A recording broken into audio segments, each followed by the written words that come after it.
Oh, and we are on, mate. And you have the twins. It's your boy Yuck Mouth, the host with the most Culado smoke with my twin. Hey man, Goose the Great, the best thing to happen to a woman since the straightening comb, and we are the The Wonder Wonder Twins. Twins, man. Activate, man. Everybody in the building. It's time to activate, man. Drinks in the sky, baby. You know how we do this thing. Pure activation on the late night side of the game. Activate. Ah, toast for the most. You feel me? I'm Yeah, still hold on. kind of. I'm sorry. Still kind of tipsy from last night. Okay, I went let's to talk about Snoop, last night. What you do last Snoop night, brother? Snoop Dogg album release party. Is it a crime? He had the album Okay, release party at the compound. okay, Everybody and their mama was at that motherfucker, man. I seen all the old school. I met the Top again. I met Top, TDE, took a picture with him. You know what I mean? Dapped in, got his number and shit. okay. Um, it was just hella politic, and I think I just got a new motherfucking deal, a hookah deal, all types of shit, man. It was just so much politicking and networking, man. Everybody was there, nigga. You name it, Battle Cat, Bone Thugs and Harmony, um, the East Siders, Daz and Corrupt, you know what I mean? Everybody was in that motherfucker. You name it, man. All the LA rappers, all the dope LA niggas, the young dudes that I don't even know all their names, but nigga, they was in that motherfucker, man. It was a movie, you know what I mean? Speaking of movie, Snoop played a movie, got the Is It a Crime movie, you know what I Okay. mean? That he played, the Dog Pound performed. Yeah, it was a movie, man. Like everything was free, man. The drink was free, nobody had to pay nothing. And the album is called Is It a Crime? Okay. So the waiters, you know, had on jail outfits.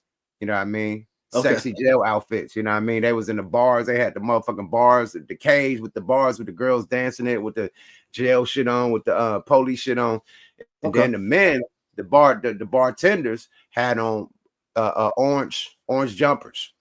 Orange, like they in a joint, you know what I mean? Right. Orange cellmate jumpers. You feel me? So is it a crime? They had the whole thing going with it. Had free Yeah. hookah, free drink, free everything, man. Snoop know how to lay that motherfucker out. And since the last time I've been to the compound, it's like he added some extra shit to it because it's big as fuck now. That Okay. motherfucker big as shit. It got a different entrance, all types of shit. Like that shit big as shit. You That's know what I dope. mean? Like it was So let different from when I went to his birthday party, where we was able to walk straight in. Now it's a whole nother area. He done built two little club areas, and then you got to walk into that space that we walked in when he had his birthday party, the Players Ball. But yeah, that motherfucker was popping. Snoop was in that motherfucker. Everybody was in that thing, man. It was lit. I was so lit, shout man. out to Snoop, man. Congratulations on the new album, Snoop. Big shout out to Snoop. The new album banging too. The new album is banging, man. It's way better than Dr. Dre album. It's more slaps, you know what I mean? It got the funk, it got the shit on it. You know what I mean? That shit Yeah, I that heard you he really put Snoop rhyming on. too, like rhyming. Oh, he rapping his ass off too. He never Right. stopped. Even on the Dre album, he rapping his ass off. It just the beats. Then you know what I mean? The beats weren't copacetic. It was a couple songs on there that was straight. But Right. the whole album as a whole was like it was a lot of skippers. You know what I mean? You don't want niggas to be skipping on your album. You want nigga to play it from beginning to end. So I think he got one that you could play from beginning to end right now. With this is it a crime, man? Okay. Nice motherfucking album. Oh, I met Jane Hancock. She from the Bay, right? That Snoop Dogg artist from the Bay. She sing and rap. She dope as fuck. Like Snoop putting up bread for her. So I got her line. She trying to work, you know what I mean, on City of Dope and shit. She said it'd be an honor and a pleasure. And she live out here. So she said as soon as I hook up the studio time, she gonna pull up. So big shout out to Jane Hancock. If you What's know, up, you Jane? know. You listen to them Snoop albums, you know that voice, man. She on this album. I mean, Okay. yeah. So That's dope. October, all the motherfuckers, you know what I mean? Everybody was there, man. It was a family affair, man. Seen all the players in that motherfucker, man. Percy invited me, and Percy wasn't even fucking there. Wow. But his people was in the building, you know what I mean? That's all that count. But Yeah. everybody was in that motherfucker. It was just a family affair, man. Period. You know, Okay. at the Um. compound. Yeah. I mean, once again, congratulations, Snoop, Death Row, and Death Row affiliates. Congratulations on the new Guys, project. I'm on live. I'm on live. I'm on live. I'm on live. I'm on live. That nephew. Yeah, I'm on live. On the photos, please. Photo, please. Not right now. What's up, Not nephew? right now. After I'm done, okay? Okay. 5 minutes. 5 minutes. No, An that's hour. working. I'm working in a minute. An hour. Let me see an hour. An hour. Okay, Yeah. yeah, hour, nephew. 1 hour. Okay. Okay, I got 1 hour. Yep. 1 hour. I Okay. got 1 hour. Got it. Okay. Got it. Hey, you know Thank he you, gonna Jazz. hey, you know he gonna hold you to an hour too. They don't. Oh play. yeah, he got this shit on a timer. He Hey, put in a timer on his watch. He's coming let me back tell in an you. hour. Hey, let me tell you something. They don't play, bro. He's coming back in an hour. I'm about to give up this phone. It's all good. No, what we're gonna have to do, we'll do 3 topics. So first, let's get No, the first person. we keep it going. I just had to handle my phone and let him do what he do. We good. Okay, first person to tap in was. Oh yeah, man. Let's see who's tapping in, man. Let's see what's up with the committee, the nation, man. We got the boy Derek Frazier, man, from Bushrod, Oakland, and this motherfucker, man. He from the north, man. You feel me? Town business tapping in on the one time. You feel me? We got Shaniqua in this motherfucker, man. You feel me? We got the 707 in this thing. You feel me? What up? What up? Man. We got big old, the real Big Texas. You know he always in this motherfucker. Usually the first on the tap in. You're slipping, Big Texas. Yeah. You know what I mean? Everybody in this motherfucker, man. You know what I mean? Everybody tapping in. United. Oh, what it say? Okay. I don't see AZ in this motherfucker. Okay. Yeah, I don't see nobody showing they tap ins and shit, but everybody in this motherfucker paid in full. I see you, boy. What up? What up? What up? Yeah, man. Alumni. CJ Rich. I see you, boy. What up? What up? What up? Bricks Liddy. I see you, boy. Yeah, everybody in this motherfucker. Richmond, VA in this motherfucker. You feel me? Shanique would say, what up, though? The Gooch and Yucky. You feel me? Make sure you guys hit the like. Hey, man, and my apologies for not being on the content side of the game. I just been hella busy. The day before the Snoop shit, I went to a Dodger game for the first time. Okay. Yeah. How you like our stadium? How you like Chavez Ravine? Oh, man, I didn't even know it was downtown, bro. I've been out here that long and never been to the Dodger Stadium, my G. Yeah, my first Dodger game. That shit nice, man. That shit real nice. They played against the A's, too. Yeah. So I had to, as much as I wanted to wear athletics gear, I knew better. It's notorious. Back in the day, they notorious for them parking lot fights where niggas get stabbed up from the opposite team. Well, here's the thing. The Dodgers don't like the Giants. You could warn the A's. You can't wear the Giants. Ah, okay. See, I ain't know. Yeah, don't wear the Giants. Yeah, don't do that one. It's gonna I went. It's my first time, so I ain't testing it. I know they known for stumping and stabbing people out in the parking lot, the opposite team. So I'm wearing Dodger shit. Now you know that you can wear your A's stuff. Just don't wear the Giants. Okay, the A's beat their ass too, like 9-1, like spanked them. You feel me? So I was happy. At the same time, man, a little security guard at the gate was pressing a nigga, man. He did what? Man, the motherfucking security pressing me, man. They wasn't even trying to let a nigga in that motherfucker, right? So I had a little Louis bag with me, right? My little bag.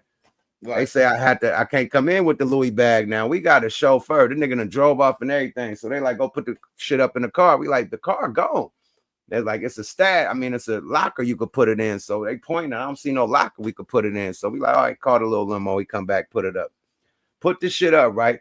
Right while we walking up to the same nigga. I told my nigga, like, bro, don't even go back to him. He already got an issue, my nigga. Do not go back to him. He like, he already checked this in. So let's go through him. I'm like, fuck.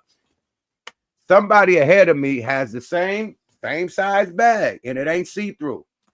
They getting in. I said, how's she getting in with a bag that ain't see-through? Now she had some kids. They was like 12 or 11 or 9. It wasn't no baby. You know what he said to me? What? It's a diaper bag. I said, oh man, you on some bullshit. And I said, now I'm coming in. I'm coming in through the gate. And I had a lighter. He said, you can't get in with the lighter. I said, all right, fuck the lighter. I threw the lighter on the trash. He said, oh, you're out of here. You said, fuck. You said, fuck. You can't curse. I said, bro, are you out, man? Are you fucking serious? I said, bro, I can't cuss. I'm a grown-ass man. Like, where do it say no profanity, bro? And I didn't cuss at you. I said, fuck the lighter. Oh, you can't come in here. You got to go. I said, man, where's the motherfucking manager, man? Call the manager, man, because you're discriminating against me. I ain't do nothing, bro. I threw the lighter. You said I couldn't come in. I threw it in the fucking trash. What's the problem? Oh, man. Whoa. Well, I'm admit, though, I was kind of litty, too. We got lit before we hit that motherfucker. So I'm on full turn-up mode. I'm a little tipsy. We done drunk champagne and tequila, nigga. I'm turned, nigga. I'm extra high, extra drunk. Right. So I'm in this nigga face like, bro, man, what the fuck is up, man? Get your boss. So they didn't get the boss. They got the police. Bought the police. I tell the police the shit. Police come and say, yeah, he said you called him the N-word and you threatened him. I said, oh my God. I said, when did I call? I said, so I'm going to call a Mexican man a nigga. Are you serious? I said, no, I did not call him. I talked about a lighter. I said, fuck the lighter, and he got mad. Well, you can't curse. I didn't cuss at him. I said, fuck the lighter. Oh, well, you're not allowed here. I said, how am I going to get my ticket money back? He gave me a card. Said, you got to get off the premises. My nigga, you know, with the tickets and shit, his people, you know, got box tickets or whatever. So he came through the cut, you know what I mean? The box seat area, came through the cut, got us and bought us through the box area and bought me in through there. You feel me? On the other side of the arena. I had to walk through the lot to get on the other side. But yeah, that one, I'm like, why you even going through there, man? Let's go through another motherfucking entrance, bro. Like, it's hella different entrances. We ain't got to go through this motherfucker, man. So end up getting that motherfucker. I had the time of my life. That shit was fun as shit. Yeah, man. Dodgers games are amazing, brother. We had incredible seats. I think we was like we was at the bottom. Like I think we was about 6 or 7 rows from the ground.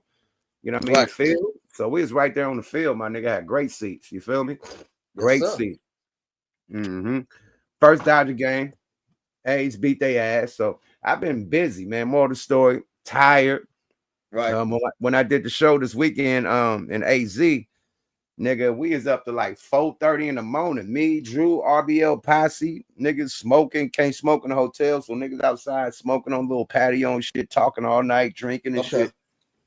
So Drew is out. Drew's home. Yeah, Drew out. We bailed him out. Okay, cool. Yep, cool. Drew out. And so we up there talking for hella long. Then I got the flight, so I didn't get no sleep. So I've been damn near asleep for the last two days. Literally like this, eating big ass boss plates and then nodding off, boss plates, not off. And I've been trying to go live. I'm about to go live, got all the content. Fall asleep, just zap, my nigga. So excuse me, everybody, for not doing no content this week. We're gonna try to catch up with the Twinz, Smoke Like Radio. We couldn't do it yesterday because, you know, I was out partying like a rock star, you know what I mean, with Snoop Doggy Dogg. You feel me? Gooch, what you been doing, man? Hold on, man. Let me turn this other light on. Damn, this motherfucker got hot as a motherfucker. Well, you know what? Yeah, hold on. Keep talking. Hold on. Yep. So I had a long ass week, y'all, and I've been I've been having the content loaded up. I done fell asleep on this motherfucking couch like 2 or 3 times, about to go live, and then kick back, try to take a little power nap, and be sleep for hours. Wake up, nigga. Let me go upstairs and go to sleep. You know what I mean? Period. So yeah, I've been trying to go live. I just been falling the fuck to sleep, literally on the job. It's like right here, passing out on their ass. So my bad, y'all, but I'm here. You know what I mean? Me and my twin getting it in, man. Activated. If y'all activated in that motherfucker, put that activate in the chat, man. Put that activate in the chat if y'all activated. You feel me? Well, this past weekend, we did the 5150 Ontario. You know, we do Ontario every year. Oh, yeah. How was it? 5 shows. Oh, man, it was crazy. All the shows were sold out. So I did 5 shows in one weekend? Yeah, 5 shows. So what, 2 shows a day? He did 2 on Friday, 3 on Saturday. Damn. Yeah. So that was amazing. Had a great weekend. Now here's the funny part. We were me and Corey were going to the mall to buy some gear, and he didn't know I could cry like a baby, right? Right. So he didn't know you got that. No, man. So this is funny. So out of nowhere, he says, I want to bring somebody to the stage that everybody knows. I'm going to bring my man Gooch the Great to the stage. So they're like, Gooch. He said, man, Gooch, you know they have the new abortion clinics now, right? I said, no. What about them? He said, they got the new abortion clinics to where they suck the baby out. You get the abortion and the BBL. It's 2 in 1. They said they suck the baby out and put the remains of the baby in the ass. I said, really? He said, yeah. So this is what happens when they suck the baby out and they put the remains in the ass. When the bitch sit down and say, I'm like, and I did that. It went crazy. Oh my God. Okay. Yeah. That was fun. So shout out to Corey, man. Shout out to Darlene. Shout out to Phil. Shout out to the whole crew, man. The whole crew. Yeah, that's everybody, man. It was a couple comedians up there with Mr. Coleman was funny. Flawless was funny. So yeah, everybody, man. Shout out. We had a great weekend, man. So it was good, man. That's what's up, man. See, I seen you been out. You damn near like a 5150 co-host. Nigga, you damn near like the new Marcus. He about to bring you up there and start doing dance steps and shit, singing and rapping and shit, everything. Corey like that a little it shit damn near like a when he had Marcus and what's that nigga name that used to wear them got wild ass glasses? Precise. When he had them two niggas, they was like the Commodores or the Temptations up there. They had the suits on, they dancing and shit, singing and shit, and they doing comedy, my nigga. So I can see you up there doing some type of skit with the nigga. Hey man, that nigga he got a song he did this weekend. He premiered a song on stage. He had an actual band on stage. Yeah, I told you he'd be doing the music shit. I'm telling you, you're gonna be up there. You're gonna be the rapper. You and Craig Fax. Yeah, that was dope, man. Craig Fax was there. Craig Fax got on stage and rhymed. So it was just a good little, a good time, man. Real good time, bro. That's what the fuck is up, man. Period, man. Well, shit, man. We got some content to get to, man. We got the Diddy trial going on. We got Tory Lanez got stabbed 14 times. You know what I mean? I know I'm late, but we still gonna speak on it. A lot of this shit I'm late on. Chris Brown arrested. We late, but we gonna speak on it. And we're gonna speak on these culture vultures, trying to destroy hip-hop from within, from the streets on up to the industry. You know what I mean? So we're gonna touch on a few topics tonight, man. Where you want to start, man? Diddy trial, Tory stab, where you want to go with it? Let's start with the Diddy trial. Let's start with Diddy, man. Let's start with Diddy. All right, we're in a channel to like to read motherfucking paperwork and shit. That ain't our type of channel. We don't read paperwork and shit. But I'm gonna take you to the guy that got it's a dude, and this nigga is a rainbow too, but he just breaks the shit down. He went to court and he just breaks the shit down without having to read line for line, but he was there and he just regurgitating what happens without saying, hey, well, Diddy said, he said, she said, she said. I don't want to hear that shit. Okay. So we can start with that. But I want to start with the lawyer first. This is a professional lawyer and what he has to say about it. And once he speaks, then we could go from there. But I want you to hear what this lawyer have to say about the case, because I feel exactly what the fuck this lawyer is saying. Period. Okay, let's do it. And yeah, let's do it. The lawyer said he about to walk, basically, and he's about to explain why. Let's go, y'all. Fair use. They're talking about has anything to do with RICO. Okay, domestic violence state case. This is not a RICO case. Bingo, flamingo. In a RICO case, you need co-defendants, right? Why is he the only person arrested in a RICO? Right. Let's go, y'all. Fair use. Let me speed this shit up a little bit. The little turbo Beyonce on it. We good. Let's go, y'all. Fair use. And everybody, first question: could you leave? Were you told you had to be there? As opposed to, and you mentioned that great piece you did about Mexican about cartels. Those people are trafficked. You want to talk about traffic? Mm-hmm. Traffic, threatened. They can't leave. Kidnapping. These were parties. Where were these other people? Oh, he said. First of all, number one, 3 charges. What do you think Diddy's charged with? 3. He is not charged with being a freak. He's not charged with loving baby oil. And he's definitely not charged with domestic violence, which seems to be the focus and the sensationalism that everybody's putting on this case right now, right? 3 charges. It had to do with weapons. If I that's how we start. Not beating up Cassie, not having a party, not using baby oil. Yep. Not being not having escorts do undonism and forms of urolagnia. I'm going to keep this in. No. See, that's great for TMZ and Harvey Levin. Mm-hmm. He's charged with racketeering conspiracy for allegedly running a criminal enterprise. So when you hear something, when you hear a fact, ask yourself, where is the criminal enterprise? He brings up an excellent point there. Like, Ghost, do you feel where you're going?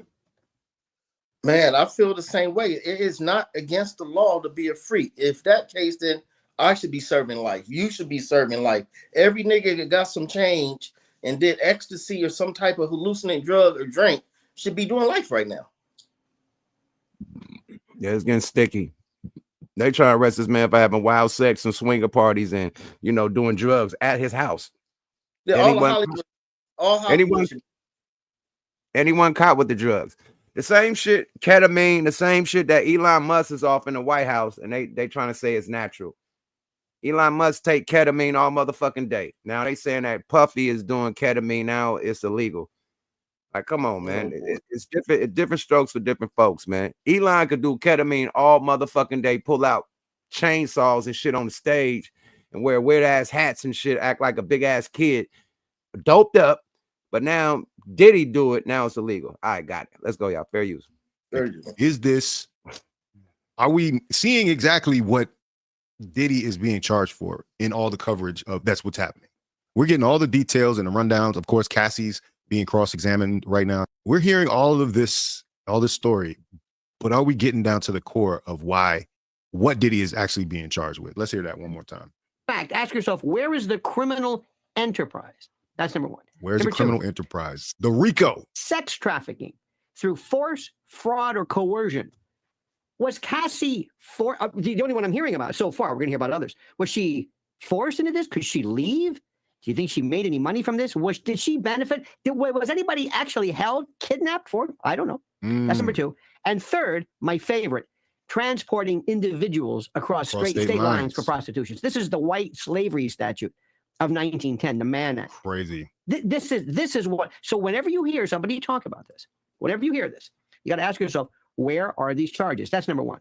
Number two. And that Mann Act is the exact thing that they got R. Kelly on. A law that was created, 1911, to prosecute Jack Johnson, the boxer, Jack Johnson. And I know his name has been coming up a lot recently. He received a pardon during the Trump administration, I believe. But this law is now being reenacted and used on our modern day celebrities, Diddy being one of them.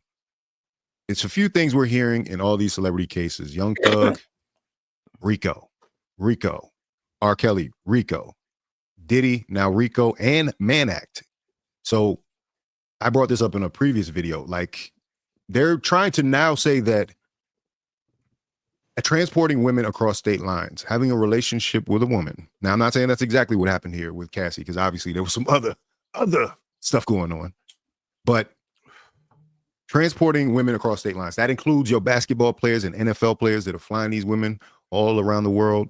The flyouts. Isn't that transporting across state lines? That's why I said this is a slippery slope. And we're now seeing an abuse of these two things, these two statutes. There's an abuse here, and we're starting to see these trends pop up more and more. So Lionel's cooking right now. Let me let him keep going. Let's go, Lionel. Two. Let me tell you how he could walk. First, load up before you begin with the court filing copious motions in limine, meaning, judge, do not let this, and this in, and pray to God the judge denies them all. Thank you. I am creating the record on appeal. Thank you, judge. Number two, stand up and object to everything. What does Cassie have to do with trafficking? In cross-examination, Ms. Ventura, were you trafficked? No. Could you have left? Well, she says he had some texts, he had some sex videos, he was threatening to release. Yeah, I mean, again, that's against. You heard that? That dude says, so what? That's not trafficking. So what?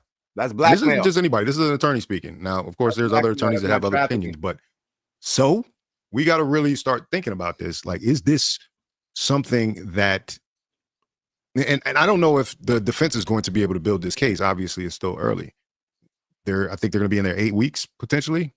This is, I don't know, Shaniqua. We seen that video with that nigga taking a pee on little Kiki. I don't know, man. Kiki, do you love me? Oh my God. But look, the cold part, right? If R. Kelly had goddamn Cassie, he wouldn't have had to do none of that shit. The court filing is saying that Cassie loved golden showers. She's begging for them. She's begging for the golden shower. She's a wild one. Man, listen, man. And Diddy's so slick, man. I mean, listen, from what I hear, she set up all the escorts. You don't got Diddy calling for one escort. You got her hooking up all the freak offs. Even when he's out of town, I can't be there. She's hooking up a freak off, and he could just watch from the whatever camera, his phone device, while the cameras is on where she doing her 1-2. So sometimes he wasn't even there. She's still hooking up freak offs. Yeah. You busy? Oh, fuck it. I'm gonna hook it up. This is no, man. They destroyed her. The defense destroyed her.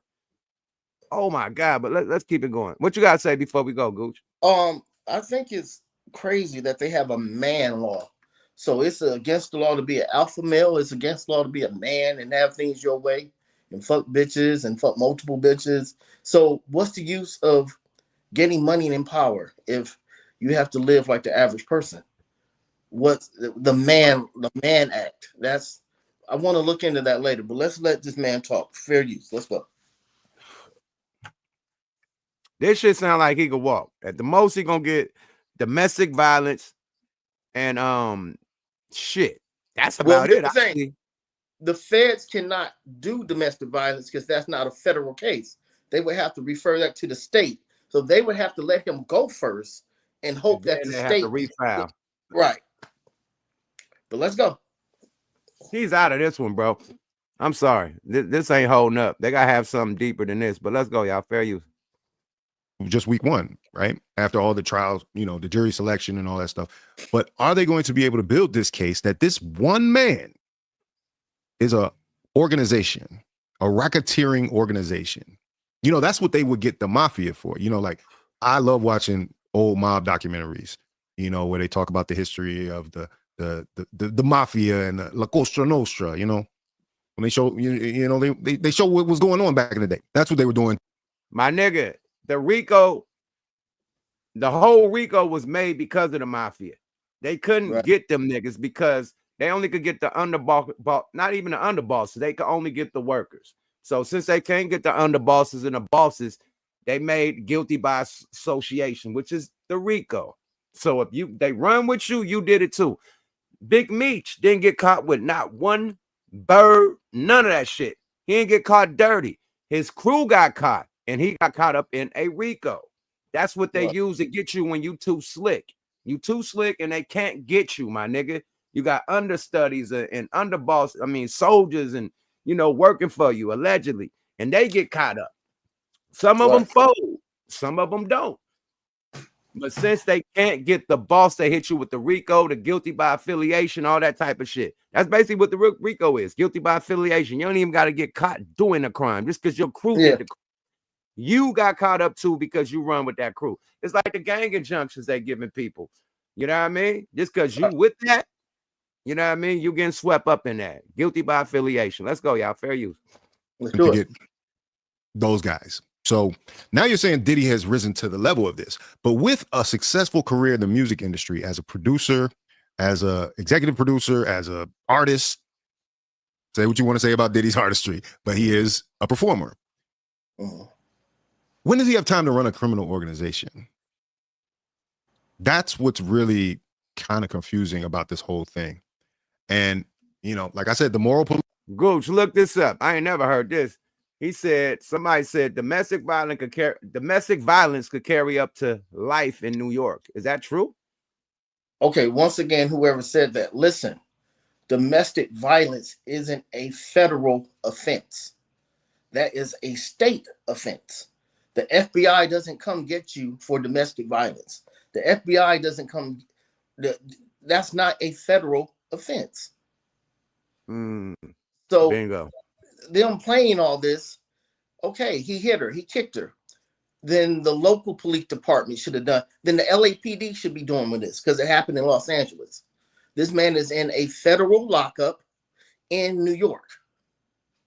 Know the law, young man. And nobody's going to get life for beating a bitch.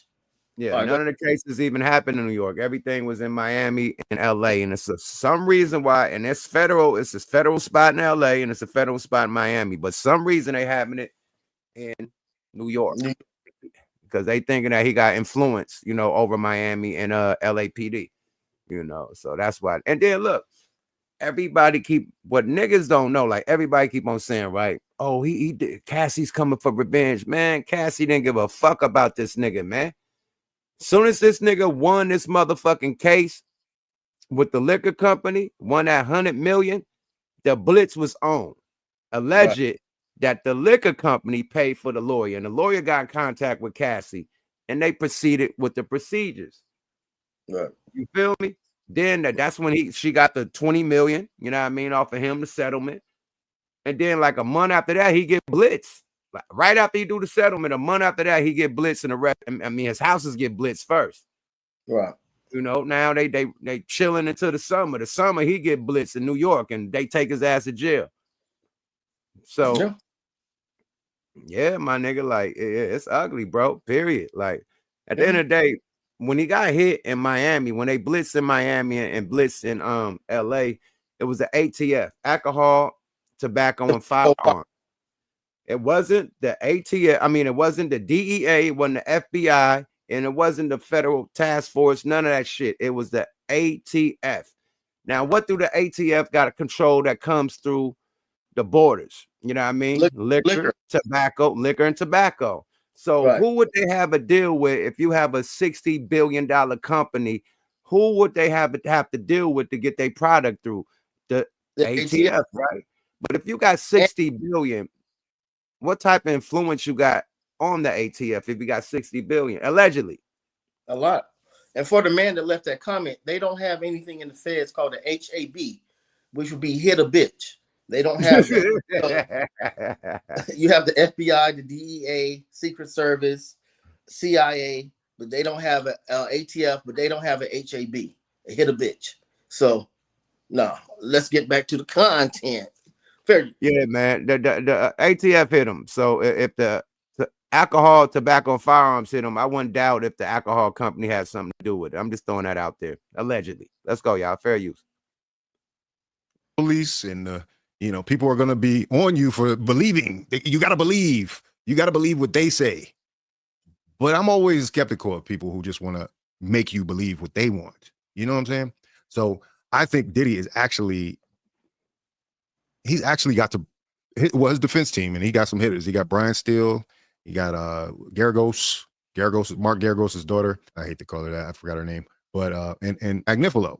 Reem, get your ass up in here, man. You the motherfucking federal. Reem done been to the feds, man. All that shit, man. Reem just got out, man. Reem, come talk some shit, man. If you want to get in here, do your 1-2 and tell us, break the case down, man. Hold on, Reem, do me a favor. Come in here and hold down my twin, because I got to switch phones. I'm on 1%. So I'm going to wait till Reem get in here, then I'm going to switch phones and come right back. Come on, Reem, hit that link right quick, man. Let's talk some shit. Let's go, y'all. Fair use. Right?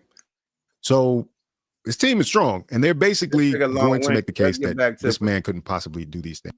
Say something that, once you put this into perspective, do you think maybe we could go back in life and look at the Stones, the Beatles, the Doors, the Who, Led Zeppelin? Remember the Led Zeppelin stories? All those bands.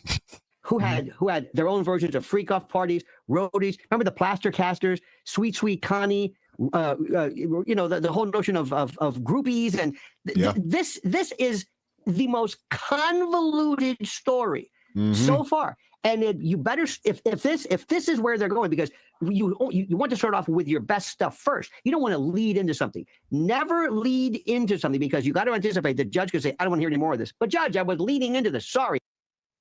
That's a good point. Is this the best that the state has, or the feds have? Is this the best stuff that they have leading right up front with Cassie up front? And I'm going to tell you, it's an unpopular opinion. Cassie was down with some of this. Like, if you listen to her testimony, and we'll get into that hopefully a little later if I can find it. Everything's all confusing on my computer right now, but you got to forgive Unc. I'm Unc now. That's crazy.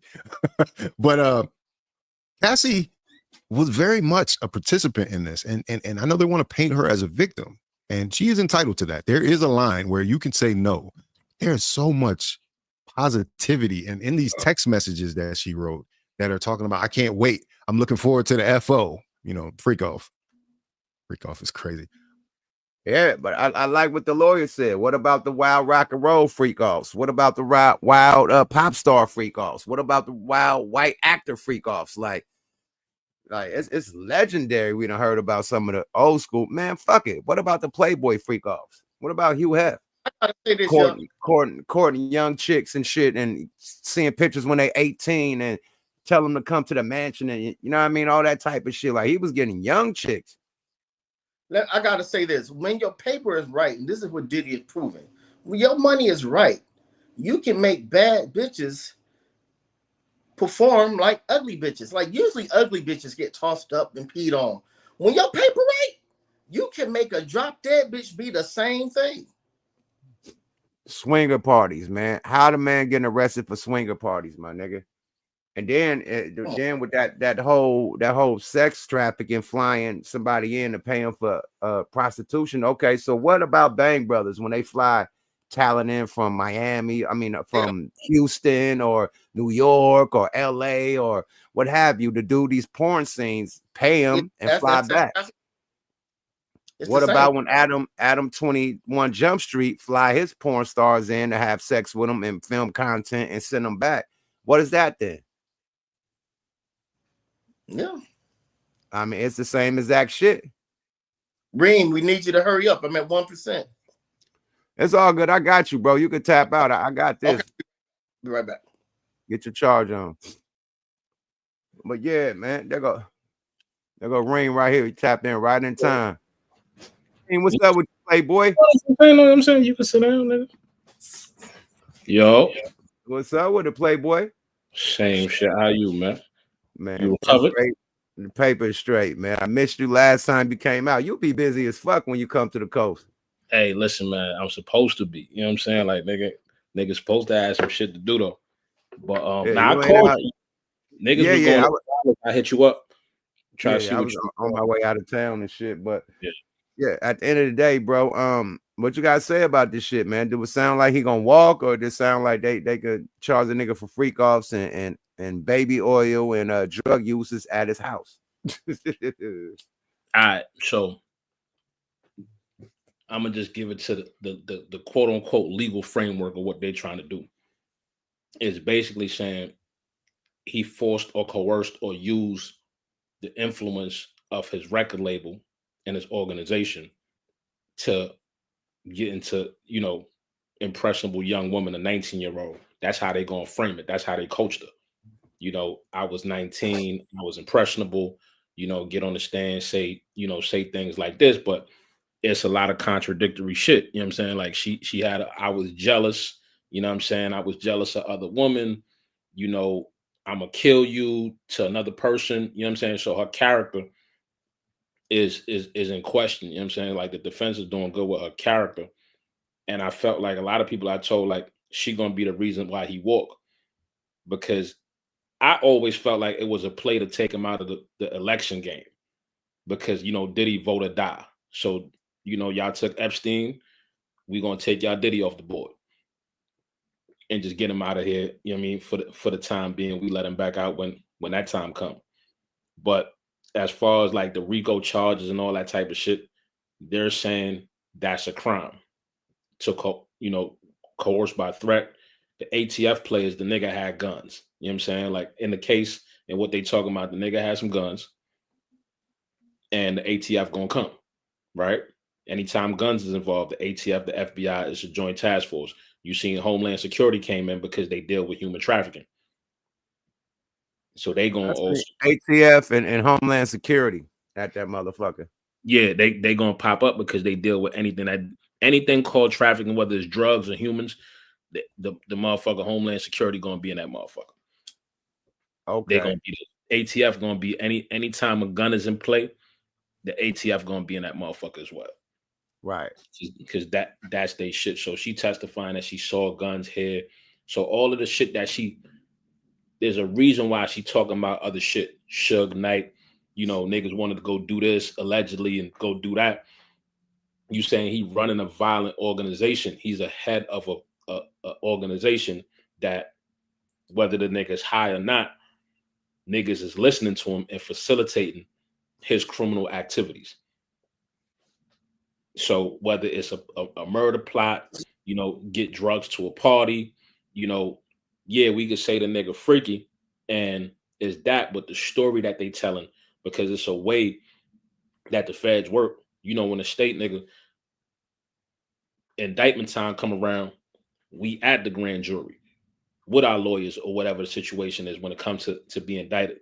And the feds, you don't even see the grand jury. You don't even see the grand jury minutes. There's the prosecutors, the judge, jury, and executioner. So it's a guaranteed indictment. You don't know what they told them people to get you indicted in the first place, but there's nobody there. You don't get to present your story or your case. The indictment is sealed, and then when they ready to arrest your ass, they unseal it. I seen why he in New York, because they saying this spans from state to state. Bad Boy has significant holdings in the state of New York, shit like that. They gonna put the Fed. That's how the feds play. That state lines. Once you play them state lines.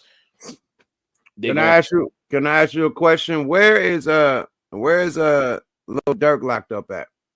He's locked up in LA. Right, because his case is in LA, right? So why is Puff, his cases is in Miami and LA, but he's in New York? That's different, bro.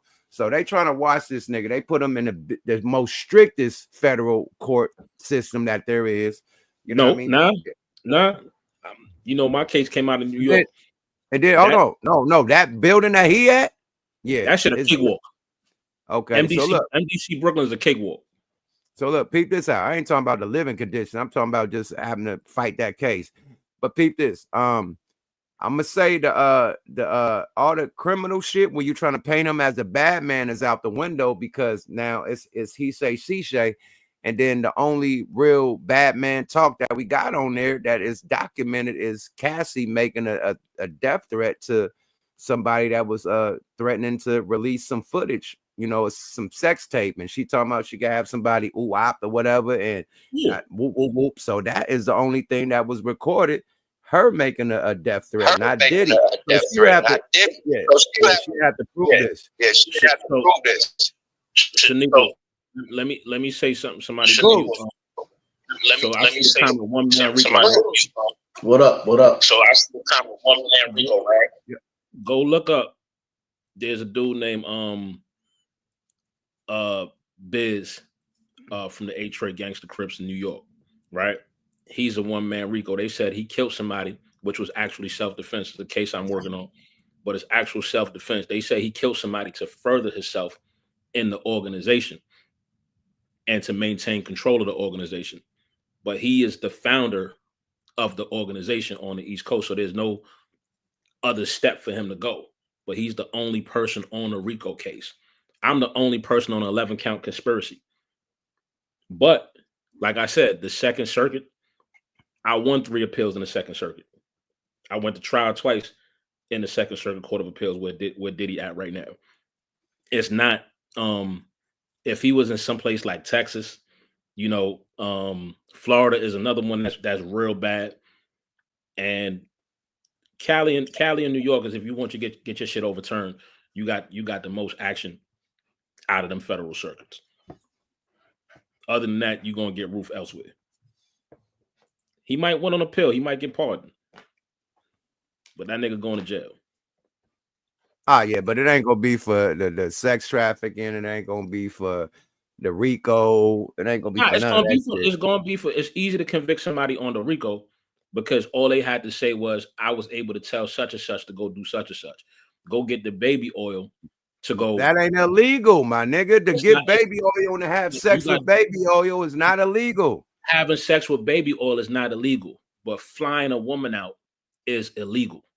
How, my nigga? If the porno companies do it every day to make money, the porno companies fly talent out. Make money. The porno companies fly talent. Same shit. They're not coerced into doing it. It worked. I'm gonna tell you now. If I'm his lawyer, it worked both ways. My nigga, if I'm flying somebody in to get paid, how the fuck if I'm coercing you, if I'm paying you, that don't add up. So if it's for the purpose of sex, right? And I know that you either got a pimp or I'm telling you, like, come get this money, because what they call that shit is undue influence. So hey, look, because I got, and then one more thing. She booked everything. He ain't calling that one escort. She did it. Yeah. So there's I got another the power. I got the power to tell you to book him. Oh my God, my nigga. She was talking about, he's busy. And she like, fuck it, I'm still gonna hook it up. And I'm gonna do this. And she was at nigga. She is a freak, nigga. She like getting pissed in the mouth. She like it in the butt. And man, she's a wild one, my nigga. She talking about she want that big black swipe, all that shit on them text messages, my nigga. Listen, talking about one last nigga said, puppy said, let's have one last freak off. She said, I want to, they don't never be the last. They want to be the first and forever. She was sprung on this nigga.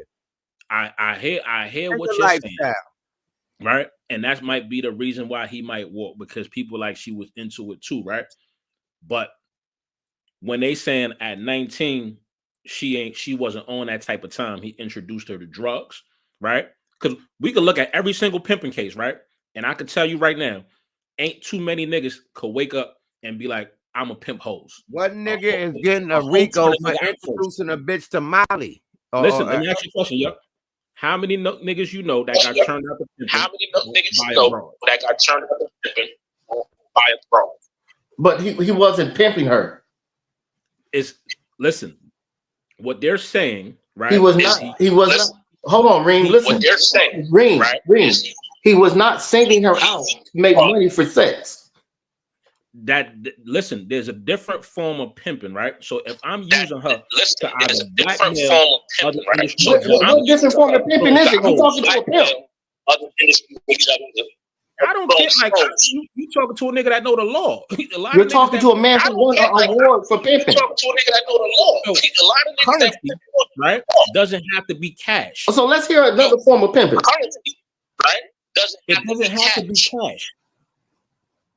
So what did she get? But fuck, she got dick. It don't. So if he's recording this, right, and they saying, "Oh, he bringing other people to the party," it don't. To watch like these white crackers. Record, right? This, right? And they saying, "Oh, he bringing other people to the party." If he's furnishing like these white crackers for people at a party, that's not pimping. If he's furnishing prostitutes.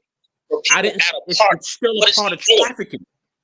You could be soliciting is not legal,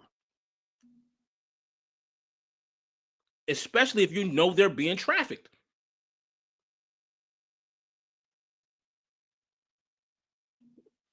Okay, all right. Let's listen to what the lawyer got to say right quick. Let's go, y'all. Fair use. I'm on a regular basis. That's all we're hearing about. Drug induced this. Somebody said they like the, Let's get back. Now, I've lived in New York City. I've lived in Los Angeles. I lived all over the place. We good with that one. Have you ever? We good with that one. All right, we done with that one. Yeah, we back to regular business, man. I don't know, man. It's going from what I'm seeing and hearing, man. It sounds like he could walk, my nigga, because like you said, federal domestic violence ain't the federal charge. So that's all I hear is a motherfucker that like to beat people up and like to have wild ass swinger parties, drug infused swinger parties, my nigga. That's all I hear.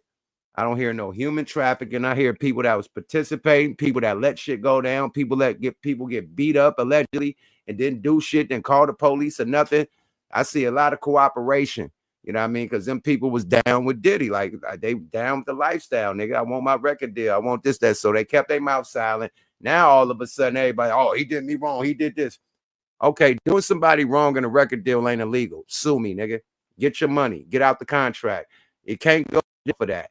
The only thing I say is domestic violence. That's all I see, my nigga. Doing drugs at your own house, unless you got caught with it, it's not illegal. You can't charge me for drugs already induced in my body and you ain't caught me with the drugs. Period. Now you could say that the liquor was laced, you could say that the baby oil was laced. But if people come in here knowing that we turning up, nigga, we drinking laced Ciroc, you know what I mean? The oil gonna make you turn up. If you come into the after party, this ain't at the regular party. Puff is known for the best parties, the best industry parties. Everybody come out, the biggest, hottest names in the game, the biggest willers and dealers. It's like watching a motherfucking Trump inauguration. All the billionaires and billionaires is coming out to the Puffy party. From LeBron James to Jay-Z, Beyonce, everybody's there. I assume everybody don't go to the after party. Now, the people who do go to the after party, I assume they down with that. They want to take ecstasy. They want oil rubbed on them. They want to have sex. You know what I mean? They want to snort pink cocaine. They want to, you know what I mean, swing. You know what I mean? They want to do things like that. Or you wouldn't keep coming. You wouldn't be there, my nigga. The first time something happened to you like that, you don't go no more. If you keep on coming, you keep going and going and going for years and years and years and years. If this happened to you one time and you freaked out, cool, we got you. But you're continuing in text messages of you're participating and booking shit and saying you like shit. It's hard. It's going to be hard, my nigga. That's all I'm saying. It's going to be hard. It sounds like you liked it, and it sounds like that's his co-defendant. If it was a RICO nigga, she should be in the RICO because she booked up all the motherfucking talent and she was doing all the sexual acts. So guess what? A RICO for sex, it should come with her. She could have signed a fucking immunity deal, right? Right. You feel me? So at the end of the day, they probably exchanged that because they had information on her. I'ma say, yuck, you know I be in LA, you know I be in some circles, my nigga.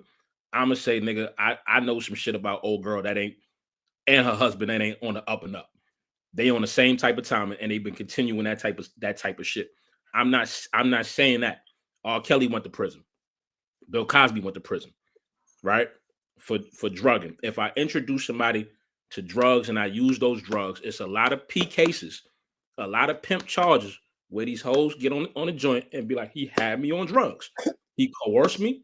He put me under duress and had me doing shit in exchange for something of value. If I say to you, yeah, we know Diddy had all these parties, right? When the last time Diddy really had an influential music group, right? Since Biggie died. Rick Ross, French Montana. They still part of Bad Boy. That was his next lineage. After it's not the same as having Biggie. Like you see how Hove got the influence because all right, let's say Jeezy. Still was the first nigga that had Young Jeezy, Dope Boys, Boys in the Hood. Def Jam. That put Jeezy on. Def Jam. But them crackers ain't counting that bag. For Diddy to have these, what I'm saying is Diddy got a special relationship with them crackers. Right. Right or wrong. We know that. Right? We know them crackers probably turned the nigga out. Right? Allegedly. Absolutely. Allegedly. Right? So he get a special type of treatment. He facilitates shit for them. Whatever. Look who he's under, man. When he signed to Arista, Clyde Davis just now came out the closet, right? He just now claims that he liked both, right? Allegedly. That's what I'm saying. Right? So if you up under this man and he's giving you everything that you need, like, come on, man, it got to be something going on. I know if I'm facilitating prostitution, right, and sex acts, and they traveling across state lines, I'm soliciting, right? So it's still a crime on my behalf. Now, if I'm doing that for Clyde Davis on my behalf, okay, Ring. Let me tell you the difference. Ring. Let me explain to you the difference. If I'm soliciting prostitution for them to go out and get money, that's bad. If I'm sending you money and I just so happen to have a private jet that you can fly on and come see me, that's not against the law. Yes, it is. Paying for sex across state lines, moving across state lines, it's federal. It's affecting interstate commerce. Paying for sex right? across state lines, moving across state lines, it's federal. Mute up right quick, Gooch. All right, peep this out, right? Right? Peep this. Let me mute you, Gooch, because you got it. Okay, peep this, right? You said sex trafficking is when somebody brings the prostitutes past state lines, and then boom, that's sex trafficking. Cool. It don't gotta be a prostitute. But look, hold up, swell up. Shouldn't the prostitute be charged, not the customer? Because we just seen this with the Big U case.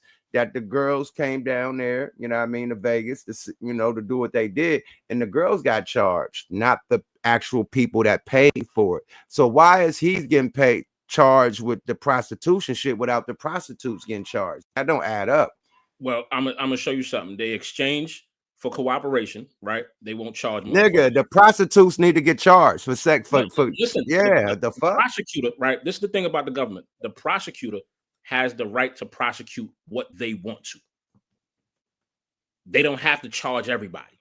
Why the girls in the Big U case get charged and not the people that were the customers? And now if Puffy and Cassie is the customers, why is Puffy getting charged and not the prostitutes? The prostitutes should be get charged prostitution and straight trafficking. We can say, like how we spoke about it before, right? The parents in the R. Kelly case should have been charged along with R. Kelly, right? They ain't get charged. The prosecutor it's about the wording of the law. So flying anybody, right, for the purpose to engage in a sexual act, and I'm coercing you with money or threat or my power, is against the law.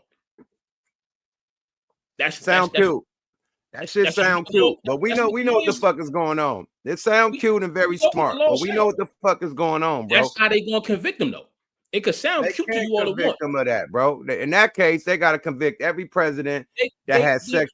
People come through for their presidential parties. Got the same charge. R. Kelly got the same shit. I'm just saying, bro. That's not a RICO case, my nigga. That's prostitution. R. Kelly got RICO. How can a nigga get? If you paying for it, how did the nigga that's paying for it get arrested and not the prostitute? I don't get it. Because how's the prostitute up there testifying, acting like a prostitute, didn't get paid, didn't come, didn't travel? Is in a victim role. The person. How the fuck are you a victim if you got paid? Because they're and volunteered to come to get paid. Nobody put you stuck. Look, you know what human trafficking is? When motherfuckers kidnap you in a van, they put you in the boxes and they take your ass to Mexico and have your ass in them sex trafficking things. That's what it is. You have no will. You got kidnapped. You have no form of human trafficking. Party at a party and just leave when you want to. You can't. Them niggas came and went as they please. That's one form of human trafficking. I'm just saying they came and went, my nigga. If you came to a party and had sex, my nigga, that's not. You came here and you left, and then you came back multiple and kept coming back. Like, come on, man. Like, if a motherfucker went one time and felt violated, like, oh, that was the most disgusting shit ever, and I feel like, oh, I'm gonna foul, cool. But if you went hella times, like, my nigga, nah, let's stop it. It's what like you said, it's what the feds is putting on him, and they grabbing it, they subpoenaing everybody. And now when they subpoena you, you got to tell the truth. So it sounds like they telling the truth about sex parties. Oh, I was frightened because I seen him slap Cassie. Nigga, you got paid. Shut your bitch ass up. Oh, I was horrified. I couldn't get right. I couldn't do it. Shut your bitch ass up. Gooch, how many prostitutes testify against pimps? They played a victim. The prosecutor used them as a victim of a crime. They played a victim. The prosecutor used them as a.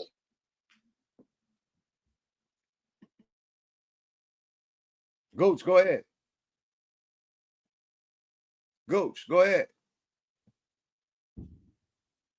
Gooch, go ahead.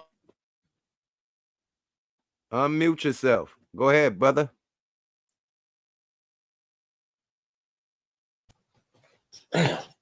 Prostitutes testify against pimps all the time. See, but here's the thing.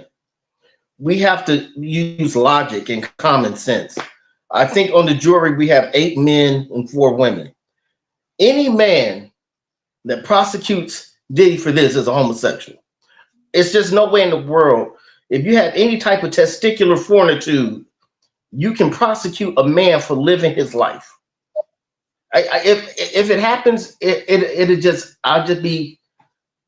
I wouldn't understand it. But as a man, there's no way in the world I'm gonna prosecute this man for fucking hoes. This is what we do. We fuck hoes. That's not against the law. Let me get a phone that doesn't have stats. I'm gonna tell you this: if he get a RICO for this shit, boy, lock me up. Cause I had so many little ecstasy parties. Shit, boy, lock me up. Cause I had so many little ecstasy parties. I'm gonna tell y'all what Adam I'm said. Don't tell niggas. Don't incriminate yourself. Don't tell niggas. Don't incriminate yourself on these people platforms. What'd you say? Say that again, because you was in the Matrix. I said, do not incriminate yourself, right, on these people platform. Oh no, man! I'm just saying. Back in the day, I used to pop X and have a little menage a trois with me and a couple chicks, but they was from LA. I didn't fly nobody in. None of that shit. I ain't pay nobody no money. We all agreed and we all did our 1-2. You feel me? So I'm just saying. Back in the day, you had some wild parties. Nigga, I ain't never had to pay for sex. Never. Never had to fly nothing in and pay for shit. That ain't the play. Nigga, I'm from Oakland. We don't pay for shit. Bitches pay us. We don't pay bitches. That ain't the play. And I don't think my swipe will even can ignite if I have to pay. I feel like a trick, my nigga. I ain't gonna even be able to perform. So that ain't even in my catalog. Strip clubs, yes. I gotta tip them, for doing their job. Like if they come to a concert, you gotta pay to get in to see me perform. So if I gotta pay to get in to see you perform, I'm gonna throw a couple dollars and appreciate your entertainment. You know what I mean? Period. Out of respect. But me actually paying for pussy, fuck no. Now I did it one time. And I had to experience it. And in fucking Amsterdam, red light district. We hit that bitch. You know what I mean? All of us. We all hit that motherfucker. Me, Drew, we all hit that bitch. All of us. One time for the one time.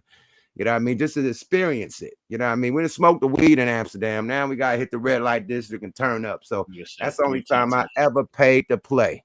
You know what I mean? In the red light district. And that's legendary. Shit. Fuck that. We did the red light district. Drew Down was in that motherfucker all night. He stayed in that bitch. That nigga paid for multiple. It was a line going down a fucking hallway, down the steps. Because Drew had the baddest bitch in that motherfucker locked in.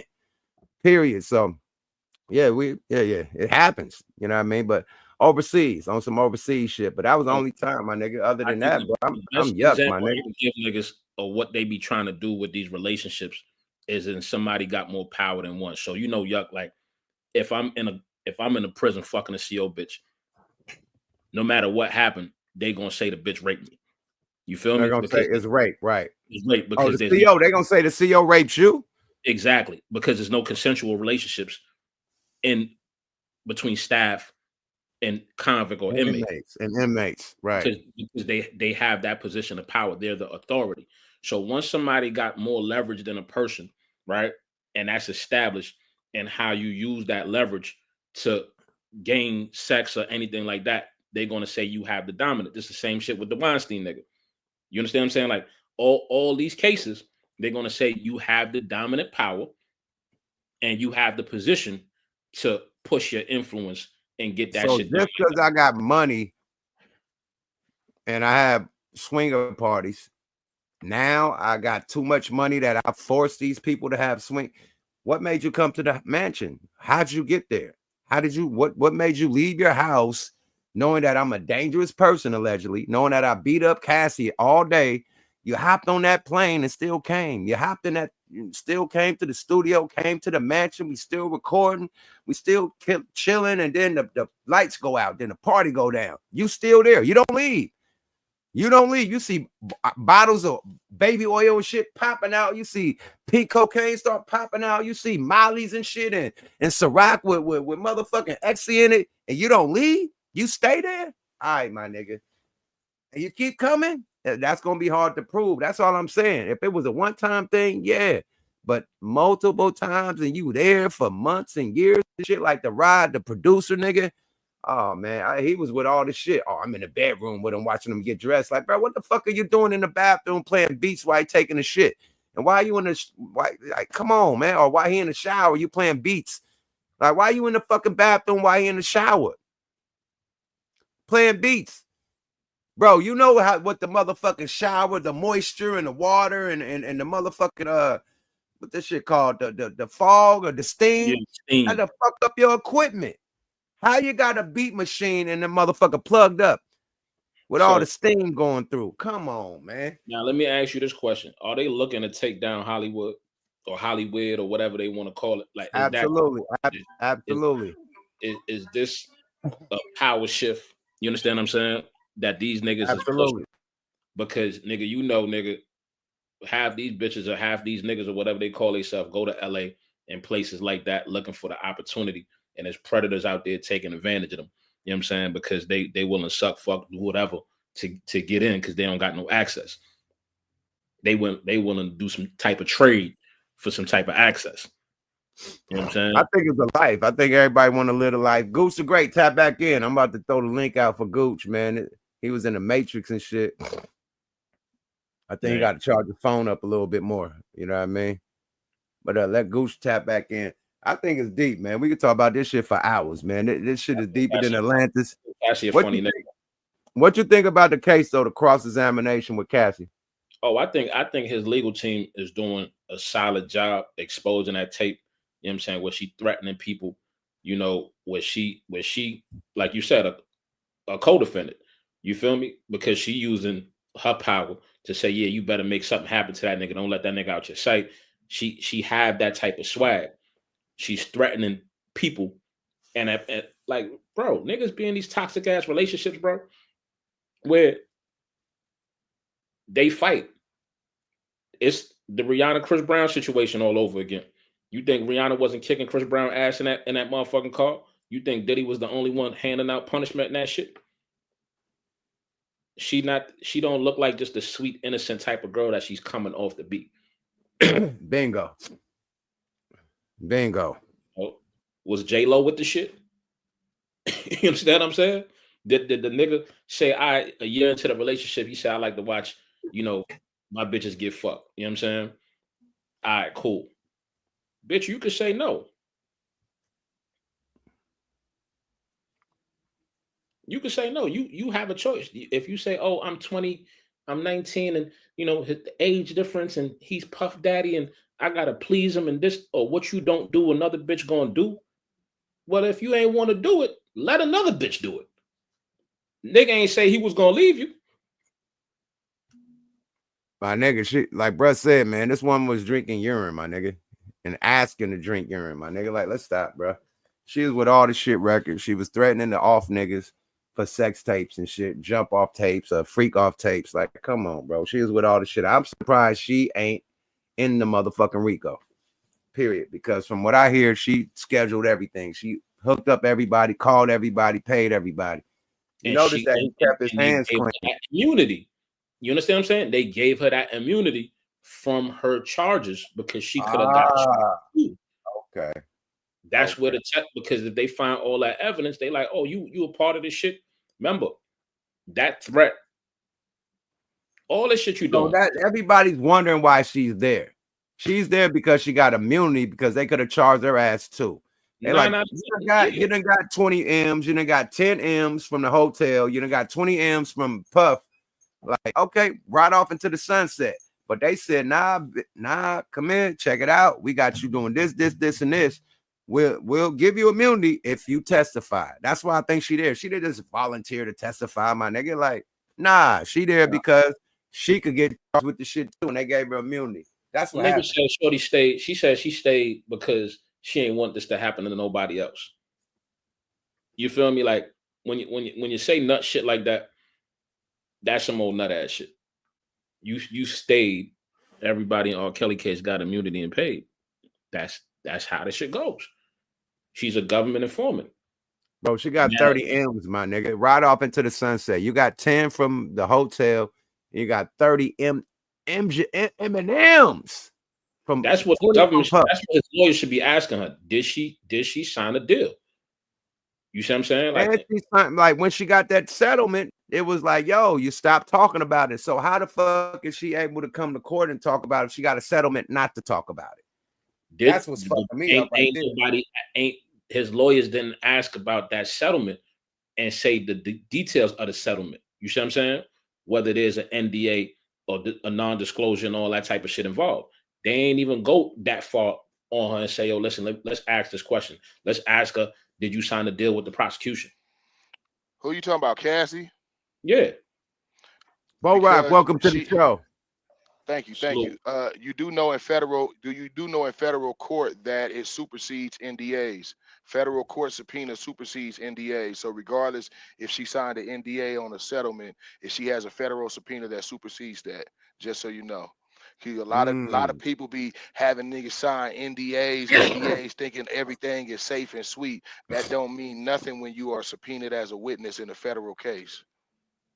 Okay, there you have it. I'm wondering, like, how the fuck did she get paid to be silent and she's not silent? I want my money back. I need a refund. Yeah, she couldn't. Silence was she can't go to the press. She can't do no interviews about it or whatnot. You know what I'm saying? But if she's subpoenaed to get on the witness stand, she has to abide by that, NDA or no NDA. So my question now is, why didn't his attorneys ask her, did the government give her a deal? They didn't give her a deal because they actually. But how do you know that? Because it's actually been talked. It was actually just talked today about the fact that she should have made a deal or something to cover herself because she's implementing herself and making herself complacent in a lot of crimes that they're accusing him of. But who is saying that? Huh? But who is saying that she's implicating herself and that she should have did a deal? Lawyers that are observing inside the courtroom. And that's what I'm saying. So if they're observing it, they don't know whether she did a deal with the DA or not. Well, that would have to be information that would be privy to Puff's team. Legal team. Puff's team. Yeah, his legal team. And I think his legal team would make that known. You know, but it's no sense in it because here's the gist of it. This case has turned into a domestic violence case. This case has turned about the tape.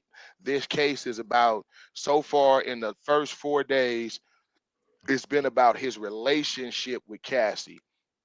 So far, their case, as far as a RICO case, is weak as water.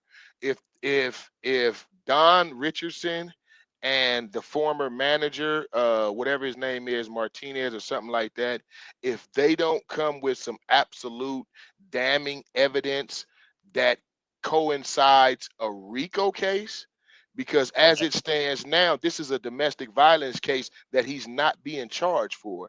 And this is what a lot of people are walking away saying. You even had some attorneys that got up and walked out the courtroom, you know what I'm saying, on during Cassie's 3rd day of testimony, because they like, okay, we came here to cover, you know what I'm saying, a RICO case. So far, we are covering a Puffy and Cassie domestic violence case, which he's not being charged for. We need to see, people are asking, we need to see the evidence of what you are charging him with as far as running a criminal enterprise, as far as running a sex trafficking organization. You feel what I'm saying? Being a trick don't make you a sex trafficker.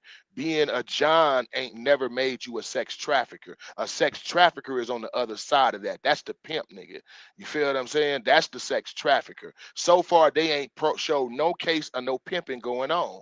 You feel what I'm saying? And with her testimony, with the text messages now showing that she was complacent, she was sending text messages herself. She wanted to set up freak offs herself. You feel what I'm saying? She hit him up about freak offs herself of her own free will. You feel what I'm saying? Even at times when he, you know what I'm saying, he was like, okay, well, if you want to do that, you know what I'm saying, you set it up, you put it all together, you know what I'm saying, and you do the whole shebang, you know. And even with the drug use, you know, there's text messages showing that he tried to get her in rehab. She was doing a lot of drug use on her own. There's text messages of him telling her, slow down, you need to slow down. There's text messages of him texting other people around Cassie, like, we need to get her in rehab. Her drug use is getting out of control. You feel what I'm saying? So as it stands right now, that RICO case don't look too strong. All right, so let me ask you this. So let me ask you this, right? Because you said the RICO case don't look too strong, right? And you said a solicitor can't be charged with trafficking, which is actually incorrect. Because if I know somebody to be pimped, or they're being pimped, or they're working for somebody else, right? or they're a prostitute or a gigolo for another agency, and I know that they're being sent out on a plane, on a whatever we ordering girls, I know them to be victims of trafficking. So, in the feds, which is conspiracy, Gooch, there go the link. I just posted a Gooch. Hit the link. Having knowledge of a crime, right, or participate in a crime, is that's the protected individual, the person being trafficked. This is why prostitutes get immunity, and this is why they testify. But here in this case, you don't have the people, you don't have the sex workers as the victims in this case. You don't need to have, it's a federal case. You don't need to have a prostitute or anybody. All they have to say is, on this date around about this time, we ordered prostitutes. They sent them on a plane and we facilitated them. I ordered the plane, I sent the money, or whatever it is. In the feds, you don't even need the drugs. It's called ghost though. All they doing is testifying that they was dead, and this is what happened. That's all it is. Look, one more thing. Yeah, people keep on saying, "Oh, that's a definitely." Let me say something right quick. They found what? To talk with this, they found guns and drugs. Would you tell this nigga what a gun is? It's a fucking misdemeanor, my nigga. You acting like a gun is a fucking. He got the guns in California. It's a misdemeanor, my nigga. It ain't a guarantee misdemeanor if it's defaced, and we talking about the feds. So if it's a defaced firearm, and scratched off serial numbers and shit. Okay.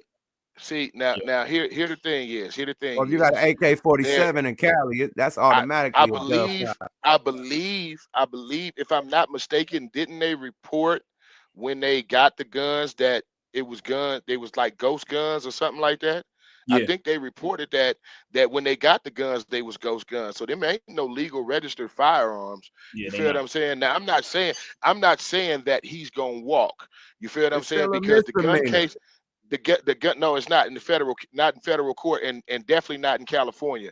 California, it is a absolute felony to have a ghost gun. You know what I'm saying? California and New York got the strictest. Yeah, a ghost gun is a felony. That's a serious felony in California. That is a serious felony. Okay. You know, but you know, his case, you know, is a 50 more days or whatever the case may be.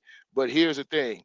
I don't understand how they plan to paint I believe what they're doing is trying to paint the sex trafficking picture with opening up with Cassie and everything else.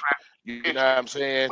And just for me, from the reports that I've been seeing and the information that I've been getting and the things I've been seeing from lawyers who are present in the courtroom every day and reporters who are in the courtroom, thus far, a sex trafficking case using Cassie is weak as hell, because number one, it shows a lot of complicity by Cassie, not only Cassie, but the actual sex workers themselves. They have actual incidents where sex workers showed up. You know what I'm saying? He was supposed to get $200, and Cassie told him, "No, I'm finna give you $4,000. You know what I'm saying? If you want to stay, but it's not finna be just the average what you think it's gonna be. We finna really turn up in this mug." You feel what I'm saying? And some of those, the majority of those workers, they ended up building their own relationship with them. So they became their sex partners more so than people that's being trafficked. These are people who they went on vacations with. You know what I'm saying? These people got to experience the life of hanging out with Puffy, flying on Puffy jets with Cassie and all that different stuff. Now, the federal case on the drugs, that depends on how much drugs it was. They would have to show intent on him distributing the drugs. We already know that the 15 bottles of baby oil that was supposed to be laced with GHB, that was a fake report. So we know that. So it's the amount of drugs has never been disclosed on how much they found. Let me do you a favor with this one right here, right? If I have a kilo in 2024, right? And they saying I've been throwing parties since 1998, right? The feds can basically do this and put what they call ghost dope in the case, saying basically, from that time, I've had 1,000 kilos. I've been known to have this type of shit because this is my. Is he now? in the feds, do they charge you with being do they charge you with being a drug user? They can charge you with possession. You don't have to distribute, because it's a controlled substance.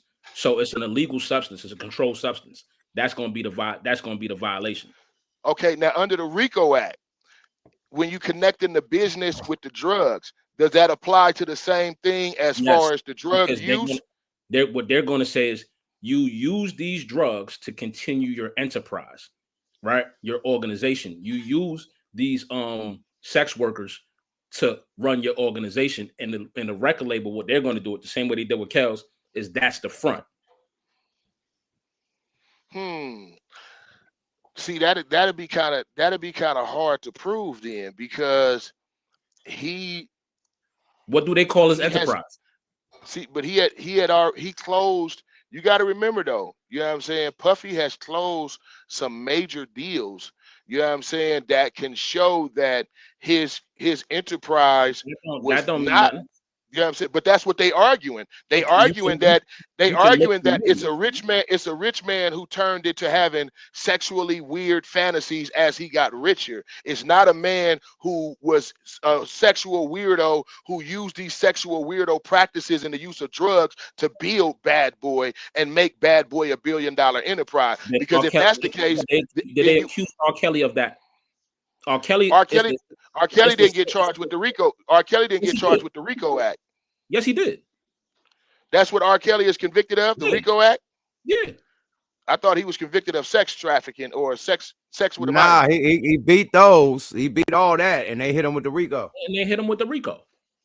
Yeah, they beat all. He beat all that. Like, that's why the nigga to lure the RICO. But he used his influence as an artist to lure younger women. That's the R. Kelly case.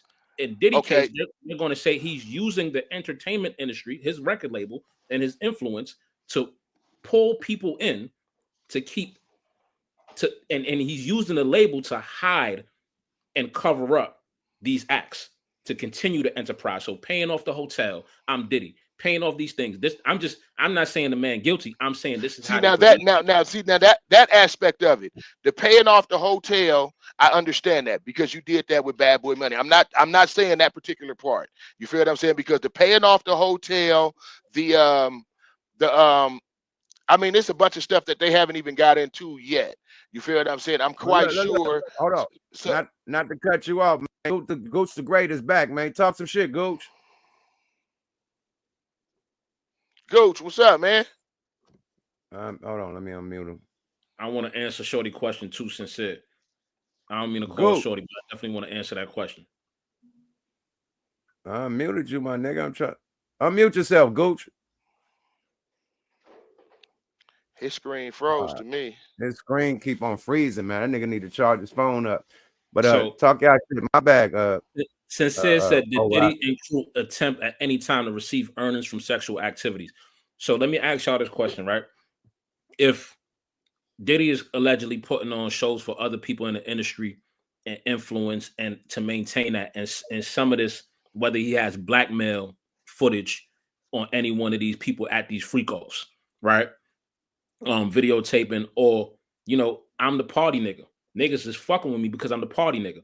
So earnings, right, don't necessarily mean that, yo, you paying me cash for this service. You might be working out a contract with me based on my influence and my position.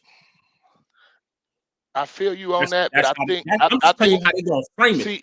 I think R. Kelly and Diddy cases is so far different because number one, it involved minors. Number two, it involved, you know what I'm saying, some his sexual acts with those minors, the luring of minors, using the record label to lure minors, using his star status to lure minors. You feel what I'm saying? Everybody who but listen, everybody who came to Bad Boy up under their free will. Niggas was lining up to jump on Bad Boy. Puffy didn't have to twist nobody's arm to try to get on Bad Boy. When he did Making the Band, he had over 3 million people that was applying to try to get on Making the Band. So in his case, is far different from how they got R. Kelly, because R. Kelly was a manipulation. I'm gonna hit you on the head with what you just said, right? I done built myself up to be this big guy, right? And I'm using that influence to draw people in, right? So that I can do what? Also have sex and freak offs with them because I'm using my influence. Because if I don't have the influence, but all is these who people having freak offs with me. See, but here the My thing nigga, is, bro. Hold on. Let me tap in. This nigga have the biggest parties at all white parties at the Hamptons, parties in Miami. Every celebrity is coming willingly. Every bad bitch is coming willingly. Now he's gonna have the after party. Just probably go to another house somewhere. I hear you. Do the after party, Diddy, and you continue. Hold on. Let me land. And you continue to go from the first party to the second party to the baby oil party willingly and keep on coming. That nigga had to go grab nobody by no neck. Everybody's coming. And Puffy is the biggest party thrower in the industry. And he didn't have to manipulate LeBron James, Beyonce. The biggest is showing up. DJ Khaled. And he didn't have to promise. He didn't have to promise nobody. He don't have to promise nobody no record deal or anything for them to want to be down with Puffy. Puffy does not have to promise you anything or did not have to promise you anything like R. Kelly promising these young girls record deals. He never had to do that. Come with that, bro. Celebrity comes with that. Celebrity comes with every motherfucker that you know wanting something from you. Yeah, exactly. That doesn't mean that you're going out. You're not going out using your celebrity to manipulate. Because if that's the case, if everybody, you know what groupie love is, right? Listen, I've been in the industry 30 years. I've been in the industry 30 years. Trust me, I know what groupie love is. This is what I'm saying, right? So when we know what groupie love is, a bitch will fuck 30 niggas to get to the nigga on stage. Okay. Right? And okay. Because the influence that a nigga got, a bitch willing to do anything to get but that's on. not sex. But that's not sex trafficking, bro. If that's the case, you're gonna have to lock up the whole. If that's the case, you would have to lock up the whole entire industry. That's why you got to listen. I never said it was sex trafficking. What I'm saying is the power that you have. Bill Clinton was getting his dick sucked in the office by Monica Lewinsky, right? Because of the power of the office, right? The same instance that I gave you. Let me ask you a question. Listen, this is an example I gave you. If I'm in prison and I'm fucking a CO bitch, right? They're going to say that this bitch raped me because she has a position of power. Did Harvey Weinstein get charged with the RICO Act in the state of New York? In the state of New York, the feds ain't the only person with the. No, I'm saying, did he get charged and convicted of the RICO Act? Harvey Weinstein. Let's look it up and I'll read it. Because Harvey Weinstein was accused of using his power by celebrities. He was accused by Gwyneth Paltrow. He was accused by celebrities of using his power and influence to force them into sexual acts. You feel what I'm saying? So, so what I'm saying is you have to have somebody. Now, I'm not knowing what Don Richardson might say, but here's the thing. She signed up. Don Richardson came from making the band, and Don Richardson was on Puffy's last album. She on 4 songs on his last album he just dropped before he got arrested. You feel what I'm saying? So she been part of this and participant, like the other white girl was saying from Daddy Kane. Don been a participant in a lot of these. So I think Don is testifying against Puffy to save her own ass. But outside of Don Richardson and outside of the guy Martinez, I don't really know that they have any celebrity witnesses besides the producer guy who's accusing him of them having to be forced into sex based on his status or his thing. This is why they are leaning so hard into Cassie, and Cassie has been on the stage 3 days. You feel what I'm saying? Because they trying to paint that picture with Cassie, which is why they asked Cassie what happened to those other 9 records that never came out. You feel what I'm saying? They're trying to pick that picture with Cassie because they don't have too many people to paint that picture with that's coming forth saying that, yeah, I fucked for a record deal with Puffy. You feel what I'm saying? You don't have a line of celebrities or motherfuckers who had record deals with Bad Boy that's saying that. You feel what I'm saying? That's not what they RICO case is based on, having all those type witnesses like that. Now, out of these 50 witnesses, some of them are not known. You know what I'm saying? But we do know, as far as celebrity-wise, that Don Richardson is one of them. And I believe Cassie's former manager is also about to be one of the star witnesses from out of the Bad Boy circle. Now, who else they might have? Just saying the abuse that she's seen Cassie got her ass beat, right? They're saying, I saw these things. I seen them with guns. I seen them with these things, right? So when you have like certain pimping cases, some of these hoes said, yo, nah, the nigga didn't threaten me directly with the gun, but I've seen him with guns over a period of time, right? So the prosecutor frames those things, right, as a overt threat, not a direct threat. And money and getting money in commerce is not always money, right? Trade is I'm just saying that for that comment. Trade don't mean that it always got to be money. It could be exchange of something for value, right? So that's the other thing. So threatening somebody, I don't got to directly threaten somebody. I could put a gun on the table. We could be having a drug deal going on, and I put a gun on the motherfucking table, right? I believe that they was going to paint that picture, and they were attempted to paint that picture up until today, when the text messages was released, that weekend, that particular weekend that they have the video of Puffy assaulting Cassie, they always showed the video. They never showed the conversation that led up 3 days before that. Puffy was texting her back and forth and wasn't interested in no freak off. He was trying to take her shopping, getting her outfit together, and getting her prepared. You know what I'm saying? He asked her, anything you want to do when you get out here.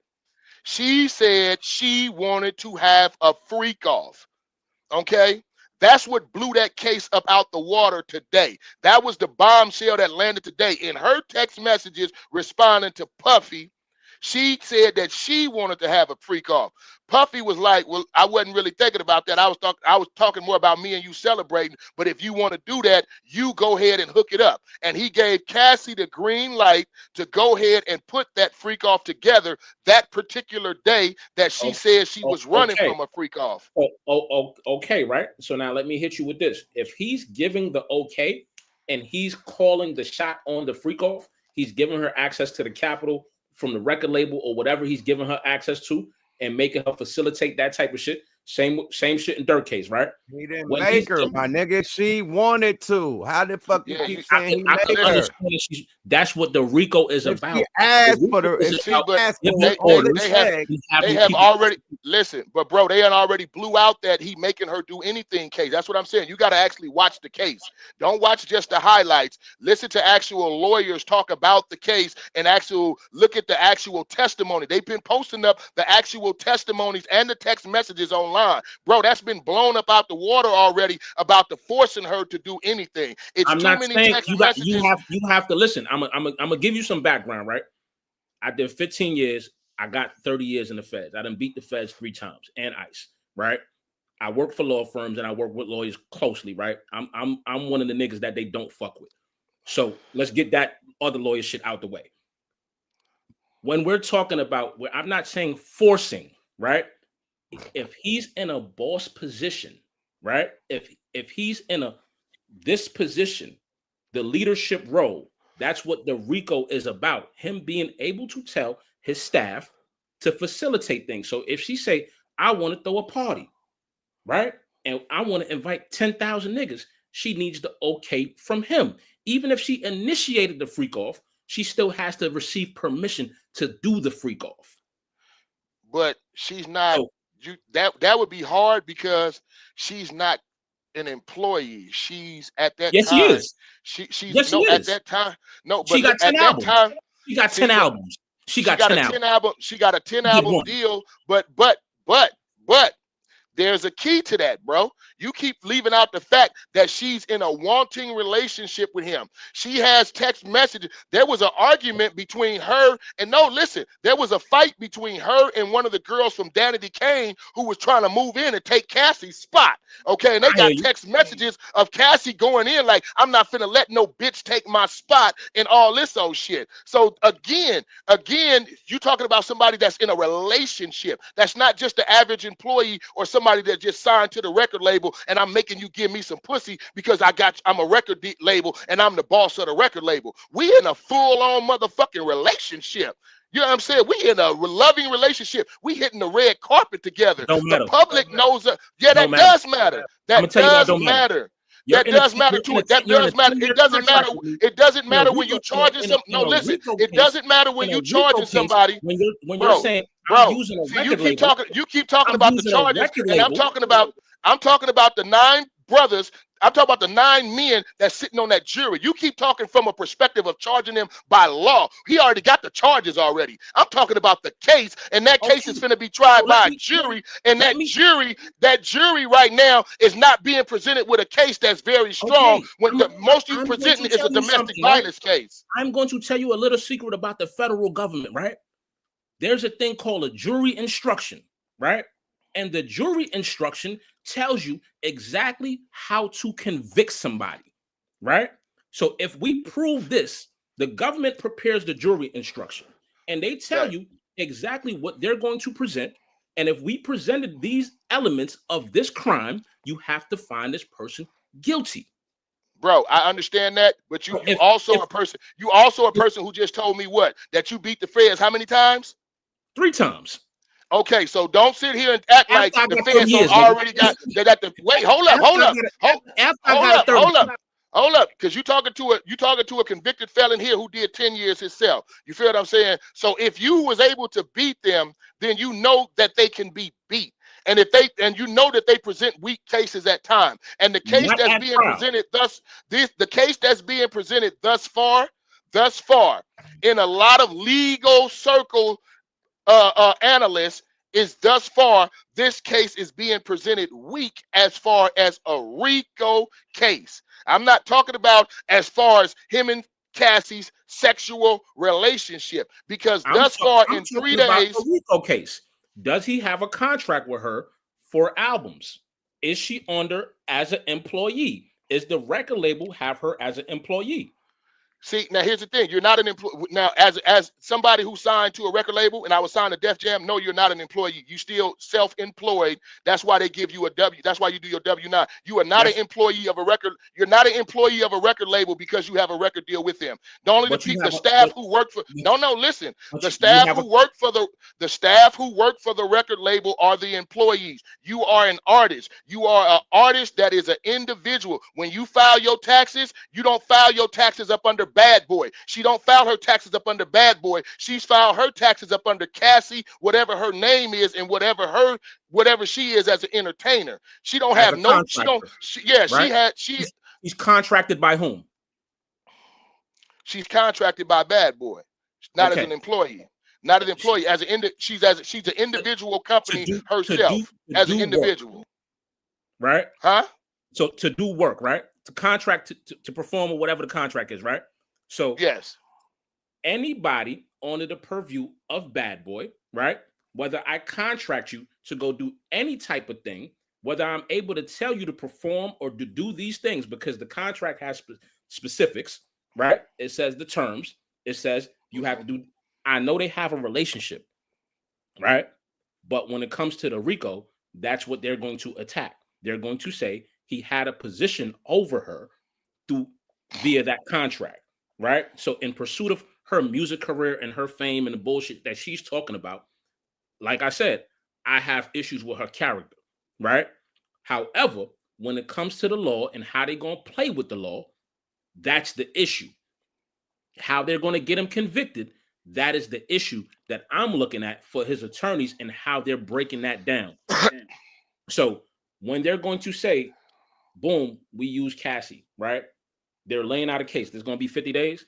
We're going to lay out a history of him doing XYZ, XYZ, XYZ. I'm telling you right now, out of my mouth, then we're gonna come back in 50 days. Puffy is finna get found not guilty. Okay, he got 9 brothers on his jury.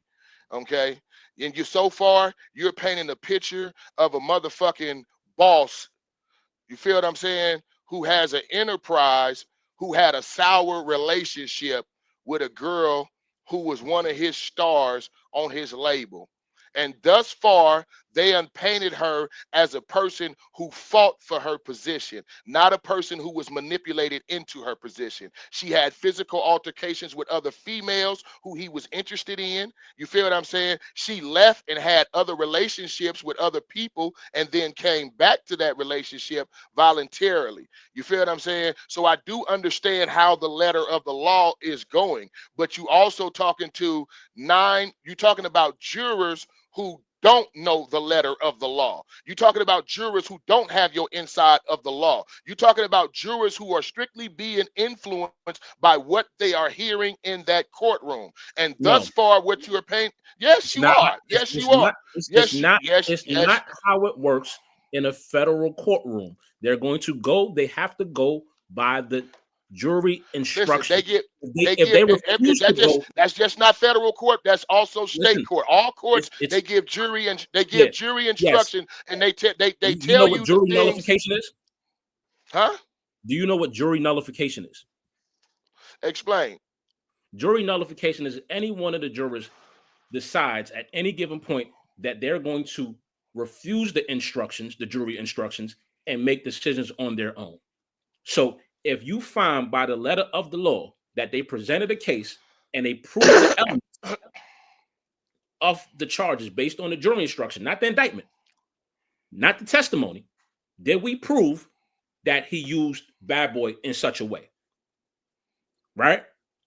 Are we proving that he used Bad Boy and his influence to pull people in to commit this thing and cover up these things? That's what they're going to ask the jurors. Did he cover up his acts with the record label and the record label money?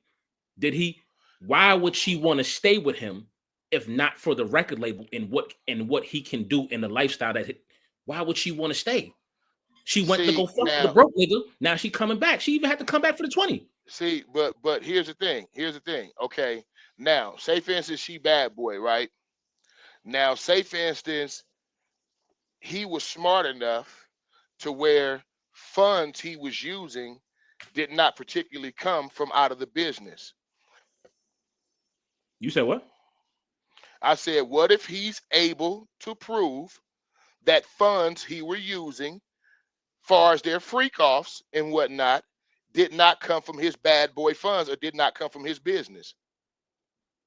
Well, the forensic, he has other means of income, including the fact that he collects a royalty check himself as an artist. Don't forget that. Puffy has sold millions of records. So if Puffy can say, no, this came out of my royalty checks. This came out of my royalty checks. With his royalty checks, is probably within the hundreds of thousands a month. If he could turn around and say, no, I was paying out of my royalty check, that didn't have nothing to do with Bad Boy, then where's the feds case at? Because that come out of his royalty money, the money he's receiving from being a rap star, not money he's making in his business. See, that's why I say it all depends on how good of lawyers that he has to be able to fight his case. And so far, from my understanding, that the black lady or the lady that he just recently hired is one of the best trial lawyers in federal court in the country. You feel what I'm saying? Especially when it comes to interrogating witnesses and putting the witnesses on the stand and cross-examination. You know what I'm saying? And also, she's a victim of sex assault or sex trafficking herself. You feel what I'm saying? Puffy's lawyer. You feel what I'm saying? So again, those things was putting the jury mind off bat to know that, you know what I'm saying, he got somebody that's a victim of the crime that he's being accused of that's representing him. You feel what I'm saying? So again, you're talking about human beings that's sitting in that box. It's not just robots who are federal agents and they're going to stick to the federal law. It's not a bunch of lawyers sitting over there in that box. It's not a bunch of DAs sitting over there in that box. It's average human beings. Some of them motherfuckers, whether they admitted it or not, unrocked to some Bad Boy, some Biggie, or something of that nature, because there's too many brothers on that goddamn thing. It's 9 of them on that motherfucker. It's 9 dudes on that motherfucker. You feel what I'm saying? It's too many dudes on that motherfucker one of them motherfuckers to not be a fan of something out of Bad Boy, whether it's Faith Evans, whether it's Jennifer Lopez or something, whether they admit it or not. You feel what I'm saying? So I'm just thinking from a perspective of sitting in the jury box. I'm not thinking from a perspective of a lawyer or anything of that nature, of knowing the intricate details of the law. I'm sitting here just as like everybody else. Only thing we can do who don't know law, we've never studied law, you know what I'm saying, or anything of that nature. Only thing we can do is put ourselves in the position of the juror. You feel what I'm saying? Not of the DA, not of the attorney, not of none of that, not of the judge. We can only put ourselves in the spot of the juror. And so far, what's being presented in the first 3 days thus far, you know what I'm saying, is like, it's a big in that. You know what I'm saying? It's like, okay, why are we even dwelling on this? Let's get into some real criminal behavior. Let's get into some real criminal activity. You feel what I'm saying? We know the crime in this particular. We know the crime in this particular case is abuse and that he assaulted her. Activity. Those sex workers are a part of criminal activity. Well, not if he. Now, all the freak-offs wasn't in states where prostitution is illegal, though. Remember that too. Some of those freak-offs happened in states where prostitution is legal. So what states besides Vegas have legal prostitution? I haven't the slightest idea. I don't fuck with prostitutes, so yeah. So that's what I'm saying. Vegas is only the only place, right? In Atlantic City. Atlantic City is not like that. No. No. No. Okay. Okay. And where did all these? Atlanta, Miami, Atlanta, Miami, LA definitely, nigga. You see Figueroa, nigga. LA definitely. It's all legal out here. I don't see, because out here, it's legal or is it's not. It's legal. It's legal out now. here. It's legal now. The whole host row, Figueroa is packed all day. Okay. So let me clarify this. Is it legal for people to engage in it without a pimp, or is it legal with a pimp? It's legal to engage without a pimp.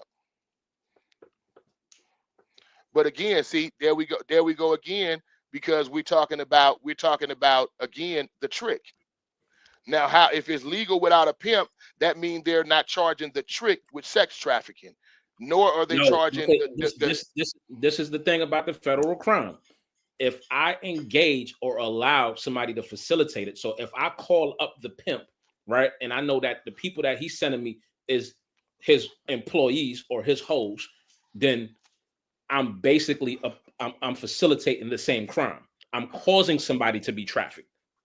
But what but if they call in, I believe for the most part, they were calling people who were working for themselves. Now, I think at one point, something came out about calling a company in one of them. I don't know where in particular, because from my understanding, these freak-offs happen in different hotels around the world. Exactly. You feel what I'm saying? Now, particularly in California,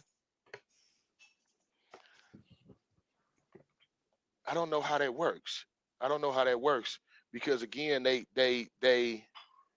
hold on. Somebody just said prostitution is illegal in California now. When did that happen?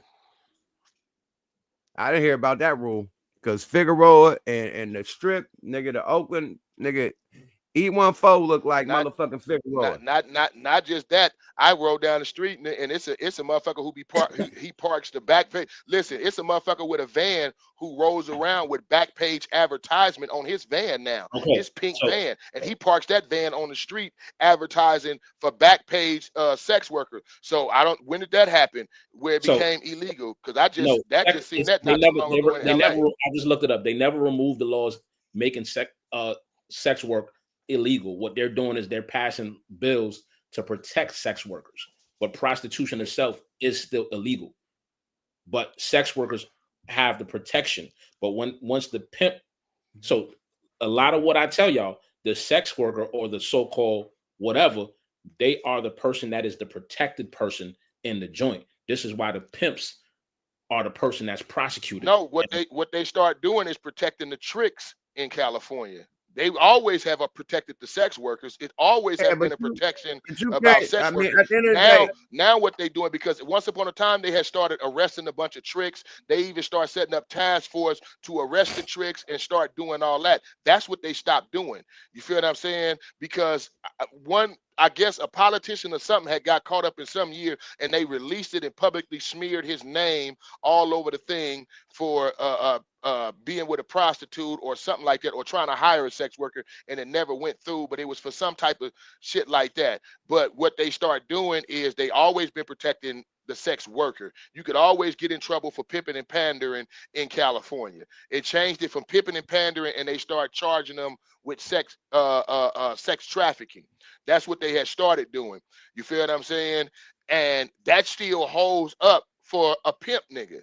It's still super illegal to be pimping. I got a young boy out there charging that shit right now. Yeah, it's still super illegal. What it is that they don't bother the tricks and they don't bother the prostitutes no more. So when you do go down the hostro, you no longer see the pimps standing out there. You no longer see the hoes running back to the pimps. Now them niggas just stay at the house and come back to the house. You know what I'm saying? And bring me mine to the house. You feel what I'm saying? But allegedly. But what I'm saying is Puffy is not, he's again a trick.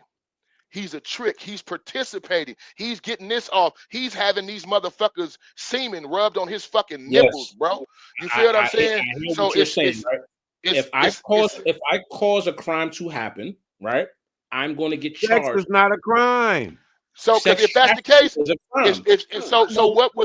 how was Hugh Hefner never charged with the RICO Act as far as with having Playboy party matches where it was a fuck fest? He had Playboy magazine enterprises, and it was well known that he was sending his Playboy models out fucking with rock stars and all that shit. So how is it that in this particular let's make 2 points. The first point I'm gonna make is that nigga white. Second point I'm gonna make is them porn stars. Now, the first point, the main point, that nigga white. Now get to you. You know what I'm saying? No, rich and white, rich with influence and white. And the people that it ain't no other points after that. So the other point is they on the contract.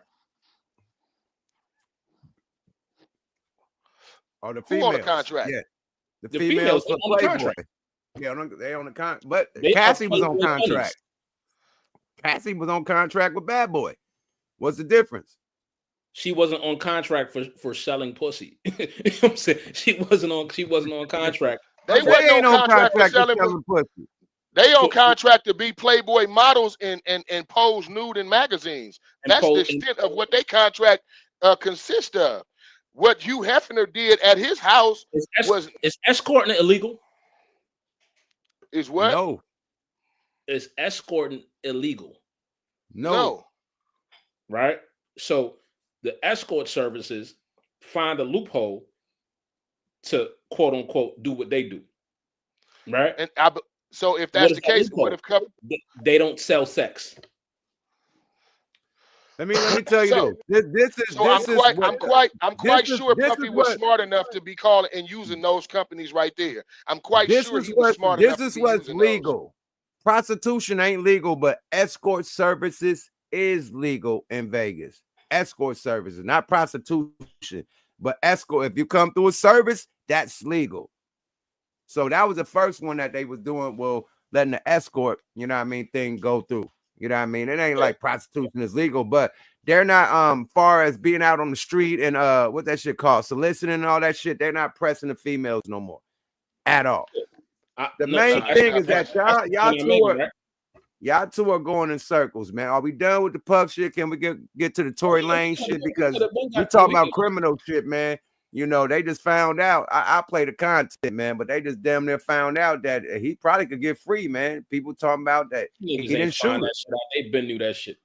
They've been knew that. That's what. And much as I don't like Whack 100, he did say He said a long time ago, maybe 6 months ago, that it was going to be a bombshell drop this year, and Tory Lanez was going to get up out of jail because it's concrete evidence that he did not do that. And Whack 100 just reposted him saying that like 6-7 months ago. He was like, I know for a fact because I talked to Tory. Tory is my boy, and they got concrete evidence to prove his innocence in that shooting case. We've been know And that. now this drop. We knew that. Can I play the reason why he got poked up? And I see you, Toe Boy Oakland. Toe Oakland. Let me get you in here right quick. Toe Buck Oakland. Let me get you in here right quick. Let me see what you guys say. Toe Buck Oakland, man. You probably on the road, man. Talk your shit. Oh, I'm at Sis House, man. I just wanted to say something. I appreciate you letting me get in. Man, it's crazy how I was talking to my sister and my dad and everybody was like, damn, it's crazy how every time somebody want to get their rights, they knock them down. They knock them down. They knock them down. I don't know, man. I don't know about. I know I just jumped in on y'all shit, but I'm like, man, I don't know, man. It looks hard for us, bro. It really does. I want to say something, yeah, because I always say, damn, if I could, now I got the time to say something. What you think about that brother in Africa? You think that he can put everything together? Because I like the way he talk about when he say black people. Like he said, man, the thing that hurt me was the dude was black. He was a brother. You know what I'm saying? I was like, damn, that makes sense. Like when an African dude say, like he didn't say he's an African man, he say he's a black guy. What you think about that African brother? You talking about the leader of Burkina Faso? Yes, sir. Yeah.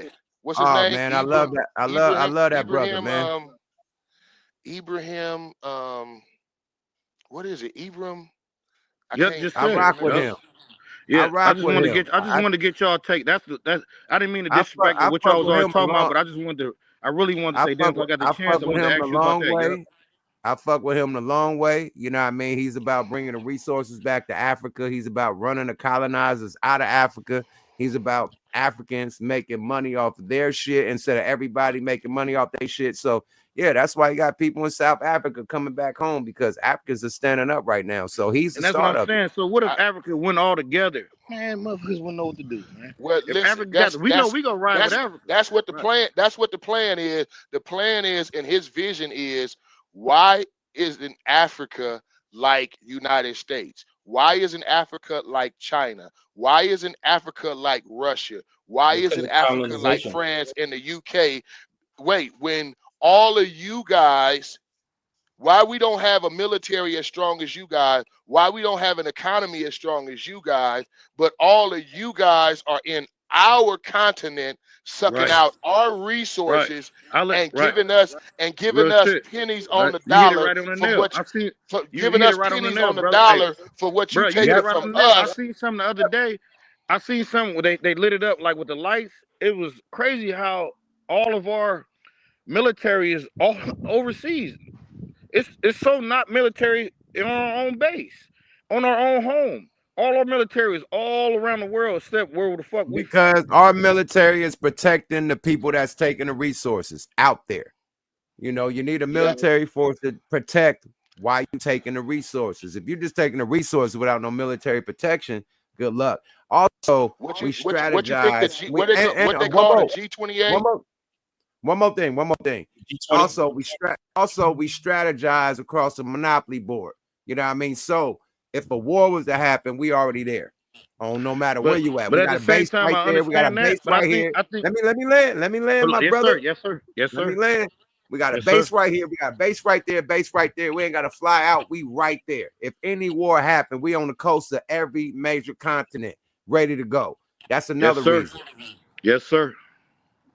And this is why all of these other continents are trying to team together. That's what I'm saying. They tired of that shit against us.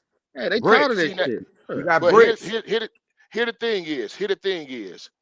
We not the big bad bullies no more. Okay. We not the big bad bullies no more. See, I wouldn't say we in that because I don't benefit. I don't benefit from nothing America does overseas.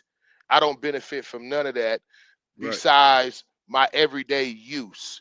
I'm talking about my yeah, personal we do. pockets. You play. No, I'm you talking play about PlayStation. You use no. iPhone. I'm Nigga, talking about you the use of the phone and all that. But I'm talking about my pockets are not being lined by their politics. You feel what I'm If you saying? didn't have your iPhone, you'll go crazy. If you don't have your computer, if you have your video game, headphones, I got my PS5, my iPhone. Listen. And this is the problem China. that a lot. This is the problem. This is the problem that's going on right now. You feel what I'm saying? And this is why we got so hooked on something. I agree with you. No, but we don't have. You got you know when you try to spend money in the black community, we don't have. You can only go so far. It's like Safest You is gonna only try to buy black. It's only so many things you can do because we don't own a lot of those resources. We should own those same resources, bro. We should have those same resources that everybody else have. And that's what Burkina Faso, that's what he's trying to set in order right there for us, even over here, to be able to have those same resources that everybody else got.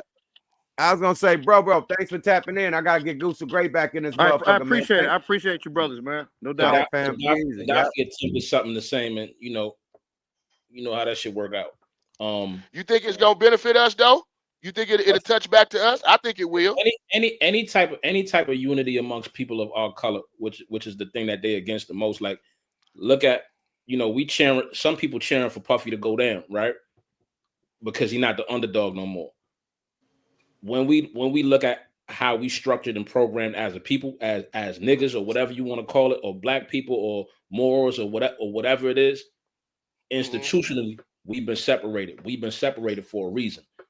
But if there's any unity amongst, and we start recognizing each other, like, oh, I'm not an African, I'm not a, that's another black or whatever we gonna call it. We supposed to benefit. It's a lot of African nations, Ghana, a lot of African nations is asking, us to come back and to come over there and come fuck with it. You y'all want to go back? Any of y'all want to go back? No. I mean, you trying to go back? No. My money is out here, nigga. That's why I live in LA. My money is on the West Coast, nigga. No, but I'm saying you wouldn't want to get dual citizenship for Ghana and because everybody else. I give me a little condo out there. I love to give me a little condo. What was the advertising when we was growing up about Africa? Them niggas over there starving. That's right? property. I rent that bitch out while I'm out of town, nigga. While I'm out, nigga, rent that bitch out, nigga. Airbnb Now, what I imagine if he succeeds, imagine being able to do that in all the African continents where you can go back and get a dual citizenship, not just Ghana. You feel what I'm saying? Where you could just have that ability to have you a spot over there, and all of Africa end up getting built up like Ghana and South Africa and Nigeria. Yeah, okay. You know what? Hey, once again, what's up, Bo? I think all the man. Completely the greatest back. Tumbo. I think all that shit is cool, but let's get back to the content. I don't give a fuck about Africa right now. I'm on these hoes, and talk what you talking, Gooch, man. You freshly back, man. Talk your shit, man. What happened, man? You on the hole? Yeah. Hey, donka. Yeah, all that shit is cool, but let's get back on these hoes. And let's get into Tory Lanez. Fuck Africa right now. All right, man. So this bro got the real reason why Tory Lanez got stabbed up. Niggas talking about, oh yeah, he was pushing a black card, man. He was putting money on everybody's books. He was a shot caller. He was calling shots on niggas. What the fuck? Who said that? Man, the nigga Poetic Flacco, the nigga from fucking No Jumper. I did time in Tehachapi. Okay, the California prison system don't work like that. Let me tell you that. I did 10 years in that motherfucker. That ain't how the system works. You feel what I'm saying? Harry O was on the same yard with me. Me and Harry O was on the 50-50? Was you on the 50-50? Let me ask you a question. Hell no, I was on the 4-yard and the 3-yard. You feel what I'm saying? But you just can't buy the whole yard up like that. Bro's on the 50-50 yard. Let me ask you a question, Bo Rock. Them La M.A. and the Black Hand and the Mexican Mafia in the prison system, right? In California, right? How do they operate, and how do they operate with staff so on and so forth. Like, oh man, that's Adam 20. That's Adam 22 questions. Let's go to this shit, man. Let's go. Nah, 1, 2, y'all. Let's go. You talking about the prison system? You talking about from some crazy information? Well, no. I say this. I say this. It's not. It don't have nothing to do with. First of all, you got to understand something. This dude who stabbed Tory Lanez, his homeboy from prison, that's in the same building with him, who witnessed the whole thing, called home and told them the whole story. He allegedly called back and told. But here's the thing. Dude is on a PC yard. He PC, so he wouldn't have nothing to do with La MA. He wouldn't have nothing to do with the Black Hand. No, none of that. He's up in there for murdering a 13-year-old girl that he was child molesting. You feel that? That's what he's convicted for, and he's doing life for. So this is why he's on the PC yard in the first place over there with Tory Lanez. Tory Lanez is on a PC yard. They send all celebrities of that nature to the same PC yard where they send motherfuckers who can't go to the main line. You feel what I'm saying? Which so that is dude, child molesters, child killers, rapists, all them type of people is in the PC yard too. Yeah, and that's what dude is. He's one of them. So it don't got nothing to do with no MA. It ain't got nothing to do with the Serenio car. It ain't got nothing to do with no jail politics. No, none of that shit, bro. Because they not nowhere in that type of yard where they politic at. It ain't no politics over there like that. Let me play the content right quick, though. We call those type of yards not Camp Snoopy, but they a step above Camp Snoopy. Camp Snoopy, you have open, you know what I'm saying? You go to fire camp and all that shit. That's a step above where you have the PC lifers and all that shit. That's where they doing their time at. Let's get the content. Let's go. Let's see why it got poked up. Let's go. Oh, this shit started from the beginning. I'm gonna take it straight from the essay. Boom. Let's get it straight to him. My bag, y'all, on the content, man. Motherfucker loading up. Let me do the reload. Let me see if the reload. And while you're looking for the content, I want to say this. I think it's disgraceful that Meg Thee Stallion fans have sent this man over $5,000. You seen that shit, bro? You seen that? Oh, that's sad. They sent the prisoner $5,000. Yeah, so that's Megan Thee Stallion fans been putting yes, they've been putting they've been putting money on his books. Megan Thee Stallion fans over $5,000, and they're trying to get him $25,000, which he'll probably get. So black men, I want you to know that they don't love us. Sisters don't love us. So all this, you going to bat for him and all that, stop all that shit. Happened to Tory Lanez. So let's get to the content. He was stabbed 14 times in prison here in California. It is just a terrible situation. But in light of that,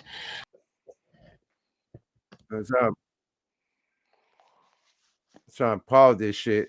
Let's get back to the essay, homie. Yeah, but Tory, he was telling a story. According to the dude who was there. Hold on. Let the essay, man. Don't jump the gun. Let's let the essay, then we could talk about it. Yeah. We all know we late on this shit. I'm hella late on this shit. The reason why I asked the question about the California politics, you know what I'm saying? Like somebody on the East Coast, I ain't gonna say what their channel is. I've been to California yards on the feds. So, but somebody on the East Coast was like, hey man, why the black dudes, ain't get into it with that situation? Why they ain't had that backup? Or, these Mexican niggas is acting crazy, or you know what I mean? Like an East Coast version. Watch this. This is why. Let's go, y'all. Fair use.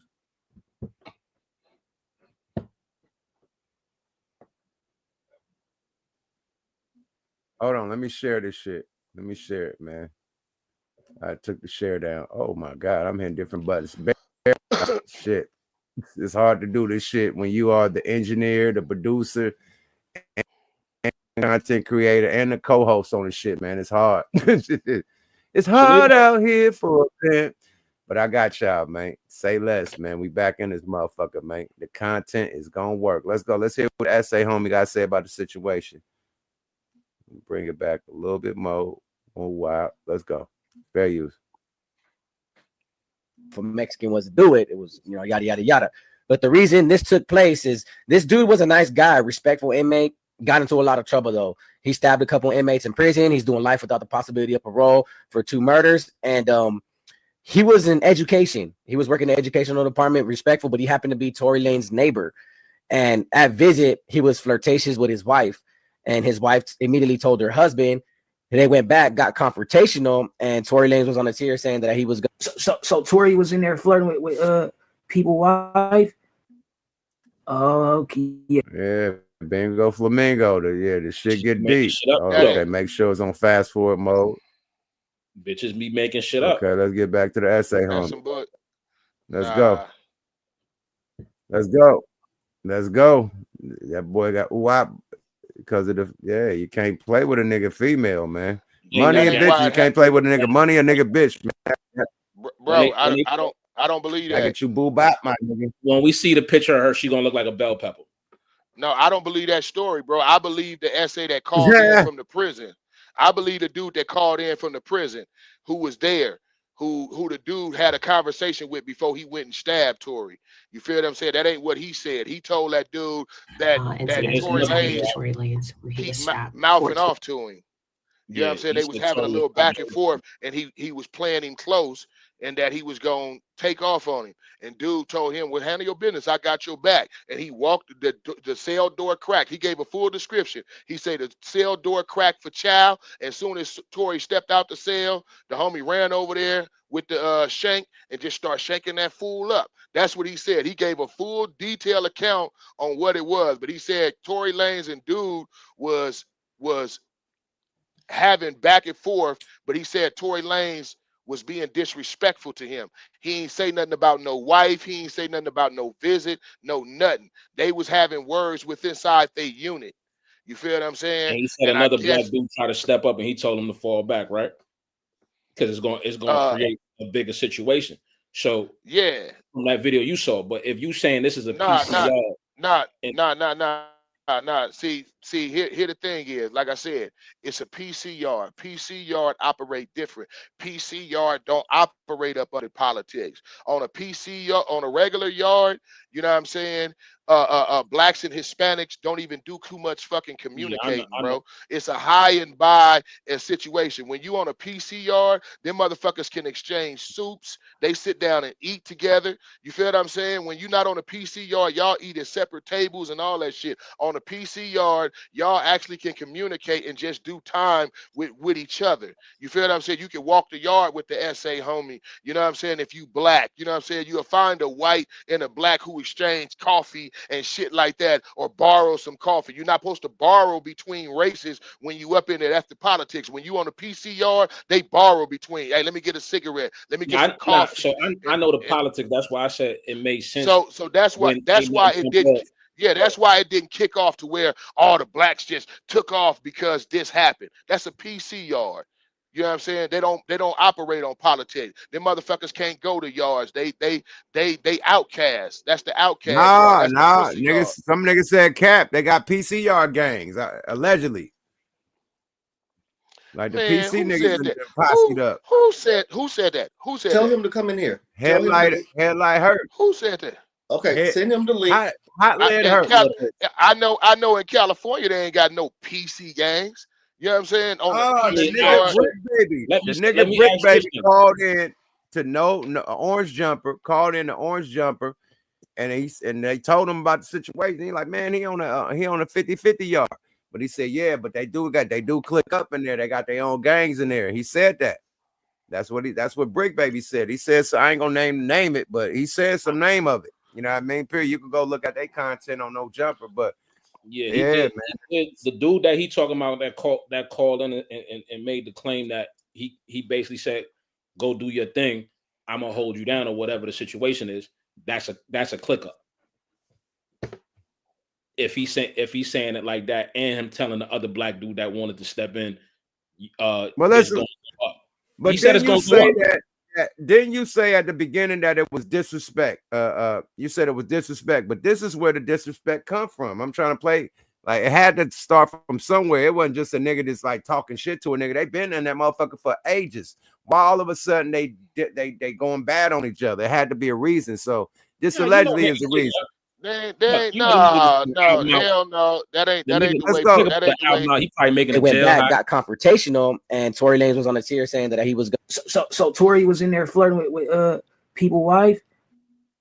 Department respectful, but he happened to be Tory Lanez's neighbor, and at visit he was flirtatious with his wife, and his wife immediately told her husband. They went back, got confrontational, and Tory Lanez was on the tier saying that he was. So Tory was in there flirting with people's wife. Oh, okay, yeah, that'll get you shanked, bro. That'll get you shanked too. They was talking about drugs and shit at first, but you know that'll do it. F his wife because she likes black dudes. That's what really happened, and I had to go do some digging. I had to go. People kept asking me to go look it up, and I made contact with Tehachapi State Prison to finally get the story down because a lot of people kept saying it was black on black. That he tried to get a black DP'd and all that, and he was paying other people for protection to have other people hidden and trying to be the shot caller on the yard. Then I heard Mexicans did it, and I was like, all right, now let me just get to the bottom of it since everybody's throwing like 202 stories about it. But that is the information. That is what happened. He was being disrespectful towards his neighbor's wife at visit. Man, sold him up the river, bro. She loyal. I respect that. Although she wasn't like thinking his gestures, she could have just shot his gestures down or whatever. How you to keep her husband? He already got life, so she like, I'm gonna tell him. You understand me? But look, he came very hard in light of the horrific incident that has happened to Tory Lanez, where he was stabbed 14 times in prison here in California. It is just a terrible situation. But in light of that, we have announced this afternoon that tomorrow we will be holding a national press conference here in LA at a location that has been sent to the press. And we expect a very great turnout. During this press conference, Tory's attorneys will lay out the new, pretty large evidence that proves Tory Lanez's innocence. And Gianna Caldwell from Fox News, myself, as Tory's father, tomorrow all of us will see, and that's the thing though. It's like it's some strange shit going on, right? For one, it just show how flawed the legal system or justice system attorneys have laid out. Yeah. I mean, I hear dude's story, but he kind of threw me off with that. He called Tehachapi State Prison. Yeah, he tried to make his sound like he's so. Yeah, you can't call no fucking prison and get no information about CDC incidents. Bro, I done did 10 years in fucking CDC. You feel what I'm saying? You not calling CDC from the street and getting no information like that. Let me tell you something, bro. When we have riots in jail and shit like that, your family can't call and get no fucking information. Your own fucking family can't call and get no information about what happened. You on lockdown. You feel what I'm saying? You ain't got no phone access. No, but it ain't even no phone access. CDC don't disclose the information. They don't disclose the information to the public on incidents that happen behind their walls, not unless it's a major incident like this. Believe this, bro, believe this. He not gonna be able to call up to no prison and his ass not have no major checkable media credentials, ABC, NBC, something like that. You feel what I'm saying? They still wouldn't give him the information because that's a security violation. Yeah, it's also a security violation to say that. That puts that dude's wife in jeopardy. You feel what I'm saying? They would put that dude's wife in jeopardy, you know what I'm saying, and all that different stuff. So I don't believe that story whatsoever, bro. I don't believe that story of Tory Lanez feeling the need to go to the visiting room and flirt with a motherfucker's wife, number one. Number two, I find it hard for a motherfucker who's been in jail as long as he has, who's doing life for child molestation and murder. See, that's what, and I noticed that they keep leaving that out. You know what I'm saying? Like why the essay ain't. Where did he get this badass wife from? If he locked up and for all that. Here's my thing. Here's my thing. But here's my thing, bro. That is a PC yard. Understand? Protective custody. That's where you're gonna get the least information from. Number one. Number two, why is it that he just basically trying to save face for the Hispanics? Because you're not saying that what that dude is, he convicted for double murder. No, he caught a murder while he was in fucking jail. His first murder is on a 13-year-old girl that he got convicted of murder and child molestation. That's why he's on the PC yard. And that's what they not explaining. They trying to make it seem like he just a solid dude. Tell why he on the PC yard. And then you will know if you got a jailhouse murder, you got a jailhouse murder. I don't know how much you get in a motherfucking visit any motherfucking way when you got a jailhouse fucking murder. You murdered another fucking inmate. You don't get regular privileges to hit visits and all that shit when you unmurdered another inmate. What y'all think about the timing of all of this? Him getting stabbed and them coming out with the statement on this is what let me say this, Reem, real quick. This is what I think. I think that the powers that be knew that this new evidence was about to come out, and this was a hit to get Tory Lanez killed in prison. Because they know when this comes out, he's probably going to be let free, and it's going to be hell to pay. But if he's no longer standing and it comes out, then, you know, oh well. So what we have to do as black men, and black women, and black men, and black men, yeah, and black women. That allegedly. Hold on, let me say this real quick. And black women, if you say you love the black man, ride for justice. If you know this 6 foot bitch lied and got somebody put in prison, and you know she's dead wrong, and this man almost lost his life, stand up for wrong. Just like we stand up for y'all, stand up for us. Black men, we have to come together. If we have to sign a petition to get this man out, we have to do whatever we have to do to get him out and make sure they go in. That's what I'm on. Make sure he's out and they go in. Make sure he's out and make sure they go in. And I'll stand on that. I was away from the hit thing for a minute when I first heard about it, because the first thing I said is Jay-Z does not have no juice in the California prison system. If this had happened in New York, I would have thought that. If this had happened maybe someplace in the California prison system. No, that's what I'm saying. He don't have no juice in the California prison system. But why would you think he not have juice in the California prison system? Now, why? Yeah, why would you think he would have no juice? Because I'm a former California inmate, and you don't that we don't operate like that. That's why. I got $1 billion. I got juice anywhere I put that shit. Listen, let me tell you something, bro. I was on the yard with rich ass Harry O. I was on the yard with Big U. We was all on the same yard, along with Black Dog from 111. I was along with Boss Man Bill. What that mean though? No, what I'm saying is these is dudes who was giants, who had that type of money, and they was in there on the yard, and they couldn't control the yard or buy niggas off like that. Because motherfuckers, especially when you doing some life shit or some shit like that, it's different principles up in there. Motherfuckers don't operate by the code of ethics of money up in there. You can only spend $140 on your books, period. No matter how much money you got, you only spend $140 every month. I'm a call cap on that. Hold on. See, I done been to Victorville. I done been to Victorville. I done been. I'm in Victorville right now. Victorville is a federal prison. That's not a state prison. Yes, that's Victorville. It's a California prison, and it's run by California rules. No, feds and state. That's it. Feds and state. Listen, bro. Serranos, right? That's why Northerners don't be on Victorville yards, because it's still Cali politics. Bro, let me tell you something. Listen, bro. You can't. You don't understand. What I hate. Listen, this is what I don't. No offense to you. No offense. No offense to you, bro. Let me tell you something. I'm 52 years old, bro. I've been in and out the California prison system since I was 12 years old.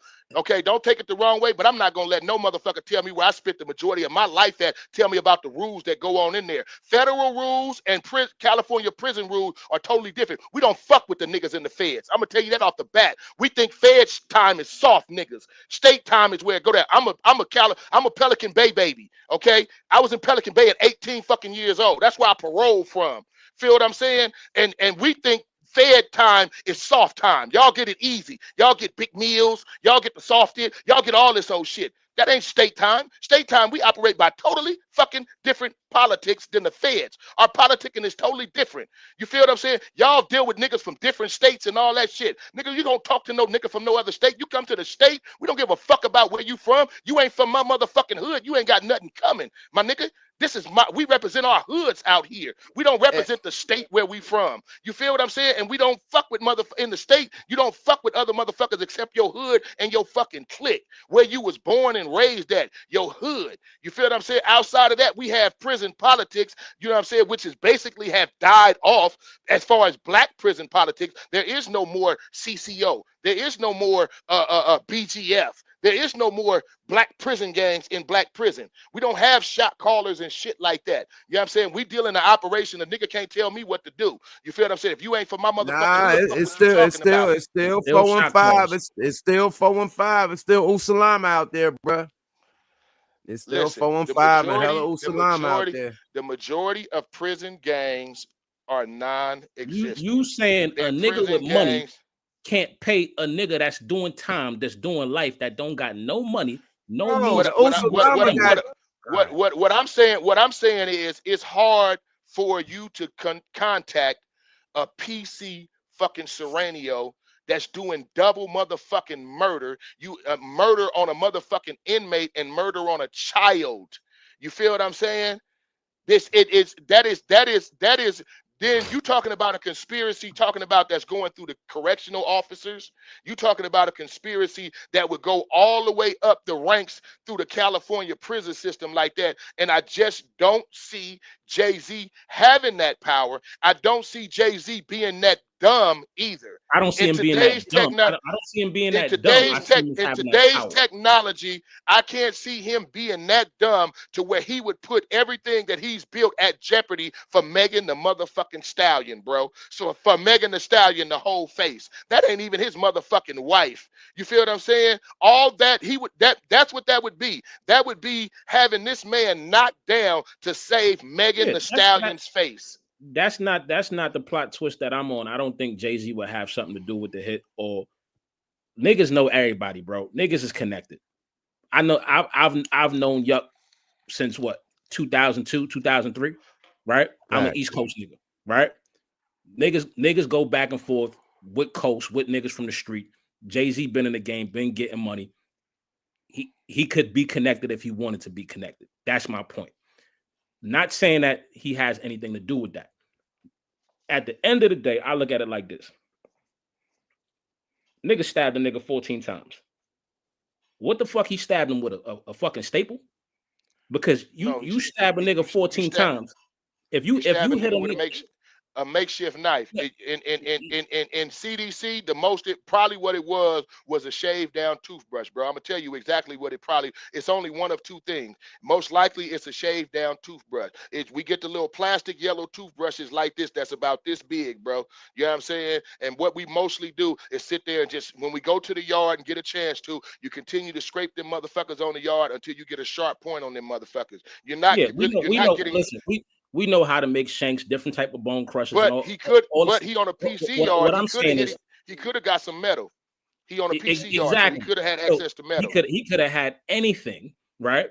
My thing, I look at this time frame, right? You know you got the evidence. You know y'all about to put this shit out. You know you got somebody coming forward, right? I done seen niggas do some dumb shit, and I seen niggas do some dumb shit. And right? Sympathy-wise, if a nigga making a play and I know this nigga got life, he got nothing to lose. I can drop a bag on myself, nigga. Come stab me, nigga. Because when this shit drop, everybody's going to feel sympathy for me. Don't hit nothing crazy, because all you stab me with is I'm going to take this little bullshit stab because it ain't nothing. You ain't got no bone crusher. You not he had two lungs collapse. Two lungs collapse. What are you talking about? Now, listen. He had two lungs collapse. No, listen, bro. The same day. He had two lungs collapse, and they said he did the same day. I would lean more towards, bro. And this is just my personal. I believe that it's just divine intervention, bro. Okay. I honestly believe that. I believe that Tory is a God-fearing person. I believe that what he just went through was him. What we sow what we reap. I believe that was him in part paying a consequence and a debt that he had to the universe before the universe was about to set him free and let him walk. You feel what I'm saying? Because at times, and this is my spirituality, I go back to the story of Yahshua. You feel what I'm saying? And him being sacrificed for the remission of our sins. And we all know that when you become to a certain spiritual place, and certain times you got to make sacrifices. You know what I'm saying? And I believe that him going through that is going to be a serious, that him coming close to losing his life while he was already having his life taken away from him, by having his freedom taken away from him. You feel what I'm saying? Because according to news reports, his ego has remained the same. He didn't humble himself. He was actually accused of harassing Megan Thee Stallion. He was still in there recording, making songs. If you listen to his album, there was no humbleness in that album. I really think the universe hit him with some humbleness right now before things change in his favor. And I think the universe timed this to happen at this particular time in order to set him free. And when he becomes free, I really believe he's going to move different and have a different outlook on how he looks at life and how he deals with his spirituality. You feel what I'm saying? Because Chris they Brown, said, not the country, right? Chris Brown is what Tory Lanez said was one of the only niggas that supported him throughout this whole Megan Thee Stallion shit too, right? And they just locked his ass up from some shit from 2 years ago, right? I just don't be on the coincidence type shit, like, and I know how niggas plot. See, but here the thing is, this. See, I don't be on the coincidence thing, but I don't see, like, even going back to listening to the dude from QC. You know what I'm saying? Who was on the Megan Thee Stallion's label, who left the label. You know what I'm saying? Even he has doubts about Megan Thee Stallion is not all. You got to remember, this is Megan Thee Stallion. This is not fucking what's her name? Katy Perry. This is not Taylor Swift, bro. You feel what I'm saying? You talking about an establishment of white fucking justice system that conspires with hip hop, so-called pro-black Jay-Z to kill Tory Lanez, lock Chris Brown up, all to save face and not make Megan Thee Stallion look like a liar. When Diddy tried telling me, wait, so no, listen. So you telling me that Megan Thee Stallion is generating that much income, even though her last shit just flopped, her last couple of shits just flopped. You telling me she's generating that much income for the powers that be, that they would put this whole conspiracy together to fucking kill Tory Lanez? For him to go to jail. To keep Megan wait, so to keep Megan, no. See, that was I believe Tory Lanez made his mistake by having somebody recommend an attorney to him. That's where his mistake came from. And he got recommended an attorney that ended up having past ties with Rock Nation. Her daughter actually sung background for Beyonce.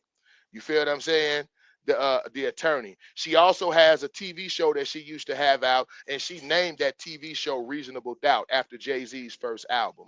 Nobody knew this initially, and Tory didn't know this when he was recommended to hire this sister as his attorney. The same sister that advised him not to get on the stand for himself and proclaim his innocence.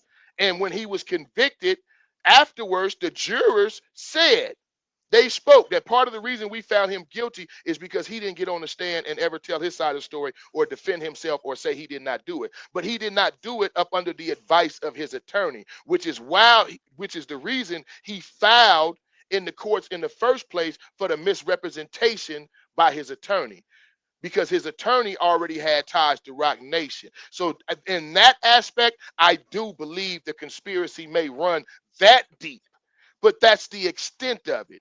You know what I'm saying? That's the extent of it. You got recommended somebody Now I know Jay-Z didn't recommend that attorney. It don't matter if he never shot the person. He shouldn't be on trial. Well, we know for a fact. We knew when he got convicted that he didn't shoot. We knew. The whole public knew that Tory Lanez DNA was not found on the gun.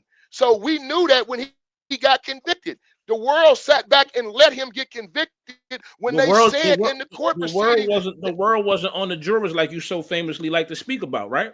The world wasn't on. No, they wasn't on the jurors, but nobody really raised a stink. Nobody really jumped in and cried injustice. When I'm talking about when I tell you the world, I mean the people like the Charlemagnes. I mean the people who are big in the media space as far as black media.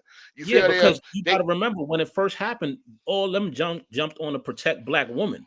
You understand what I'm saying? So now, just like niggas like to do, once you jump on that bandwagon, niggas don't like to come off and seem like they was wrong. They want to right fight. So at the end of the day, he ain't shoot the broad, right? They know he ain't shoot the broad. They put Alex Spiro on the case, right? When have you heard that the state's case become a private attorney's case? When has a private attorney represented a case for the state? Never. Right? So Alex Spiro, who was Jay-Z's lawyer, took over the case from the California state prosecutor to convict this nigga. Go look at the case. That's Megan Thee Stallion's lawyer.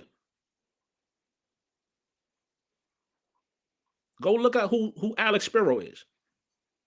He took over the prosecution. He took over. He's the one that was questioning Tory Lanez. He was the one that presented the case. So he was that was Megan's lawyer. That was Megan's lawyer. But it was Jay's ex-lawyer. No, it's Jay's current lawyer, not ex-lawyer. He's the nigga that he paid a big bag to. He's the same nigga that got 21 Savage and them up out of there with that situation. Okay. That nigga retainer is 100 bands. Oh shit. Okay. It sounds like, hey. Now, see, that still sounds like local. That still sounds like local Rock Nation influence. That sounds like local Rock Nation influence. If you knew that, now they say that they now, dude. Can I add something else? Can I add something else in the Rockefeller rabbit hole? You know the Rock stabber Nation. the Rock Nation rabbit hole. You know the stabber last name is Perez, right? They trying to connect that with the Perez chick. Yeah, but Desiree and them is Dominican. That nigga's Mexican. That's not. Yeah, they trying to connect that. Wait, no, I heard he Mexican and something else. He's not just straight Mexican. That's what I heard. Wait, hold up, bro. If he got Dominican in him, wait, didn't they say that dude was mixed with? He not just Mexican, right? What's the guy's name? Some Perez. The one who accused. And why would they put it there? Some Perez. Tory Lanez attacker.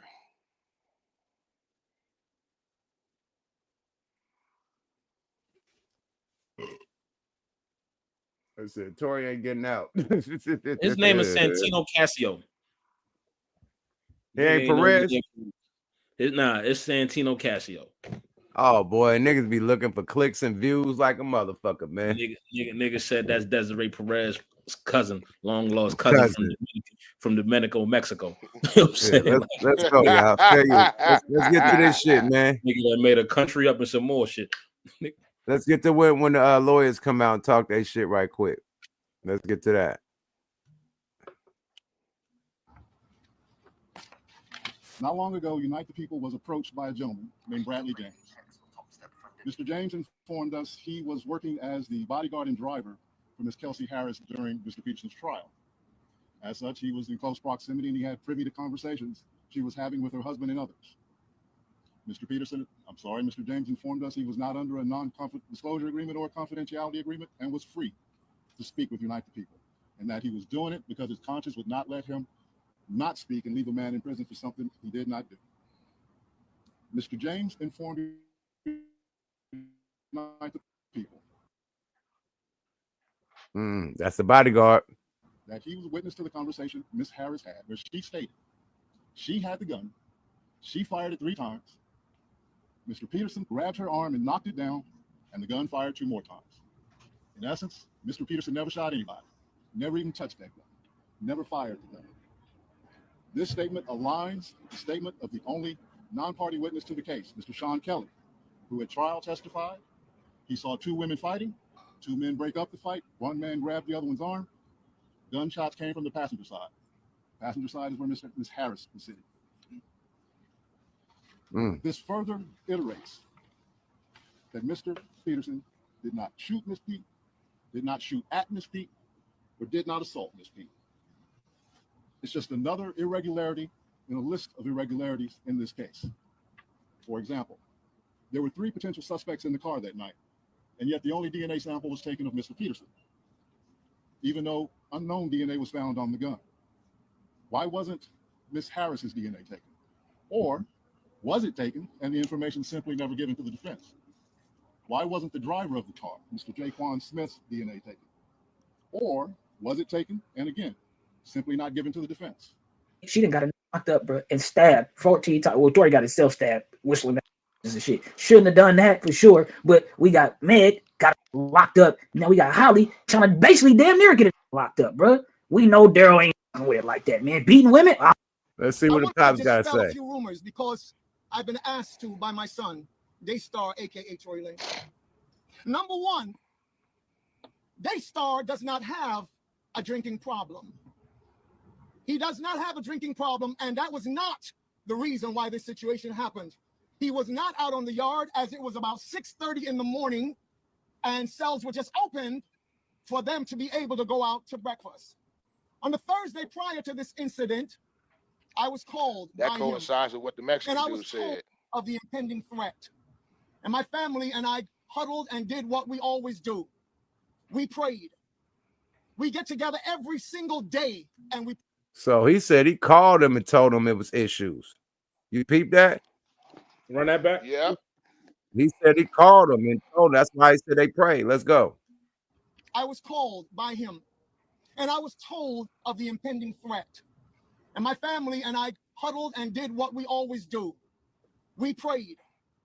We get together every single day and we pray. Sometimes it is twice per day. Wherever we are in the world, at a certain time, we're on our phones and we are praying.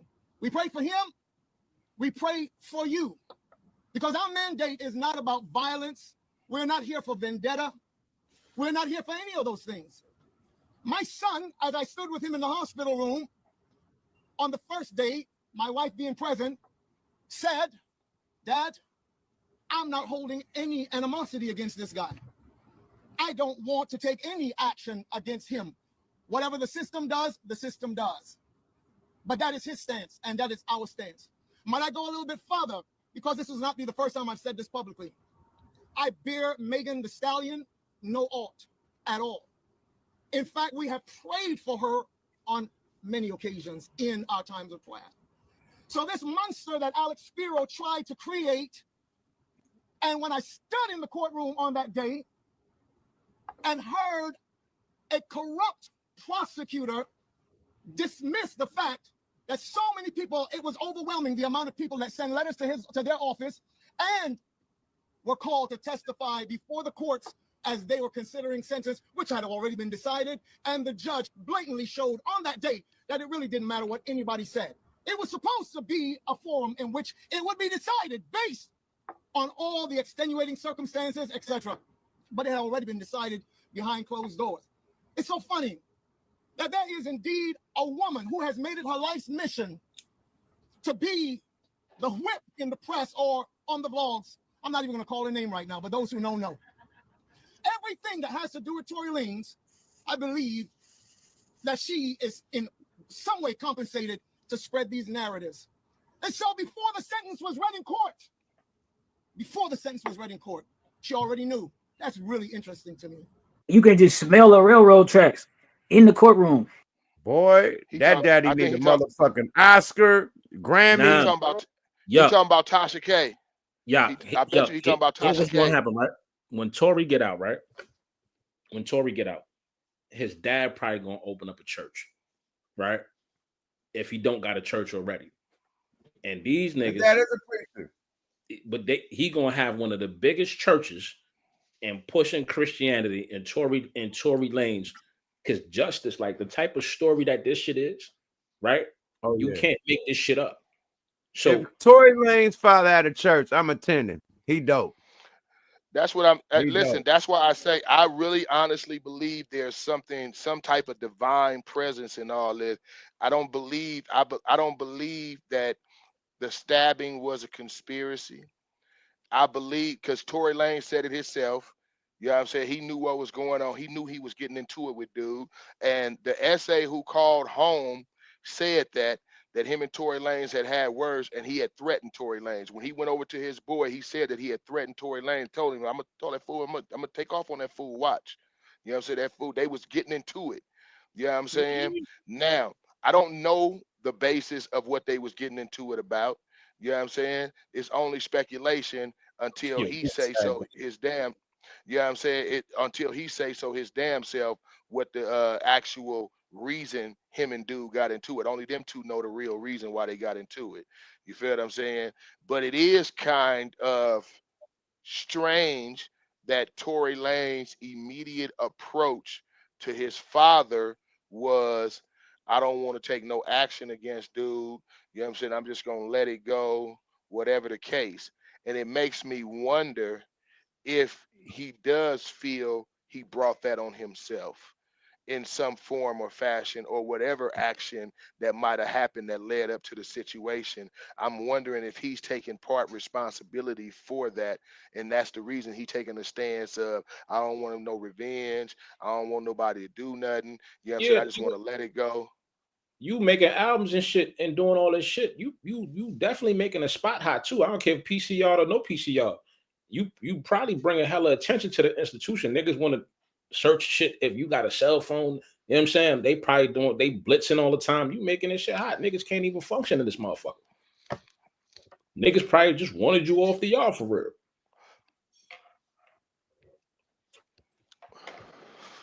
Yeah, that could have been the case. Any one of those reasons could be the case on why the actual incident happened. Again, I'm just taking it from the perspective of the coincidence of the timing of when it happened. You know what I'm saying?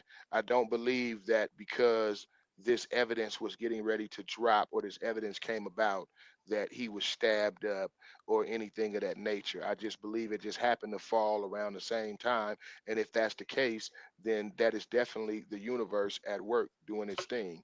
And what, again, from the perspective of what you just said, what would be a better testimony for Tory Lanez to go through something like this and actually change his life, you know what I'm saying, and come out and start making banging music, but from a more toned down perspective. That ain't gonna happen. I'm saying?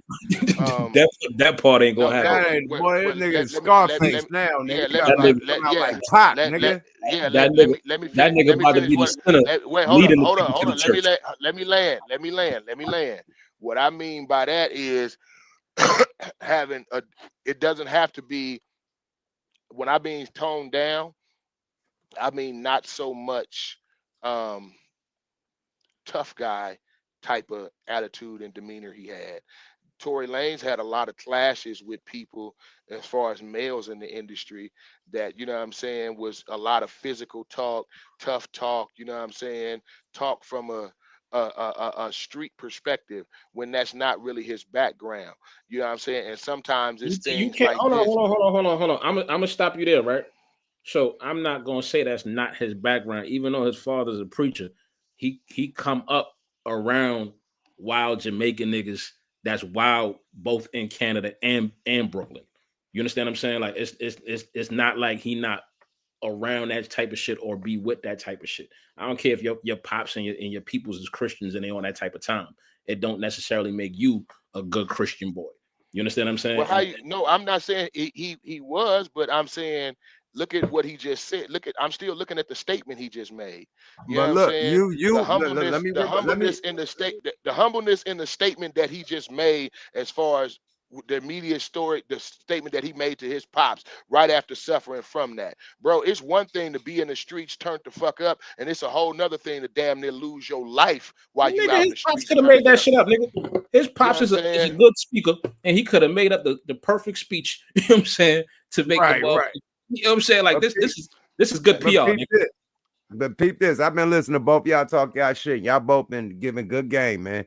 Let's rewind to what Bo Rock said. He said the universe came or karma came and you know, and answered. You know what I mean? So when my brother Reem is saying that, yo, you know what I mean? He his history, past history is he been in the streets with certain individuals and he probably got busy. You feel me? So when you say that the universe or karma came and visited him, you know, that lands in what Reem's saying, you know what I mean? So y'all both right, you know what I mean? And I'm just saying that could be a possibility. I don't speak no facts. Yeah, I'm saying I just threw that out there as one of the many reasons that this might have happened. If the timing But it had to come at from the same somewhere. time. If it came from somewhere, it comes from what Reem talking about. Yeah, exactly. You know what I'm saying? If it wasn't human intervention, then it definitely was divine intervention. You know what I'm saying? There's only two type of interventions. You know what I'm And saying? then the nigga, fuck that, he was cutting up in jail too. Like if what you said was true, also, he was getting on the Mexican boy. You know what I mean? They was going bumping heads like pit red nose pit bull. They probably had a bunch of tough talk back. You know what I'm saying? He working probably was out with having shit. You see, he was small on the album cover. and he don't know.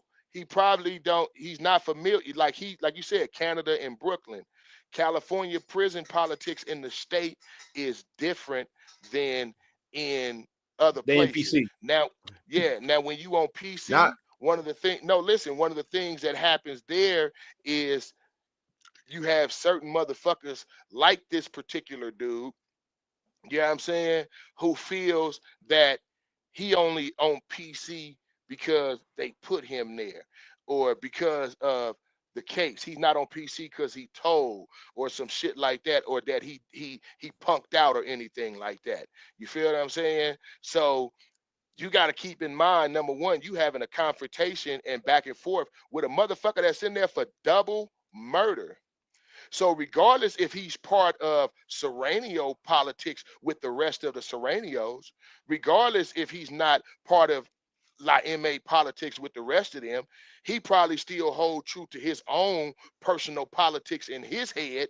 You feel what I'm saying? Because he ain't never went out in his mind like a sucker and did no snitching, no telling, or nothing like that. So he stand ground on his shit, which is probably how he caught his first institutional murder, because he has an institutional murder already up under his belt. So he probably stand on business up under his own fucking grounds, you know what I'm saying, of his own mind of prison politics, of I'm not finna let no black talk to me crazy like this.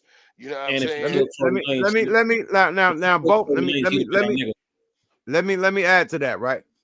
Y'all both talk. You did time on the federal yard. You did time on the pen yard. I did time in PC, my nigga. Now we all saying everything but the common denominator, the COs. COs let shit go down if they got a problem with you, my nigga. I was on a PC yard and the COs let it go down on the nigga. And when it went down on the nigga, they put that, hold on. Let me tell my story. When it went down on that nigga, they put that nigga in the hole, not the nigga that did his thing.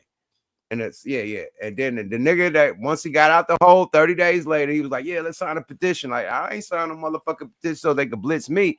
But I'm saying it's corruption. If the COs don't like you, either they gonna fuck with you or they let something happen to you.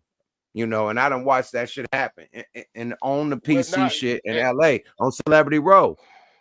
Yeah, they would definitely let something happen. But according to the dude who called home, who was in the building with him, you know what I'm saying? He basically coincide and corroborate what Tory Pops is saying. He could be chasing clout himself.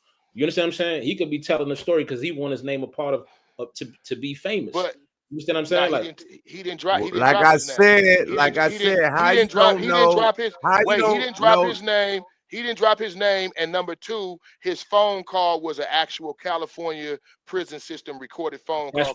That's what I'm saying. But any nigga on but what I'm saying, he didn't drop his. No, listen, he didn't drop it. He didn't drop his name. The dude who called in did not drop his name or his information. That's what I'm saying. I heard the same thing you heard. I seen his picture. Who? The dude that called in? Remember when Yuck is talking about this dude that's saying the wife story, right? Me and you heard the same story from the. Well, I'm not talking about the dude. I'm talking about the dude that actually called from the jail. Because Yeah. remember, he said the black dude tried to do something, and he said you don't want none of this because you know how it's going to go down. Yeah. He did say that, right? Yeah. So we heard the same conversation. Yeah, and I can believe that. I can believe that. I can believe that. I can believe that he probably said that to probably like a former smoker or somebody like that, or some weak motherfucker that's on the PC yard also. What I'm didn't saying say is that to know. he showed who on the platform that I seen it on, dude showed his face. You understand what I'm saying? Saying I'm like I was there. This is how the shit went down at 7:20 in the morning or whatever, right? He showed his face. Just like the dude that stabbed Tory Lanez. Whatever his purpose is, you know niggas are killing nigga for fame. At the end of the day, I'm doing life. All day. I got forever. I got forever. Can't nobody say nothing to me. I killed Tory Lanez in this bitch. Boy, to stab that nigga that many times in the face and the head, all that shit. He was trying to get rid of that nigga. It wasn't no just a demonstration.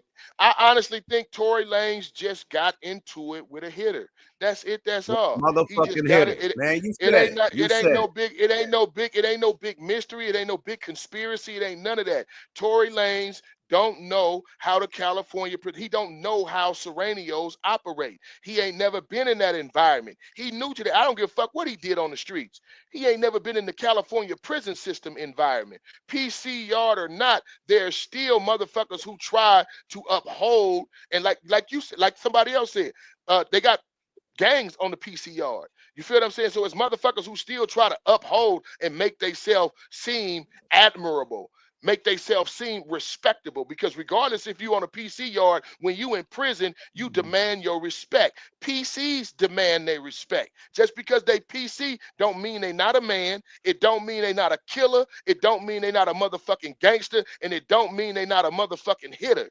And I believe he just mouthed off with somebody that was a fucking hitter, and he felt that, oh, he my size, he's short like me. I've been putting my little muscles on, so if he want to get it on, I'll mop his little ass up. This sound like something similar with Nip. He talking to a motherfucker that'll stick his ass up. And that's what it was. Now, he thought he was finna get some get down fists, and that motherfucker told him I stab your ass the fuck up. And somebody told Tory, hey man, you fucking with the wrong motherfucker and whatnot. And that's when Tory called his pops. Like, man, I done got into it with this motherfucking essay up in here, man. You know what I'm saying? I don't know what's gonna happen, you know what I'm saying? But it's supposed to crack off in the morning and whatnot. You know what I'm saying? When the door is racked and whatnot, it's supposed to be going down and whatnot. You uncalled your pops and told your pops, but you didn't come out your cell ready. You didn't come out your cell ready for war, which lets me know that nobody on that yard laced him up on how you supposed to react and be moving when you get into it with a motherfucker. When you step out your cell, you supposed to have a key to yourself in your pants or in your fucking pocket when you step out your cell. Let your cellie step out first. So because when you got into it with him, it don't matter. It don't matter if you know all kinds of shit. Okay.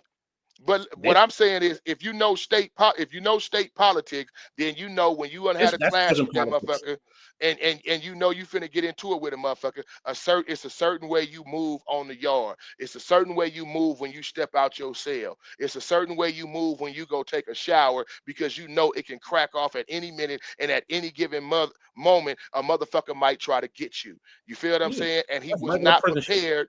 He was not prepared, because if he was prepared, or if somebody would have prepared him, he would have had his own knife.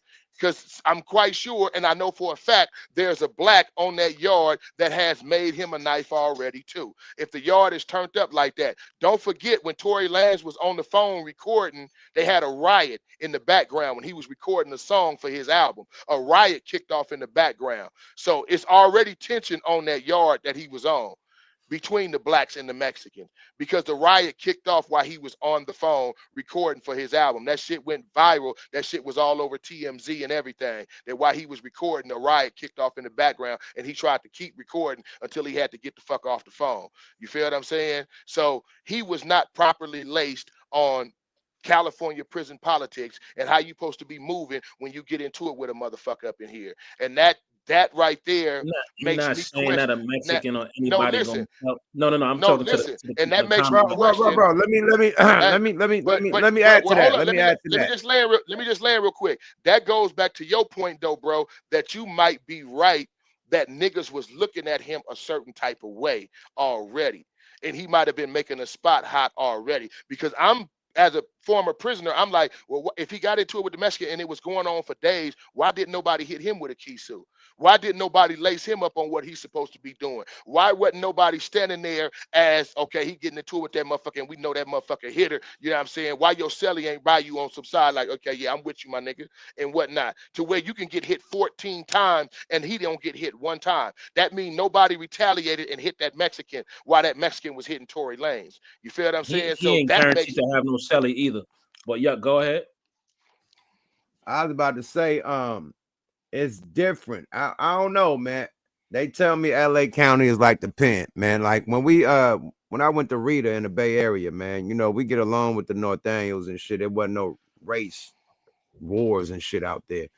I go to the county out here and it's race wars. I'm talking about real fucking Mexicans against the blacks, nigga, all day. I'm talking about race riots every day in the county. Like the Twin Towers, nigga, the real boys, the Twin Towers, nigga, riots, niggas locking down. You gotta fight motherfuckers. Like, it's crazy. The Mexicans is not fucking with the blacks at all. At all. I didn't know that until I got to LA. So, like Bo Rock was saying, more of the story, saying all that to say this is different fucking politics in Southern California. I don't know about Northern. You know, Northern, when I went to jail, was, you know, we was cool with everybody. Samoans, Chinese, everybody. We cool, everybody programming. Out here, nigga, Mexicans got they shit, blacks got they shit, whites got they shit, Asians got they, everybody on some racial program out here. And when it go down on one nigga, it's a whole racial riot between that nigga race and this nigga race, whoever got into it every time in a lockdown, period.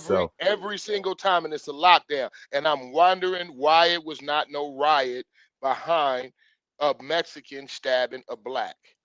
You feel what I'm saying? That it should on the coast, on the coast it go down.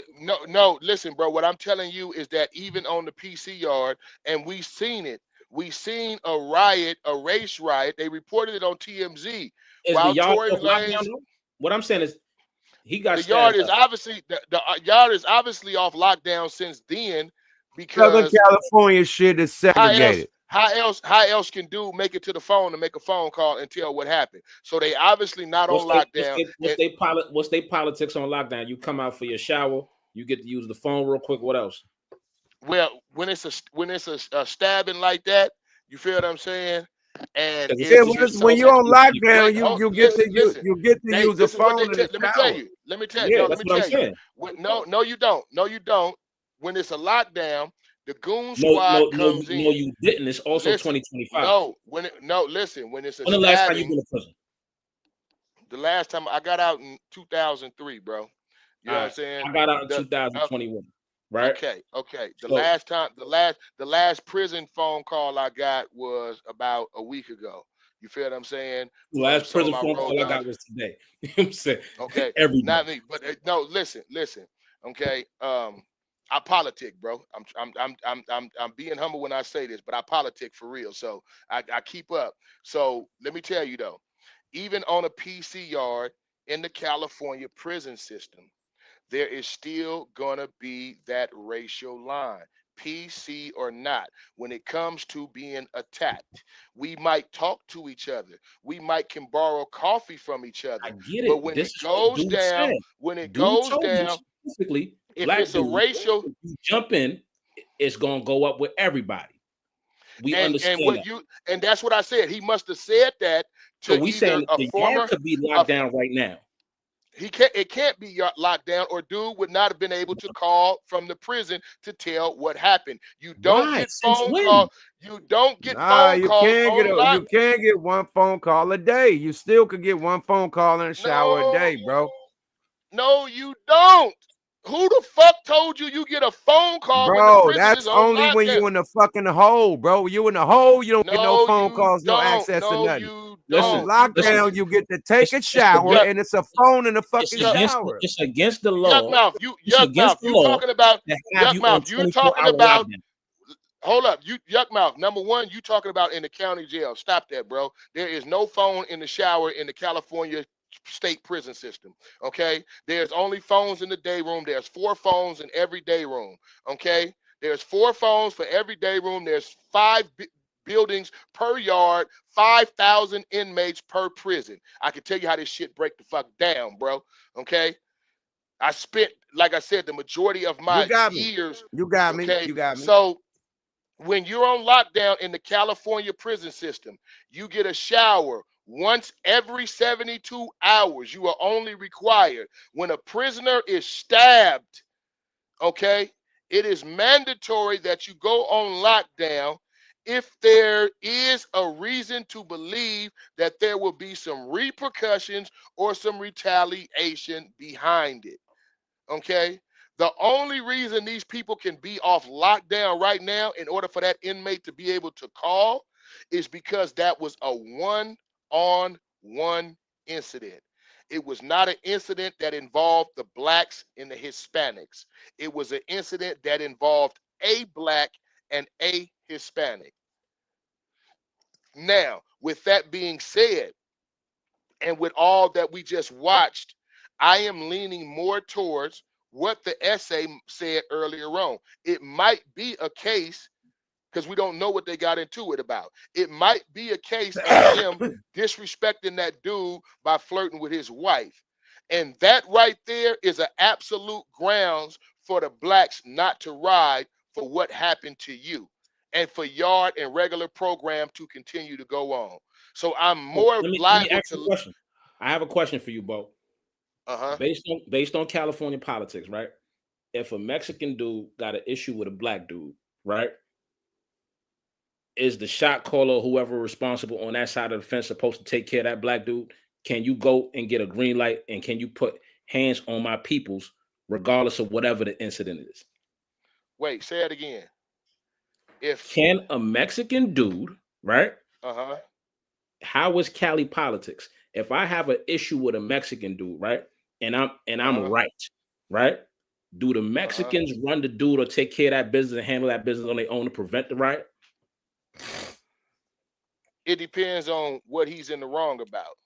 It all depends on what he's in the wrong about. If he's in the wrong, if he's dead in the wrong and did something foul to you and broke what's called the prison rules, you know, the rules of prison, borrowed something and didn't pay you back, you feel what I'm saying? Some shit like that, then yeah, they're gonna handle that shit. They're gonna handle it before it even cracks off. You know what I'm saying? They'll deal with it themselves. Blacks, we don't do that. You feel what I'm saying? Because again, if you're not from my hood, you're not finna touch me.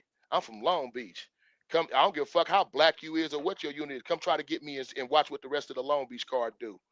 To the blacks, to the Mexicans, to the Samoans, to whoever. Watch what the rest of the Long Beach No, card do. I understand that, but Long Beach niggas could also run your ass up too, right?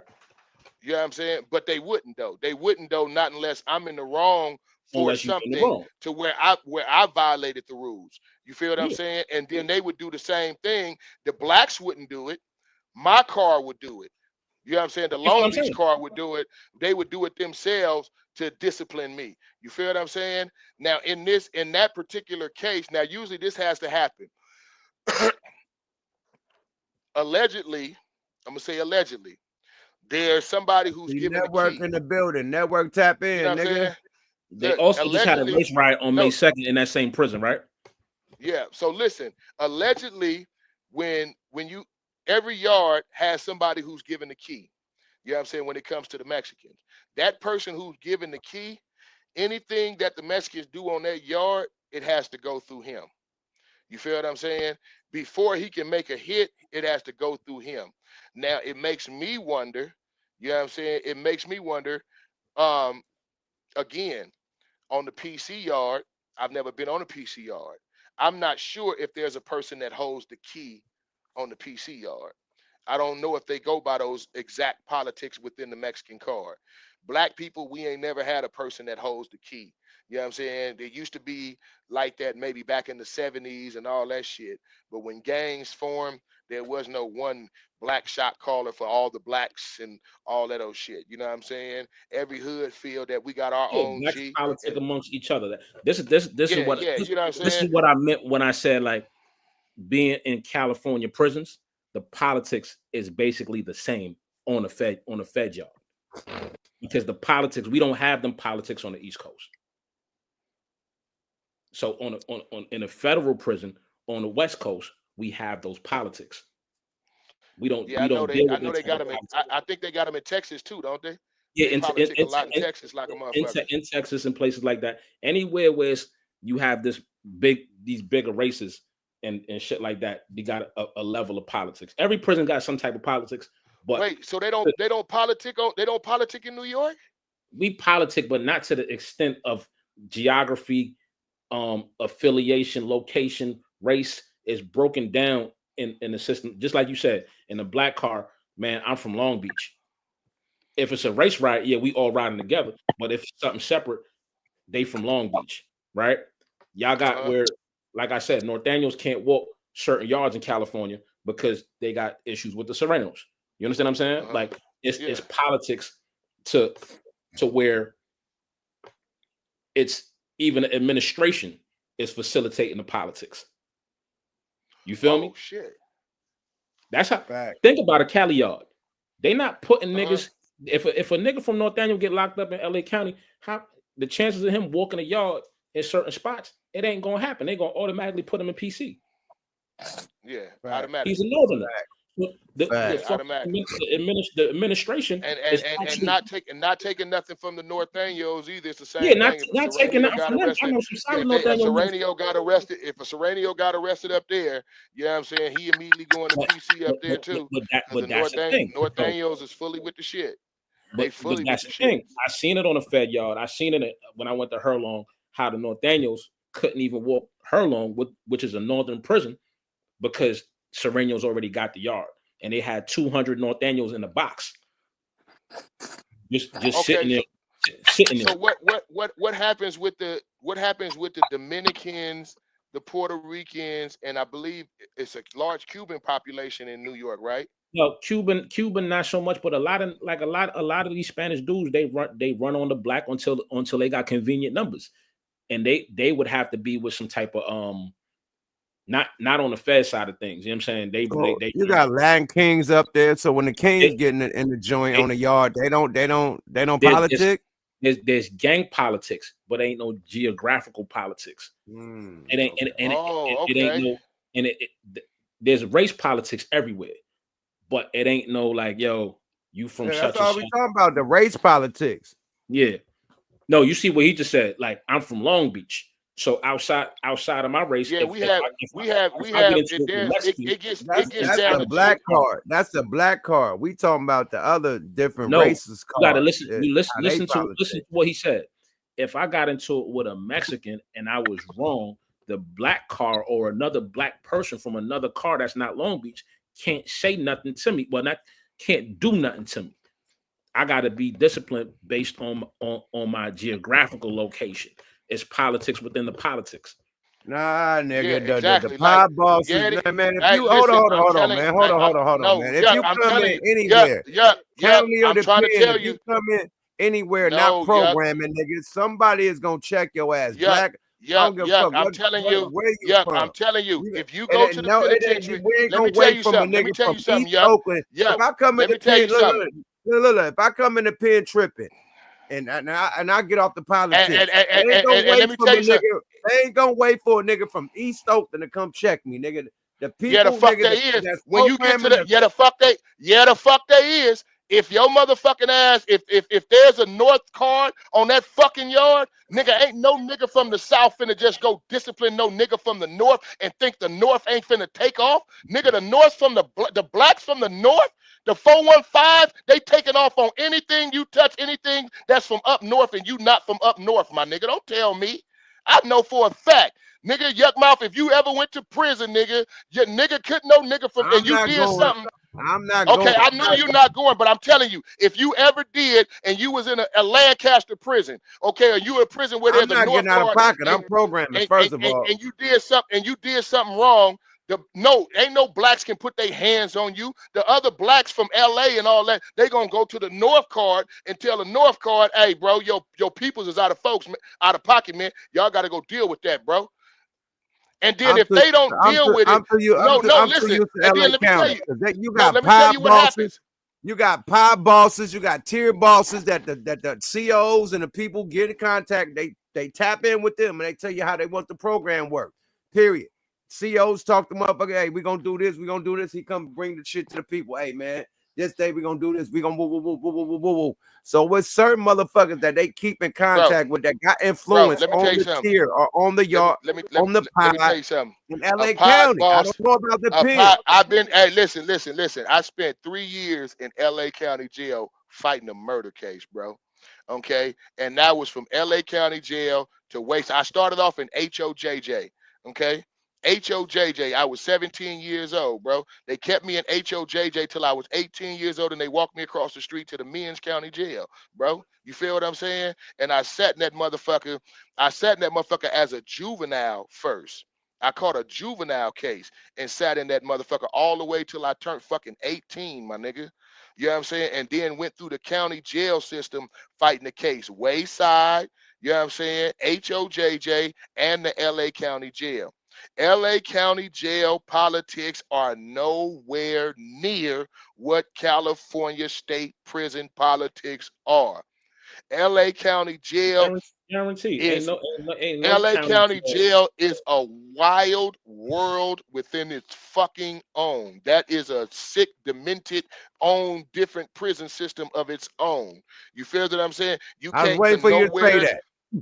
You can't no way. They say LA County worse than the pen. Let me tell you something, bro.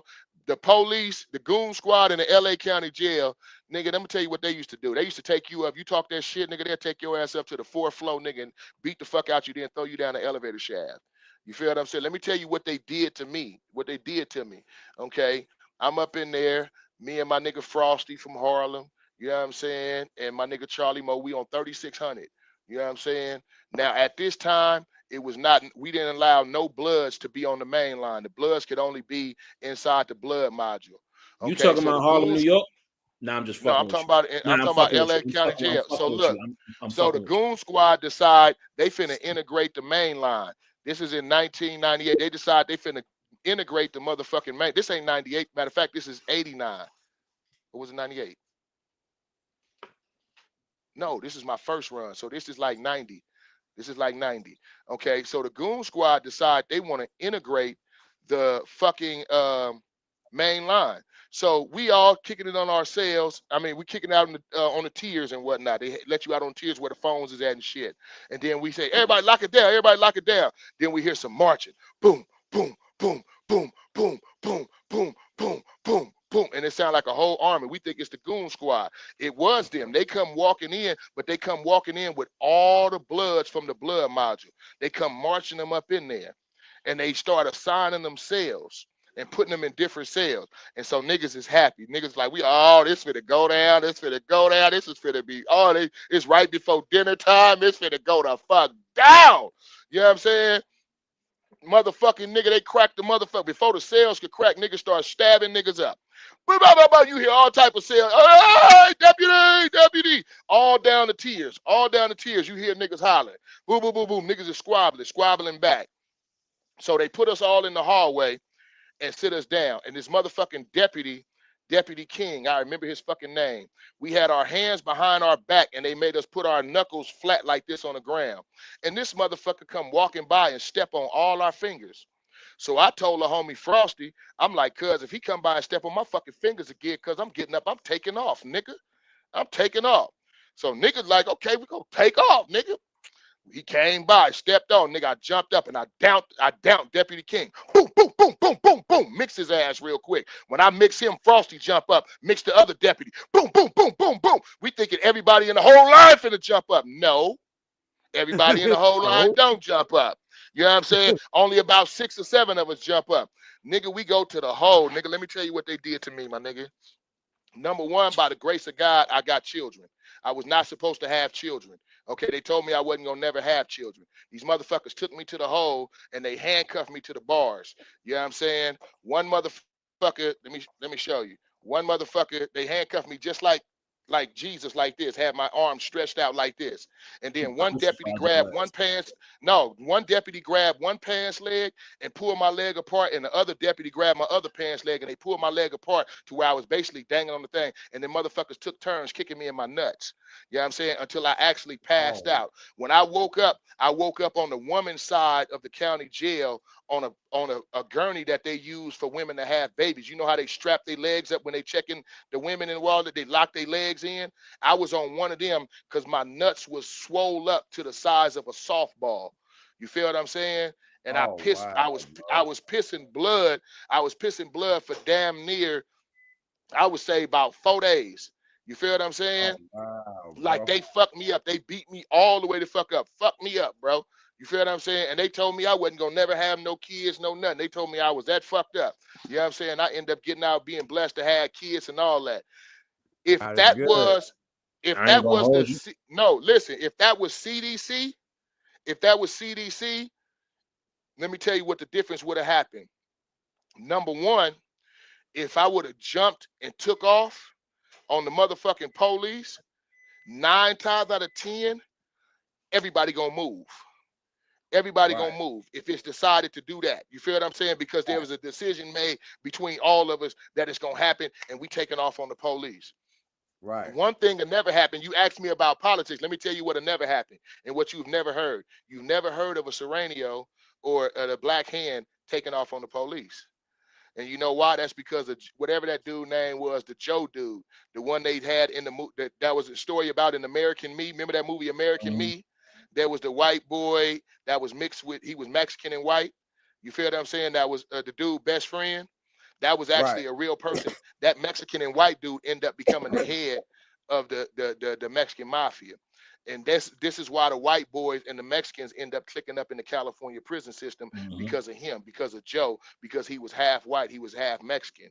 But he also had made a little agreement with the police back in the days in the California CDC system that, you know what I'm saying, if they didn't bother him, he would make sure that they would never have to worry about being took off on by the Serranios. You feel what I'm saying? And you never hear about an incident. You have never heard about an incident in the California prison system, CDC, of the Mexicans taking off on the police. Any incident that you've heard, any incident that you've heard about in the prison system, way back from the 80s, from the 70s, hold on. We got network in the building. No, Network. that's what I'm about to say. Look, Yuck, real quick. I want Network to chime in on this real quick, right? Yuck, I need you to make a 1-minute clip of Bo getting crucified and promote that on the channel. You're gonna have hella clicks about how Bo got crucified. When they did this. They said they spread. I'll do a little cartoon, do a little one AI cartoon. They had me in the. No, I was in the X. You know what I'm saying? I was in the motherfucking X like this, hands spread out like this, and legs spread out just as far as my hands were, and each one deputy holding one pants leg and the other deputy holding the other pants leg, so I can't close my legs. So they basically starfished your ass. That's fucked up. Yeah, they starfished the motherfucker. Hey, but look, nigga, when I say, hey, listen, hey, no, let me tell you something that's crazy. My nigga Frosty that I told you took off with me, my nigga, let me tell you, I went through a whole few months, like damn near 7 months in the hospital side, getting better. 7 months, my nigga. I finally go back to the motherfucking main line. I'm sitting in the infirmary line of the main line. A nigga walked by me, said, "Hey, Bo Rock, what's up with it, cuz?" And I look at this nigga dead in his face from here all the way to walking over here and didn't know who the fuck it was. I'm like, what's up, my nigga? Who is you? That nigga said Frosty. Nigga, they had beat that nigga face deformed to where that nigga, when he healed up, he didn't even look like the same human being. Even as his face healed up. I did not recognize, and this was a nigga I knew for years. Damn. And that nigga walked, he was face to face with me, and I did not recognize who he was. They had beat his face into deformity like that, bro. Like they had actually fractured his whole little eye socket thing right here to where his cheekbone was like pushed in. You feel what I'm saying? Like, man, they did my nigga bad, man. Yeah. LA County is a whole nother animal. That's why I was saying, man, the corrupt COs, my nigga, they get down, nigga.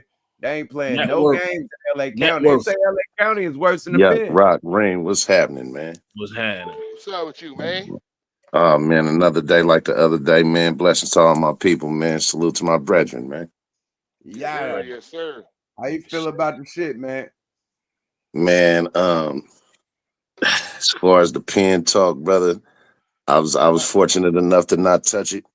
So I'm gonna keep my conversation real midget. No, we talk about Tory Lanez, man. We talk about Tory Lanez and the Tory Lanez him getting stabbed hella times, and then we got to talk about politics and shit. We went way off the subject matter. How you feel about the Tory Lanez shit, man? You know what I mean?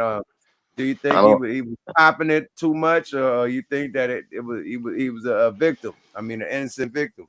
I mean, you may have people that look at that shit like, man, that's a black man. Motherfuckers was supposed to move. You may have motherfuckers that look at that shit like, nigga, you a Canadian, nigga. How we know you wasn't talking about Kendrick? I mean, it's a bunch of different ways a motherfucker could have went about it. You know what I'm saying? I mean, nah, that man don't do the poetic Flacco and say it was a Kendrick. Nigga said Drake put a hit on.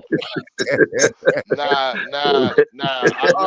Listen. Poetic Flacco said, man, Kendrick put a hit on him. That's the hell. Nah, that'd be crazy. That'd be crazy. That'd be the next thing to go viral, nigga. They could talk about it was Kendrick, nigga. That'd be crazy to get back at Drake. You just slide past him like, "What's up, Crody?" You should turn his TV off. Turn the TV off, man. The boy looking like a shower head out there. I mean, speedy recovery to that man. You know what I'm saying? I feel for any black man that ain't violated children. You know what I'm saying? Having to go through something like that, man. I mean, you know, I can't do nothing but wish that brother a speedy recovery, man. But you'd figure he wouldn't even be in a situation to where, you know, that something like that can happen to him. I mean, if he's a celebrity and such, don't they got certain areas for celebrity, or is he just not that big of a celebrity to where? No, he's on a PCR. PC. Nah, protective custody is protective custody. Now they got different prisons. You know what I'm saying? But I think because he has a violent case that involved a gun, he was not able to go to Vacaville. You know what I'm saying? He could have went to it's a level 1 yard outside of Vacaville. It's a bunch of level 1s he could have went to. You feel what I'm saying? But because of that particular use of a gun case and the violence in there, you feel what I'm saying? That doesn't allow him to go to that particular type of PC yard to where, you know, the type of shit Rick James was at. You feel what I'm saying? Or the type of shit Robert Downey Jr. was at. You feel what I'm saying? He can't go to that one, you know, or the type where they hold police officers at. You feel what I'm saying? He can't go to that one because of the gun, the involvement of the gun in his case. So he got sent to Tehachapi PC yard. You feel what I'm saying? Which is, you know, it's sort of like Mule Creek's PC yard. Mule Creek got a PC yard too. Out there in Ion. They used to be regular yards. You feel what I'm saying? And they turned into PC yards. You know, so when you have places that used to be a regular yard, this is crazy, the crazy psychology. When you have places that used to be regular yards and they turn them into PC yards, the PCs try to get on there and act like it's a regular yard. You feel what I'm saying? Versus a straight PC facility. Like I said, you go to Vacaville, you know what I'm saying? They're not politicking because Vacaville Medical Facility. You know what I'm saying? That's where they send the handicapped motherfuckers, the motherfuckers who missing limbs, the motherfuckers who in wheelchairs permanently, but they got to do life or they doing a lot of time. They go to the Vacaville facility. You know what I'm saying? Because that's the medical facility. That's also where they keep all the medical records for everybody in the California Department of Corrections.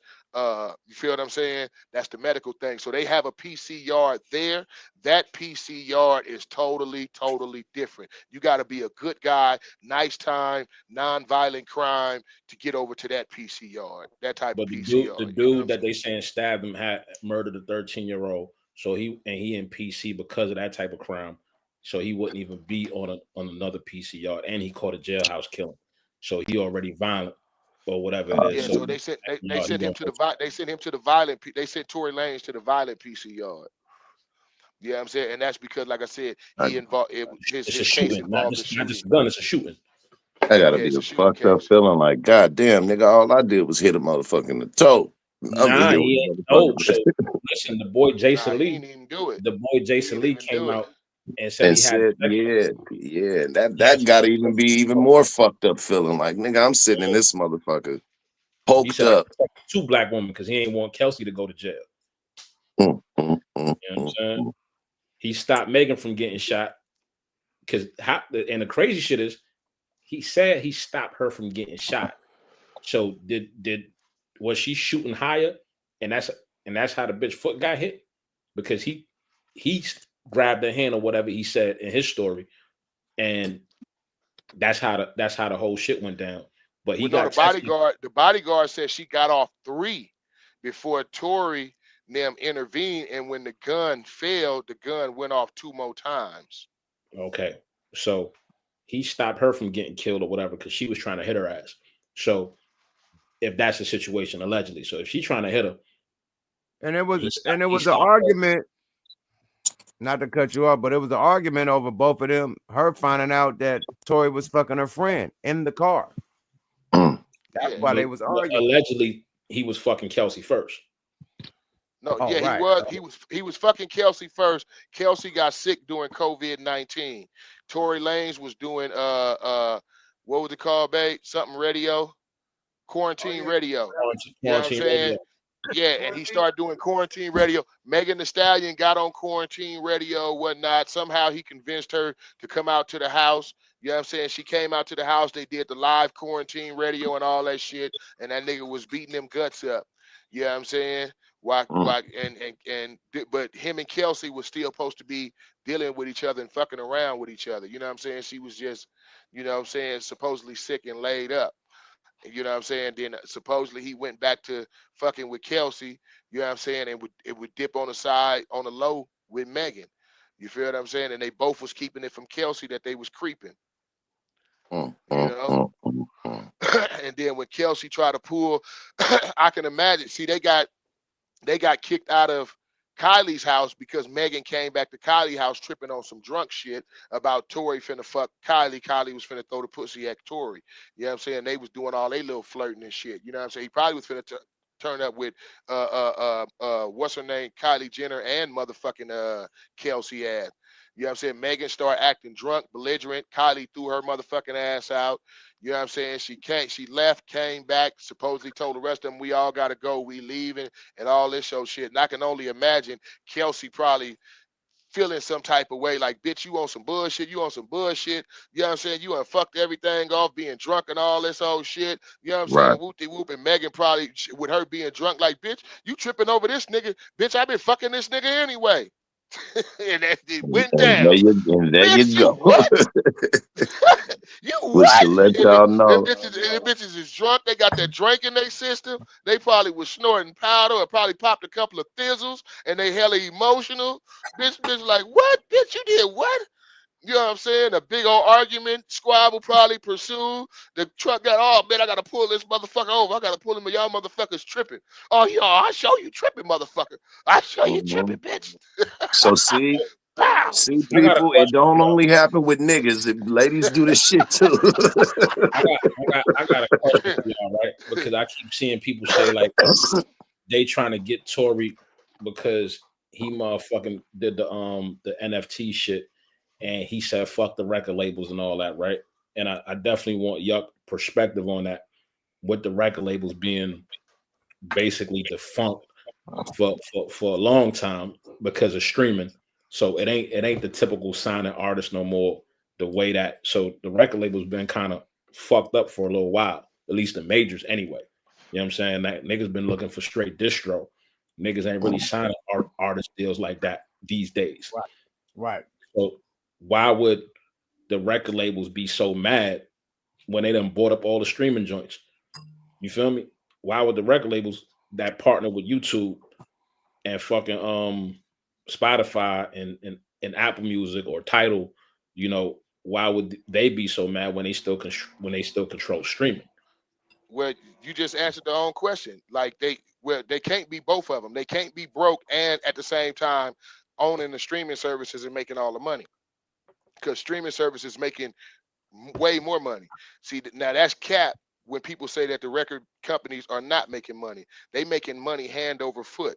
They actually making more money than they were, but they make it seem like they're not because they're paying artists less. We used to get a penny, a point on an album was a penny. You feel what I'm saying? You would get 30 points on your album, 40 points on your album, or whatever the case may be. You feel what I'm saying? Now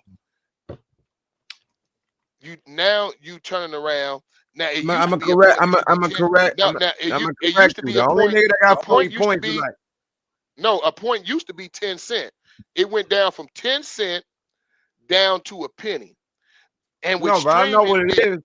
I'm just saying, went down to 0.009% of a penny. Points. Niggas used to get 12 points. Artists used to get 12 points. If you lit, get 15 to 20 points at the most. Now you talk Michael Jackson points when you say 40, and that's when it was 10 cents a point. You know what I'm saying? You would get a 10 cent, you get 12 points. That's $1.20 off your album. Your album sold for $9.99. You got $1.20 per sale on the album. You feel what I'm saying? Then that shit dropped down to like a penny. And then that shit is at streaming services now to where you get 0.009% of a penny. That's what they paying out to artists. So record labels are making the same amount of money with the streaming services and all that, and they paying the artists less. So they really not making less money. What they're doing, they're moving. So hold on. So with the 360 deals, right, which encompass the record labels using all their relationships to get you as a more household name or whatever it is, and get you more merch and invest in you and develop you as a whole brand rather than simply an artist. What they paying you off a record, right, versus the money that niggas is getting now off of having merch and having certain situations and being and doing sync in with songs and all that type of shit.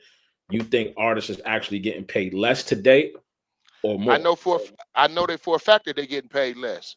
I know for a fact they're not getting nowhere near the money we was getting. Nowhere near the money we was getting. Yep. Nowhere near the money that we was getting. So you think the new artist is getting less money than what y'all was getting back in the day? Hell yeah.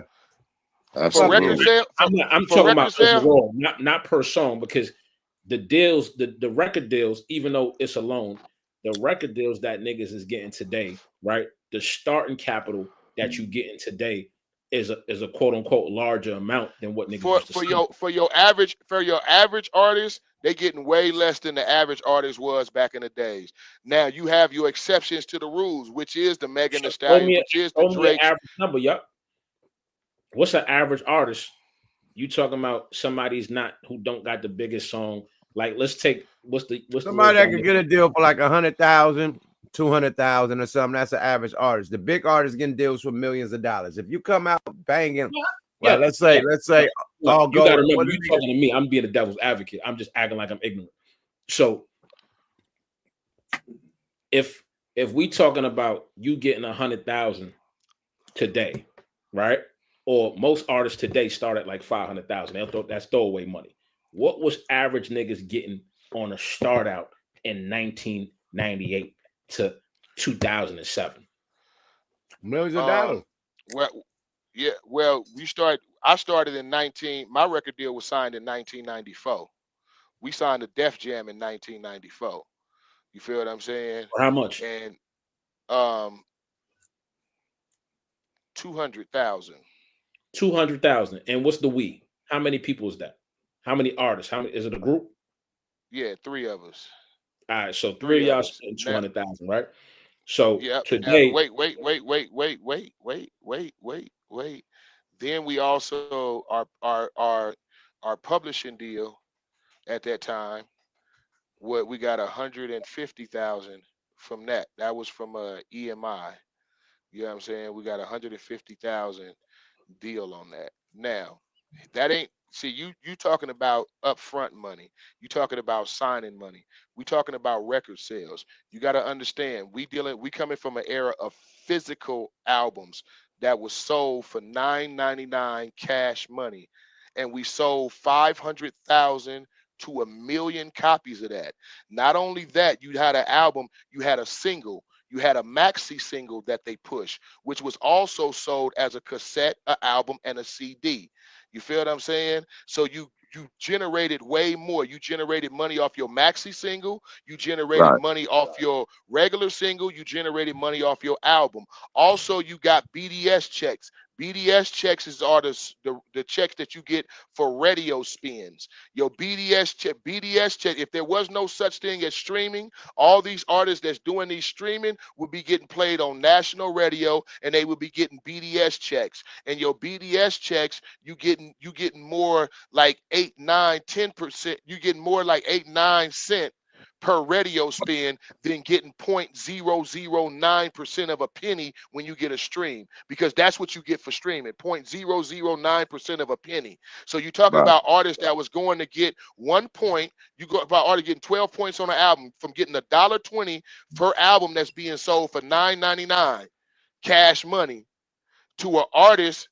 Say for instance, Snoop got $45,000 for doing 1 billion streams at 0.0009%. That's why he left in the main streaming platform when he did and got with Radio FM. You feel what I'm saying? So if Snoop would have did 1 billion radio plays, that would have equaled close to about $2 to $3 million in BDS spins. That would have been like $2 to $3 million just in radio spin. So there's no way artists is getting more money as far as per album and what comes from an album. Now, this is the reason record companies introduced 360 deals. When we were signed, there was no such thing as a 360 deal. You're not getting none of my show money. All my show money is all to my pocket. All my movie money is all to my pocket. All my merch money is all to my pocket. All my modeling money, all to my pocket. My label don't get none of that. That's all me. It's all me, I got a 100%. question, right? I got a question. So since the record labels like, Universal is top down or whatever you want to call it, so the record labels 9 times out of 10 fuck with more sponsors and they have more relationship to get you sponsorship deals and whatnot, right? So they have a vested interest in getting those contracts for you because it's more money that they make. They got a vested interest in getting you more merch and partnerships and deals that artists typically, especially back then, didn't have the relationships to even get in those rooms and have them type of sponsorships. Well, you know what? They changed the dynamic. They changed the dynamic of the game, bro. Let me tell you what they did. They decided, they went through emotion and they shut down all the black music departments in the industry. I don't know if you remember this or how old you are, but they went through a time period where they shut down all the black music departments in the industry. This is why Channel Live fell off. This is why Shaquille O'Neal lost his label Twism. You feel what I'm saying? This is why a bunch of artists disappeared. A bunch of independent labels had disappeared. You know what I'm saying? Because they shut down the black music departments. You know what I'm saying? They had a meeting in the Cayman Islands, you know what I'm saying, which every record executive go to every Christmas holiday. All the top wigs that call the shots in the music industry, they vacation in the Cayman Islands every Christmas holiday. And it was decided back then that they would never allow another Suge Knight to be created in this music industry. They would never allow that again.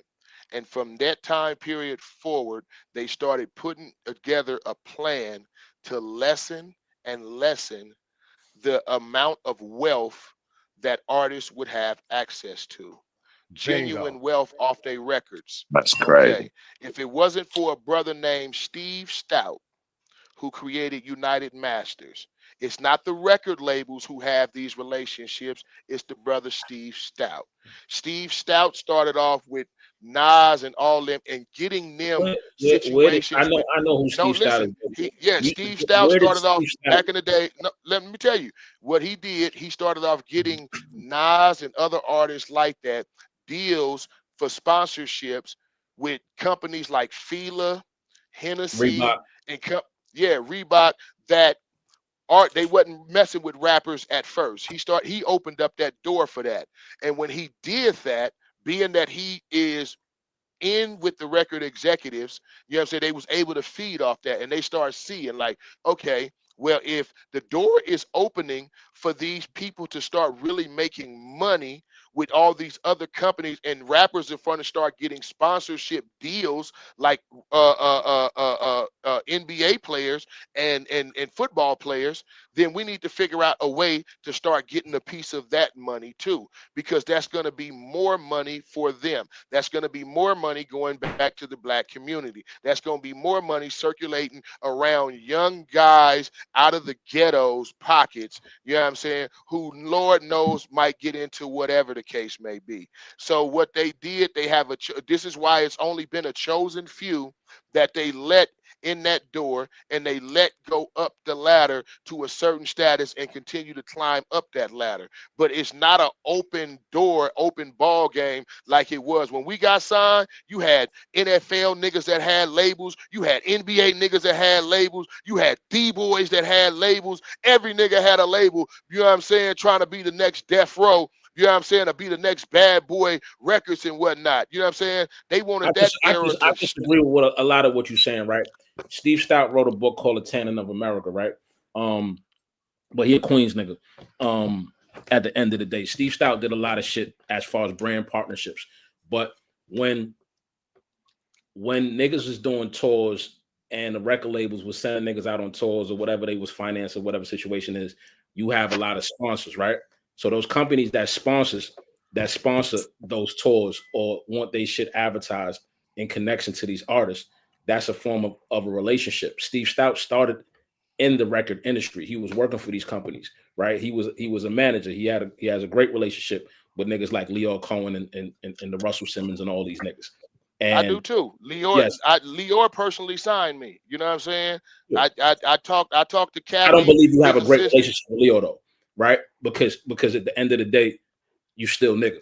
So at the end of the okay, well, okay, it's based on what you said. I consider a great relationship when I get out of prison. You send a limousine for me, you know what I'm saying? You send me a bunch of money, you send me a big old bottle of motherfucking Cristal and whatnot, and I get to leave. Wait, hold up. But I get to leave, you know what I'm saying? You call it nigga shit, but a nigga who just did 6 years, who just getting off doing a bid and coming home to nothing, you feel what I'm saying? And a motherfucker who I used to be signed to, making sure that I come home right and that I'm able to immediately go to Lawndale, California, and put a down payment on the money that he owed you. He spent the money that he wait. owed you on putting you in a limo. You know what I'm saying? Like he spent your money that he Bro, owed you don't. Hey, listen, let me tell you something. I dropped a song called Summertime in the LBC 30 years ago. My last royalty check for my mechanical royalties was $8,600 30 years later. Lior don't owe me a goddamn thing. I get $8,600 every royalty. No, listen. I dropped the song 30. I dropped the song 30 years ago, and I collect $8,600 every royalty period 30 years later off of one song. Lior don't owe me a goddamn thing. Let me ask you a question, right? When Lior gave you a loan when he signed you? Huh? Did he give you a loan when you got signed? Did he give you upfront money? Everything is a loan. It's called being recoupable. Any money that they give you, yes. I just answered that question for you when you asked what we got signed for. Yeah, right. So, and Yuck, please tell us, man, I'm not no slouch with this business shit, right? So, let me Let me reintroduce you, man. This Reem from G Unit, man. He was management with 50 when 50 first started, when he got the Dre and everything. He's part of the whole shit, and then they separated. You know what I mean? Period. So he's part of G Unit. He's part of 50 whole movement at the beginning. I'm part of that All history. the mixtapes, the whole shit. I'm part of that history. So, but studying the game, right? Appreciate you. Oh, I thought. Wait, hold on. I thought you was gonna give him a rundown on me too. No. You gave me the rundown. You gave me the rundown. You've been telling. Oh no, it's just not. Right now. Network, help me out here, man. No, I mean, this is I'm Bo a part Rock. of it. This is Bo Rock from the legendary Dove Shack. Summertime in the LBC. It was signed to Def Jam Records. You know what I mean? Big time shit. One of the only niggas on the West Coast besides Warren G and Richie Rich to be signed to Def Jam. Let's make that clear. So he legendary also. Come up under the whole Dub, up under Warren G shit and Snoop shit, the whole family. Snoop Dogg, work with Jam Master Jay. You know what I'm saying? Like he's part of the whole family tree. So yeah, we part of the whole. When I analyze the business, right? So when a nigga give you a loan and you recoup the loan, right? Baby. You recoup the loan and you recoup that loan on your business entity, right?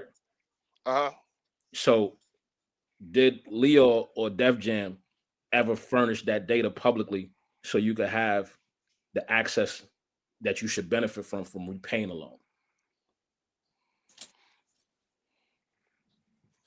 Wait, explain that again. If I pay off a loan, right, that data should be furnished, right? So, one, I gave you a loan. You mean do I have access to our statements as far as like what we recoup, when we actually recouped, and you know what I'm saying? Did they report it?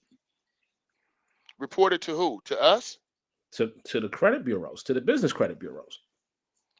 No, because at that time, you know what I'm saying, we left Def No, they Jam still don't. It don't got nothing to do with that. It's a practice that they have, right? Because if they do that type of shit, you won't need a record label for financing. Oh, so I know what you saying. You saying report to the credit bureau that I paid off the $200,000 that they gave a motherfucker. If I really fuck with you, right? I'm not giving you the spoils of bullshit and liquor and get right back to it. I'm actually teaching you the business game. I'm teaching you the structure of what it is that we do.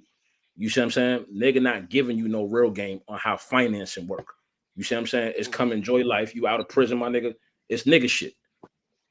What Nori said Leo told him. Man, the nigga I did the little song, the grinding, the nigga invited me to the crib. The nigga said, come in here, look around. You like this shit? Yeah. Keep working, nigga. Make another hit like that. I invite you back here next year. Not that I show you how to get a crib like this, but keep working. I'll invite you back next year. You could keep coming to visit.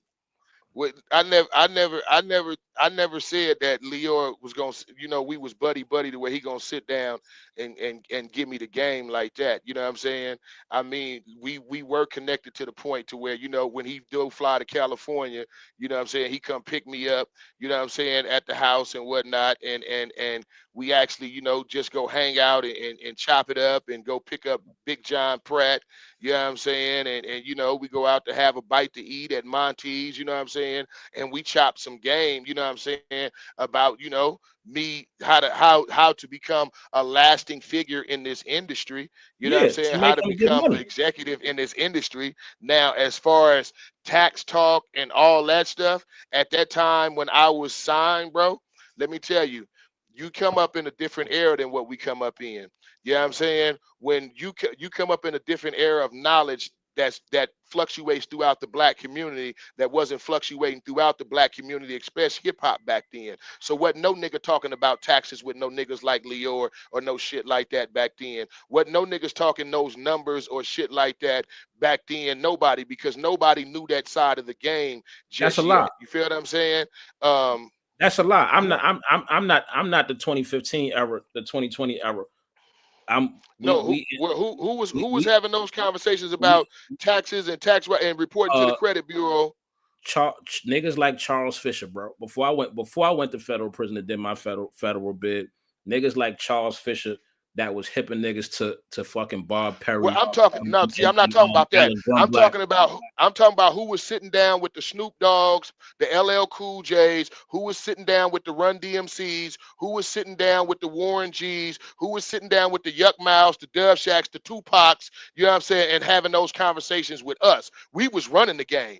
You feel what I'm saying? It wasn't nothing hotter in the game than us at the time. Who was sitting down having that conversation with Biggie? Who was sitting down having that conversation with Craig Mack or Rakim or any of them? Wasn't nobody sitting down having that conversation. Obviously, they wasn't even having. Listen, they wasn't even having that conversation. They wasn't even having that conversation with Jam Master Jay. Niggas like Russell, right? But obviously, no. Listen, what I'm telling you, they wasn't even having that conversation. I fuck with Jam Master Jay. I fuck with Jam Master Jay kind of tight. You know what I'm saying? While we was on Def Jam, you know what I'm saying? You know what I'm saying? Like, I mean, he took my motherfucker to the Q Club down in Queen back in the days. You know what I'm saying? Like I fuck with him like in the studio, like on some hood shit. You know what I'm saying? On some getting shermed out together type shit. You feel what I'm saying? Yeah, on that level. And he was in with Russ and Lior, and he didn't even have that game, because if he would have had that game, you know what I'm saying, he would have been capitalizing more off of being in the position that he was in than having to deal with what he was dealing with. You feel what I'm saying? Back then, I'm telling you, because niggas be ignorant, right? Niggas will give niggas the game, and niggas will tell you exactly what we doing, and niggas be like, man, I can't see it. I want to go do my own shit. I'm gonna get it in the street. I'm gonna get it. Listen, I'm gonna tap in what Bo Rock was saying. I'm gonna tap in what Bo Rock was saying, bro. Niggas didn't even know what to do with their money, let alone how to pay their bills, let alone how to balance their fucking bank checkbooks, nigga. Let alone how to, like, niggas didn't know how to do shit. We always young niggas. Yeah. We always young niggas fresh out our teams that got tens of thousands of dollars, my nigga, and had to make bank accounts. Niggas didn't even know how to file taxes, bro. Period. None of that shit. That's why they come back, and that's why they was coming back and getting niggas like Jermaine Dupri and other niggas like that, because the game that you guys have now that you exercising, that game did not come from but you keep saying this now shit, right? I'm not a 12-year-old. So no, I'm not saying you a 12-year-old, bro. But what I'm saying is those executives, when you talk about Lior, when you talk about Russell, when you talk about Andre Harrell, when you talk about Kevin Loud, when you talk about Clive Davis, when you talk about Jimmy Iovine, when you talk about what was his name over at Priority? I forget his name. Steve Stout and these niggas was managing these niggas from young and telling these niggas what to do. But Yuck, I want to ask you something. Did Jay Prince or anybody on his team give y'all advice on how to manage y'all funds? Fuck no. He gave me advice on how to do the record bit. I mean, how to do the independent business, right? How to stack your funds. He didn't tell me to diversify shit, bro. I learned the game from hustlers, bro. Period. Niggas like 40, man. Don't buy a Benz before you buy a house, nigga. First time I got my money, I bought a house, nigga.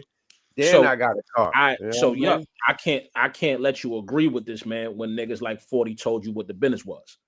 You understand what I'm saying? Yeah, he told me don't buy a Benz before you buy you a house. But listen, bro, you asked about a distinct thing that I told you was not going around the music industry nowhere. You said nobody was telling nobody. You asked about a specific thing though. You asked about having a record company report to the credit bureau that you paid off your advance. Okay, that was something that was not talked about through the whole industry, bro. Nobody was giving nobody that game to use your advance to file with the credit bureau, bro. And then one more thing. That would go with either the administrator of the budget or that would go with the record label. It wouldn't go to the artist. You know what I mean? It would go to the administrator, which is the record company, or the people that got the joint venture with the company. That type of shit won't even go down to the artists. Artists still fight for their fucking masters. Like, that shit wasn't told to us. Listen, I'm not saying nobody told y'all this, right? But when we looking at the game, right? We looking at what's going on. I've been in the since a young nigga, and I've been in these meetings, and I'm watching crackers, Asians, whoever doing brand deals, and watching niggas slick get fucked on the low and not understand the simple math. You feel me? So when there is people, the niggas that I learned from as a young and being around it, the Charles Fishers, who was Nas' manager, who Nas didn't listen to, these niggas that's giving you the information. The problem is niggas don't listen. Niggas Who is he giving it to? Who is he giving it to? Because the guy you just named, I never heard of him. I literally been in the industry 30 years, bro. Literally been in the industry 30 years, and I've never heard that name you just said, bro. Okay. And so, I actually know Nas, and I know that name that you mentioned. His name. So everybody don't have access to the same. His name is not Bo. His name is Reem. But what I'm telling you is this, right? What I'm saying is everybody don't. That's not. You know what Nas. You know Bob Perry. You know Alan Grumblatt, right? You know those people, right? Yep.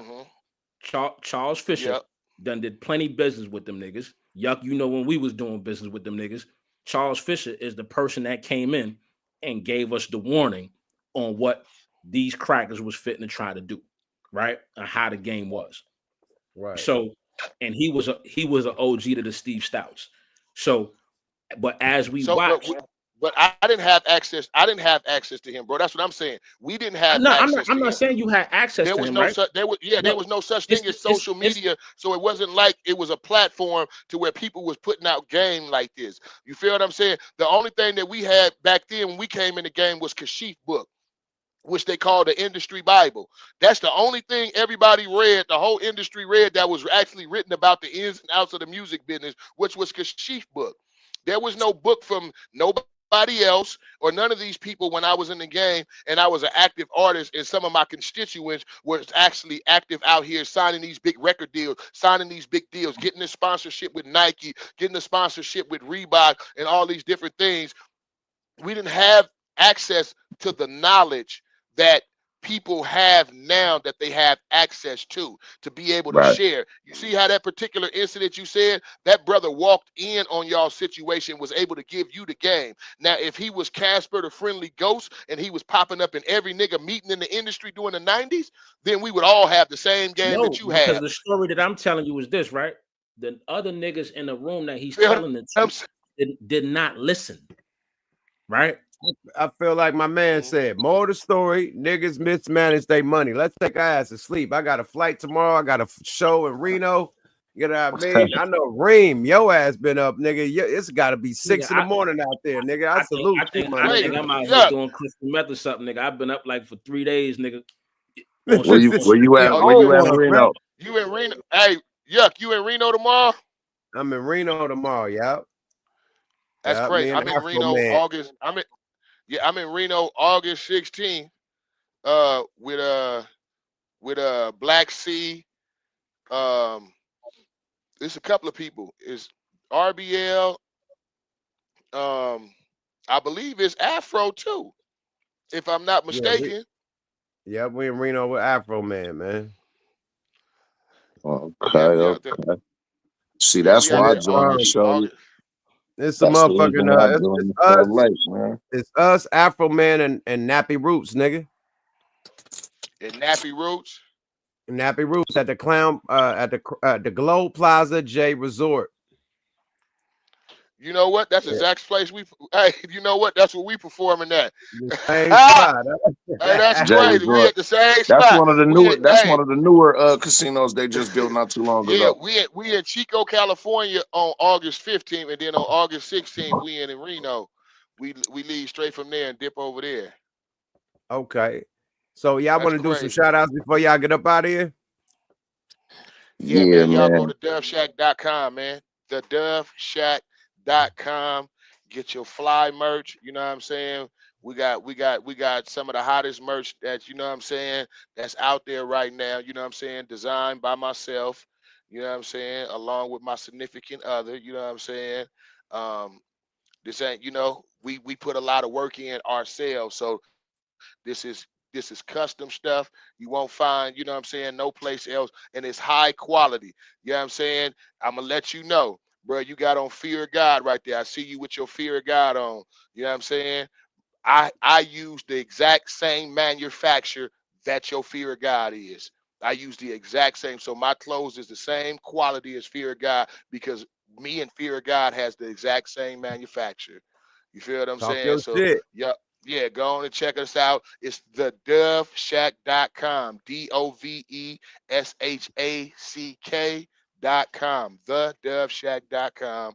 You know, summer is coming up. Get your summertime stuff, your summertime in the LBC gear too. It's our 30th anniversary. So holla at your boy, man.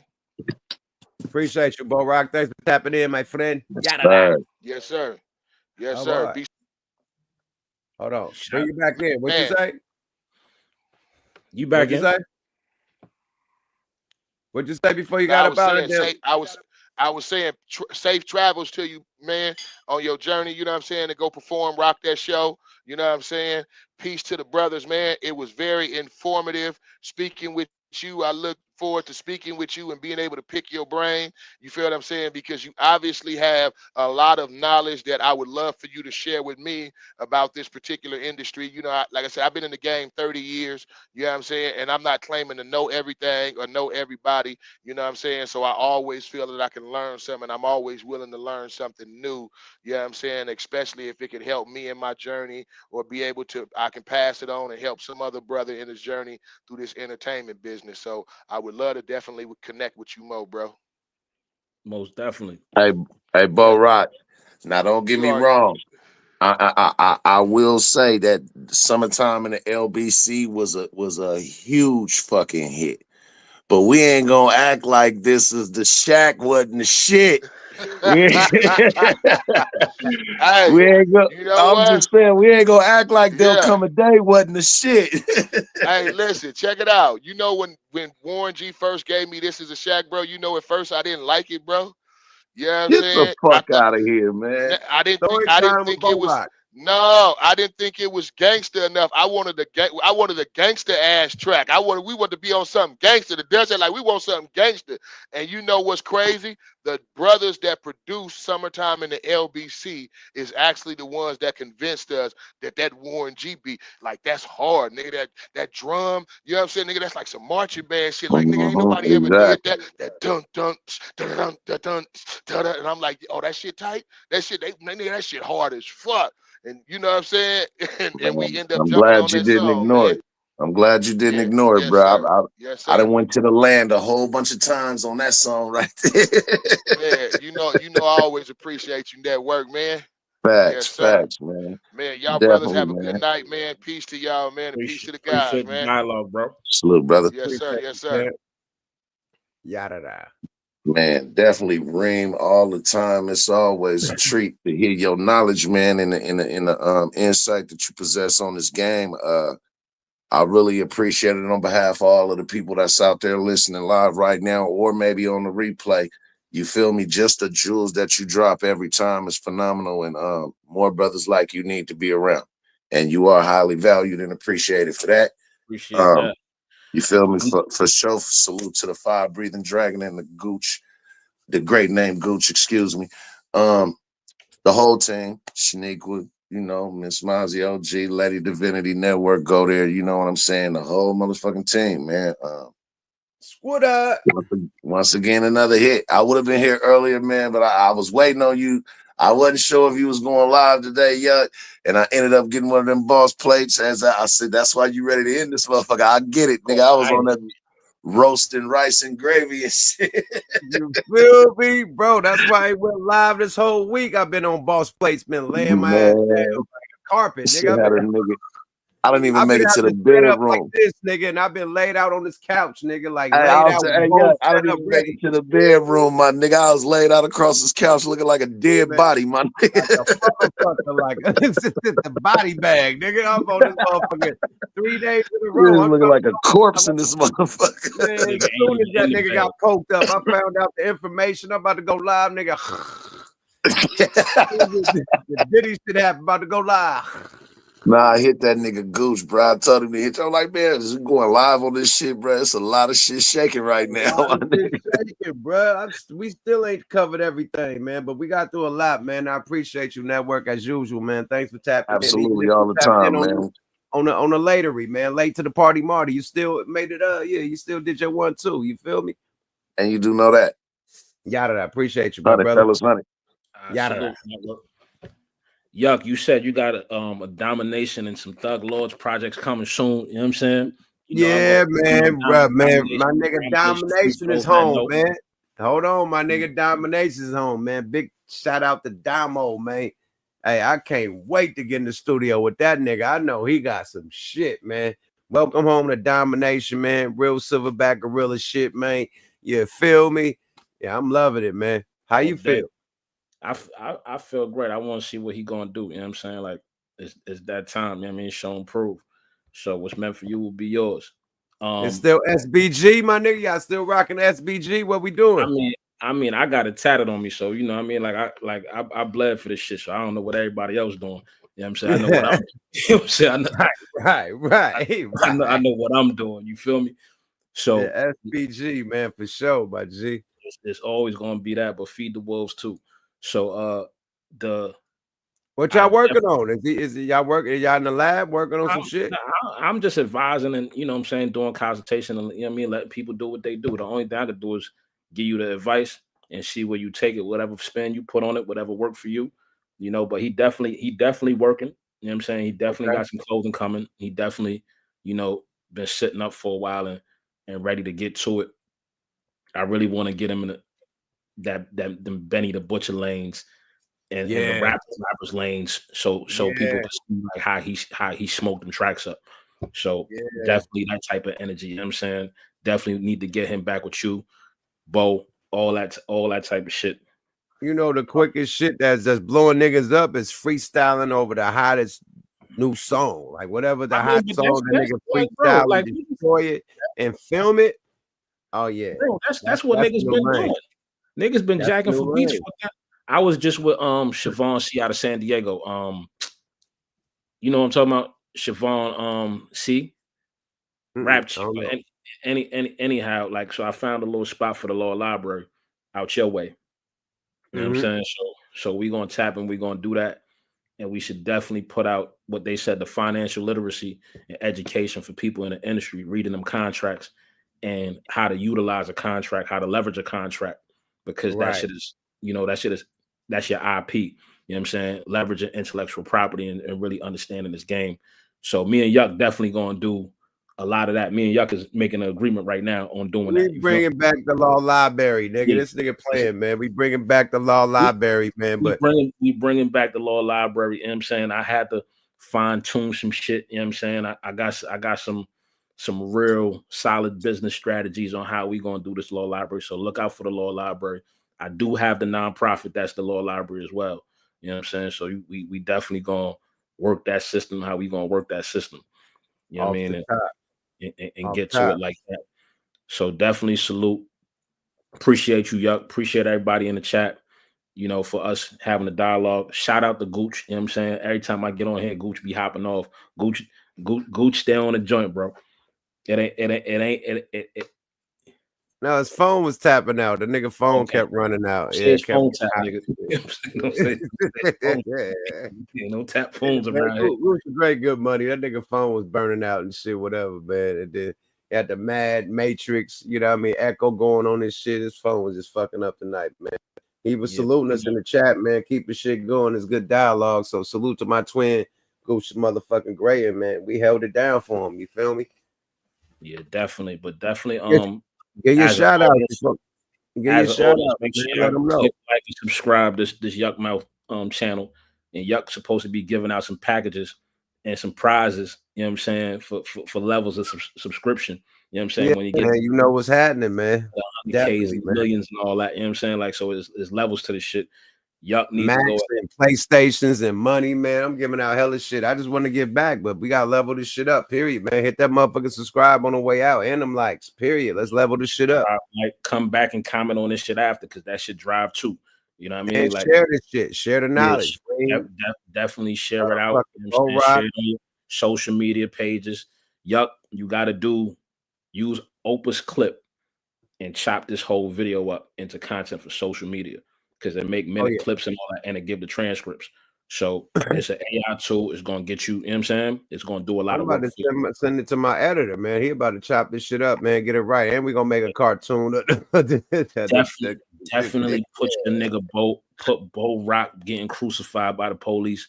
God, we got. Oh my You know what I'm God! saying? You gotta put that because that shit doing is a cartoon of that immediately, man. Yeah, they gonna be like, because it speaks to social injustice in prison systems, which people feel like is a new thing. You know what I'm saying? In 2020, you know, in these years, people just getting aware of what actually go behind the wall and abuse that police and all them getting involved with. So that's, you know, we might laugh at this shit, but seriously, you know, that's an important thing. Absolutely. Yeah. Put the awareness out. Shout out to my children, man. Shout out to my children, man. You know what I mean? Shout out to the little ones. Yeah, shout out to the twins and 3 and all them. You know what I'm saying? Shout out to kids, man. Yeah, man. That's what keep us doing this shit, man. Oh, right. They about to wake up and be on my ass. I'm about to go to sleep. Yeah, me too, man. I'm right behind you, man. No Frank Ocean, no Diddy Bob. Have a good one, my G. Thanks for tapping in. Hey, and thank y'all for tapping in, man. Another episode of the motherfucking Wonder Twins. I'm about to deactivate and take my ass to sleepy sleep. I see y'all at the Glow tomorrow in Reno, man. Nappy Roots, motherfucking Afro Man, and the Loonies, man. It's gonna be a motherfucking movie, man. Show up and show out. Get your tickets while you can. My sister and my man. Hit the likes, hit the subscribe on the way out, man. It's smokealotrecords.com. Get all the merch to make your body work, man. Get the motherfucking DVDs, the albums, everything, man. When you order something from the website, we definitely send fan packs, you know what I mean? So not only would you get what you order, but you get extra shit, man. So we just bundle it up, man, and fan pack it up, autographs and all the shit, man. So when you fuck with me, man, you get the whole bundle, man. You ain't just getting a t-shirt. You ain't just getting the album. You getting a whole bundle for the shit, everything that I'm involved with. You feel me? But thank y'all for tapping in. Salute to all the mods, man, doing a motherfucking job. Shaniqua, nigga, everybody. Network, man. Salute to my twin, Goose, motherfucking great, man. We wouldn't do this shit, man. We couldn't activate without the twin himself, man. Get your phone right next time, Dynamite. You feel me? And I'm about to take my ass to sleep, man. Wonder Twins, Steve, motherfucking activate, man. Salute to everybody in the chat, man. Y'all keep doing y'all thing. Keep supporting us. I appreciate y'all, man. Goes to great, nigga. Deactivate. Yada da. Oh, boy. The twins in this bitch. Bye-bye now. Those